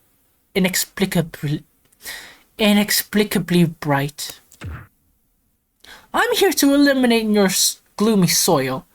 Got a problem? Of course I do. Shade-loving plants, when exposed to strong light for too long, will suffer from overexposure. What exactly are we metaphorizing about? Regarding the defense's evidence and reasoning, I have one stance. All overruled. Again. Firstly, the first hypothesis that the defendant's pistol was loaded with blanks, overruled. Don't assume you're the only one versed in military matters, bitch. There are more types of blank rounds than you think. Blank rounds, divided into crimped blank rounds and full-form blank rounds. The former cannot fire bullets, while the latter can still fire plastic bullets without lethality. I never heard that before. All trading ammo within our country are full-form blank rounds, which leave plastic bullets after being fired. This does not correspond with the traces found at the crime scene. Didn't Sky Shield steal overseas equipment before? Maybe they also stole another type of blank rounds. Overruled. If you were a member of the criminal organization, would you steal something like blank rounds? Maybe. Secondly, the claim of the sniper at the Genesis Financial Mansion. Overruled.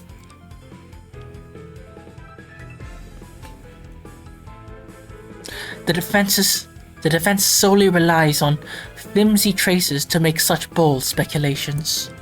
But what about the gunpowder residue? It's been too long since the incident, and the sparse gunpowder residue cannot prove any connection to the case. Shooting through the glass to kill a target in another building with one shot demands exceptional marksmanship. If such a person truly existed, why would they leave no traces on the day of the incident? That day, everyone was focused on the Skyrim Trade Center. It's normal that no one noticed the building across the street. Overruled. Don't underestimate us. Even if we didn't realize the actual distance between the two buildings, we didn't overlook any doubts. Do you mean? Last night, Prosecutor Ray and I had someone check the surveillance of every building and elevator in this neighborhood. On the day of the incident, we didn't spot any sussy bakas who didn't belong here on camera. What? Therefore, the defense's various hypotheses appear feeble in the face of reality. Your fabrications and assumptions are all crude as intentionally playing a whole musical phrase wrong to cover up the wrong note. These delusions aimed at absolving this guy should have come to an end.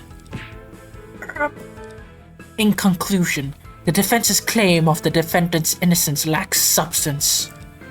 The real culprit in this case can still only be Galaxy Kaida. Yeah.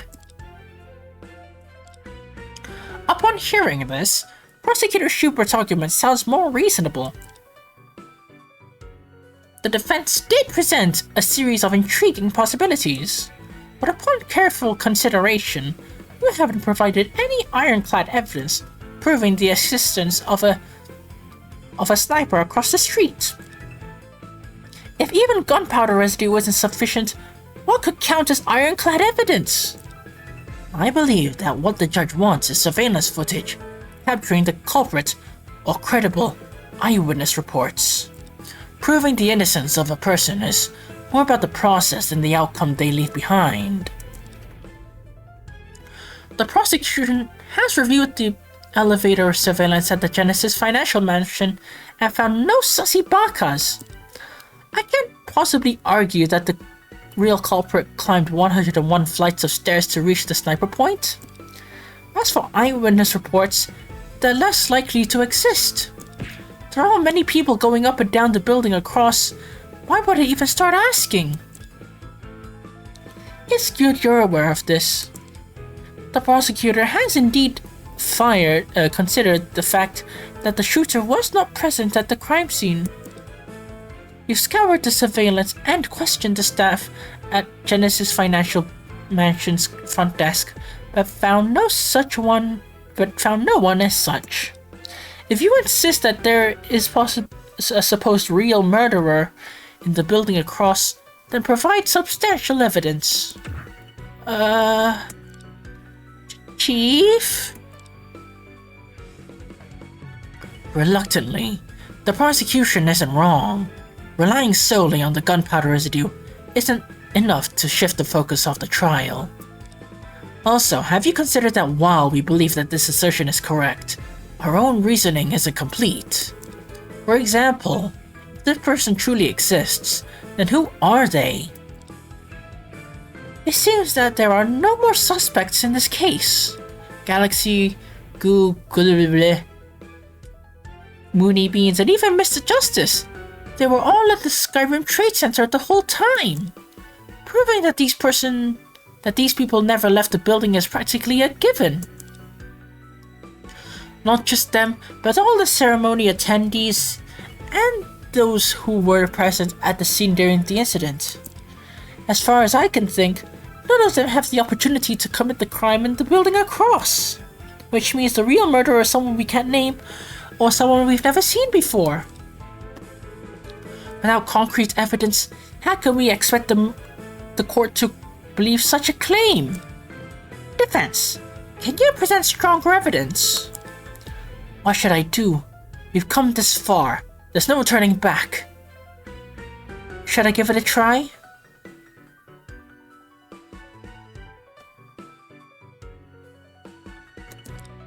Regarding the claim of the sniper at the Genesis Financial Mansion, our position is the defense can provide more evidence. The evidence proving the existence of a sniper at the Genesis Financial Mansion is... Nonsense! I haven't even said anything yet! It's nonsense anyway, whether you say it or not. Sis has a clear understanding of our current situation. Think carefully before responding this time.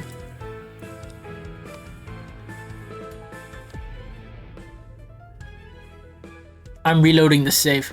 Nah, just joking. I'm gonna take the L.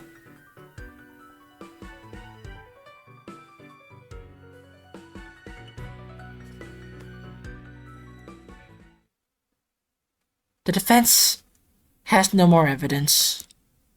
It seems that way. What should I do? We've come this far. Give up. Galaxy? I told you before, if they want to convict me, you can't stop them alone. You're wrong. We haven't lost yet.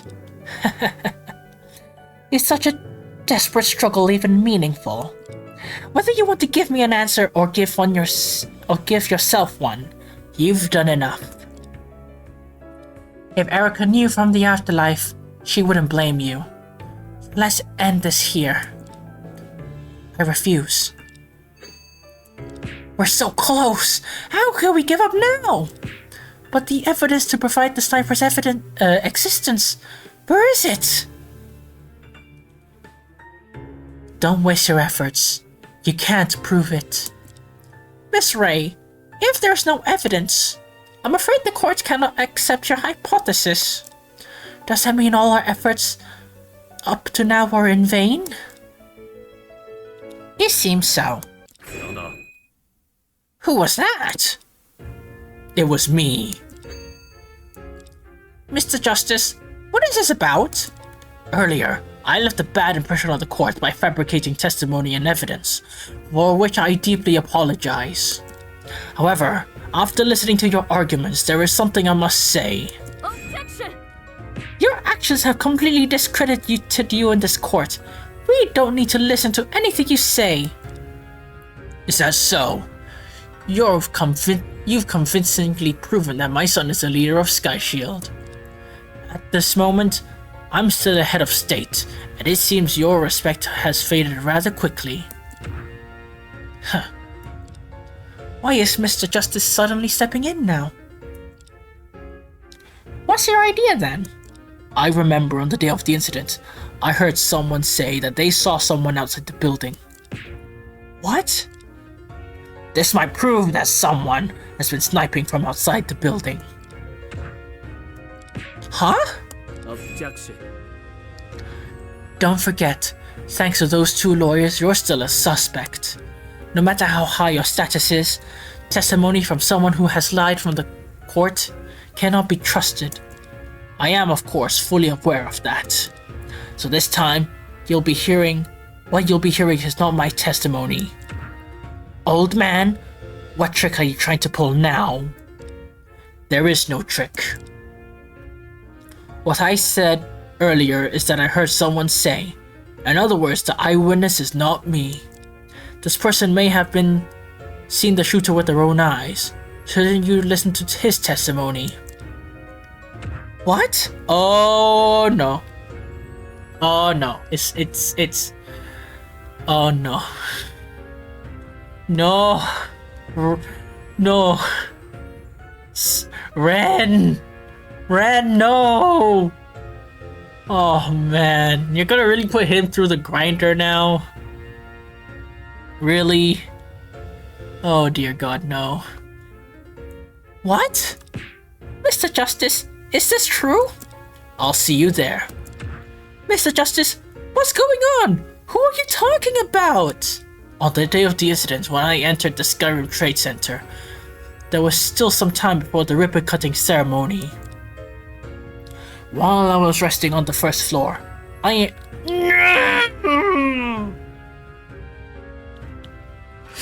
encountered a cute little boy. Okay, firstly, you should not say statements like that in court.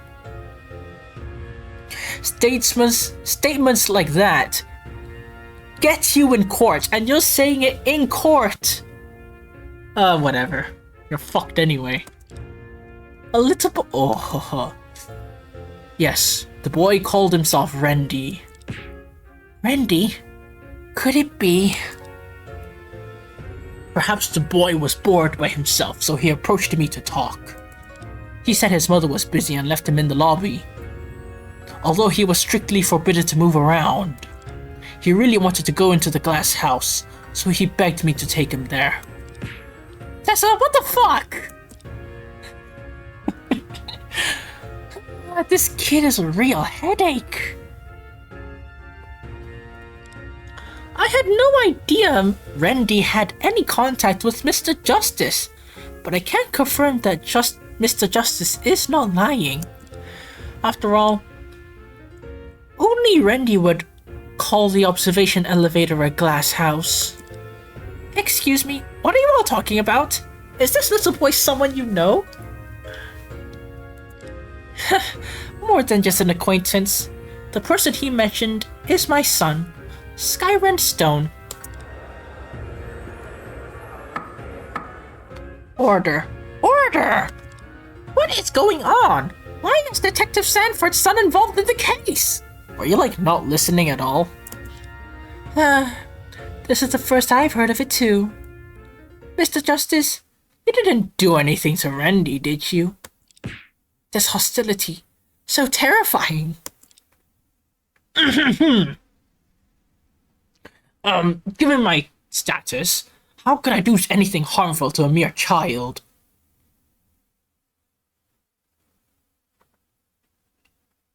Do you really want me to say anything on that? Like, I can, you know, I can say something about it.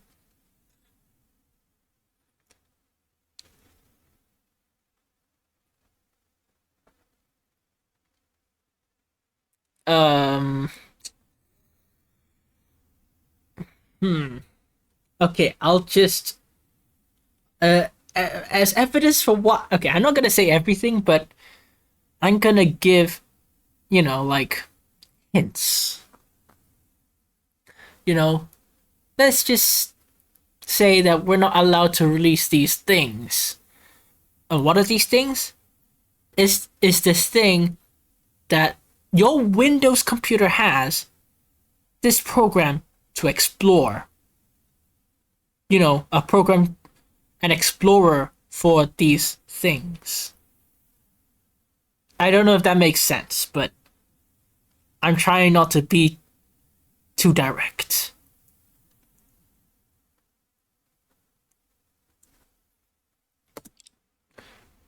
Actually, I'll just put an image of, what I'm referring to. What the government doesn't want you to see in regards to, the statements. Yeah, they don't want to release the thing that Windows explores. Image. Uh-huh.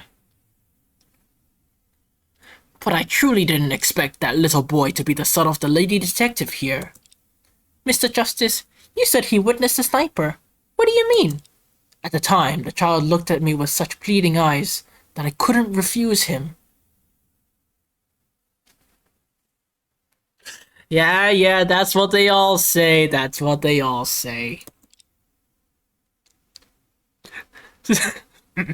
So I instructed my subordinates to wait in place while I took him to the elevator. Even someone like Mr. Justice couldn't resist Randy's pleading eyes.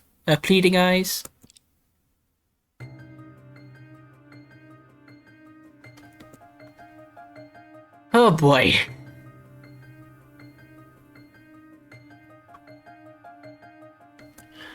While the elevator was going up, the child was very excited. He suddenly shouted at me, "There's a Superman flying outside!" A Superman? A Superman? Flying outside? That was his exact wording.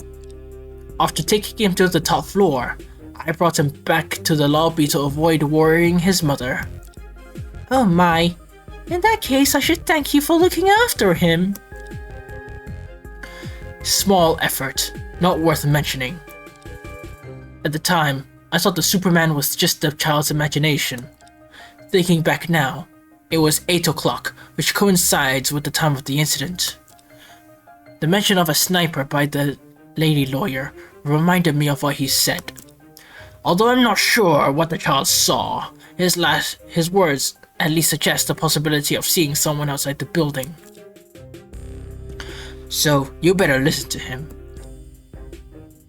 What do both parties think? Since there's a new clue, we should take it seriously. Objection! Before I officially raise an objection, I need to clarify something. But you already did. The child's legal guardian is present in the court. Shouldn't you ask for her opinion first? Oh, right, that was my oversight. Detective Sanford, what do you think? I, as his guardian, don't know if Randy really said that. He never mentioned it to me. Even if he did, it was probably just a child's imagination. He's still in kindergarten. It's normal for him to fantasize and make up stories. Objection! Precisely because he's a child, he's more likely to say what he saw without any embellishment. Everyone here has handled many cases. How many adult witnesses has testified without hiding anything? Randy's testimony could be a crucial breakthrough for us. Objection! A child that young can't distinguish between reality and fantasy. Objection. Oh, hi, Charles. If that's the case, then it's up to us to make that distinction. Isn't that what a lawyer's questioning is for? Huh, you really leave me no choice. Since you're determined to question Randy, if possible, we'd appreciate your cooperation, Detective Sanford. Since this case is so important, I can't let my protective instincts get in the way of justice. But if you scare Randy to tears with your questions, I'll hold each of you accountable. We'll be very careful. Your Honor, are you aware of the procedures for minors testifying in court? Of course, it's part of my duties. Our country's law states that if anyone who knows about the case and can express their own can testify in court. In other words, there is no regulation in our country that prohibits minors from testifying. But how old is your son? His reported age is 5, but he's only 4.5 years old. He's that young!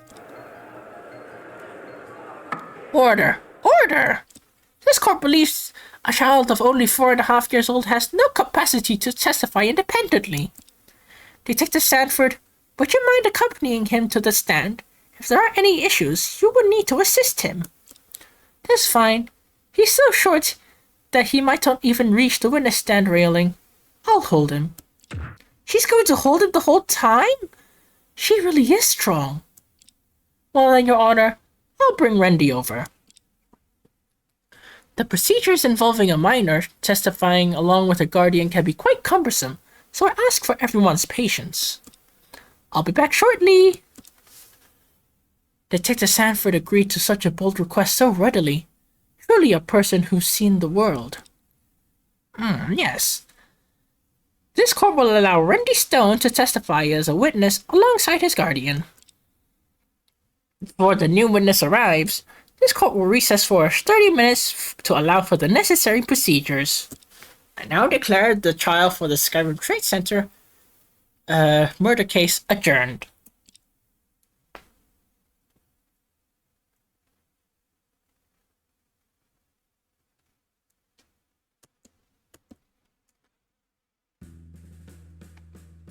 Oh my...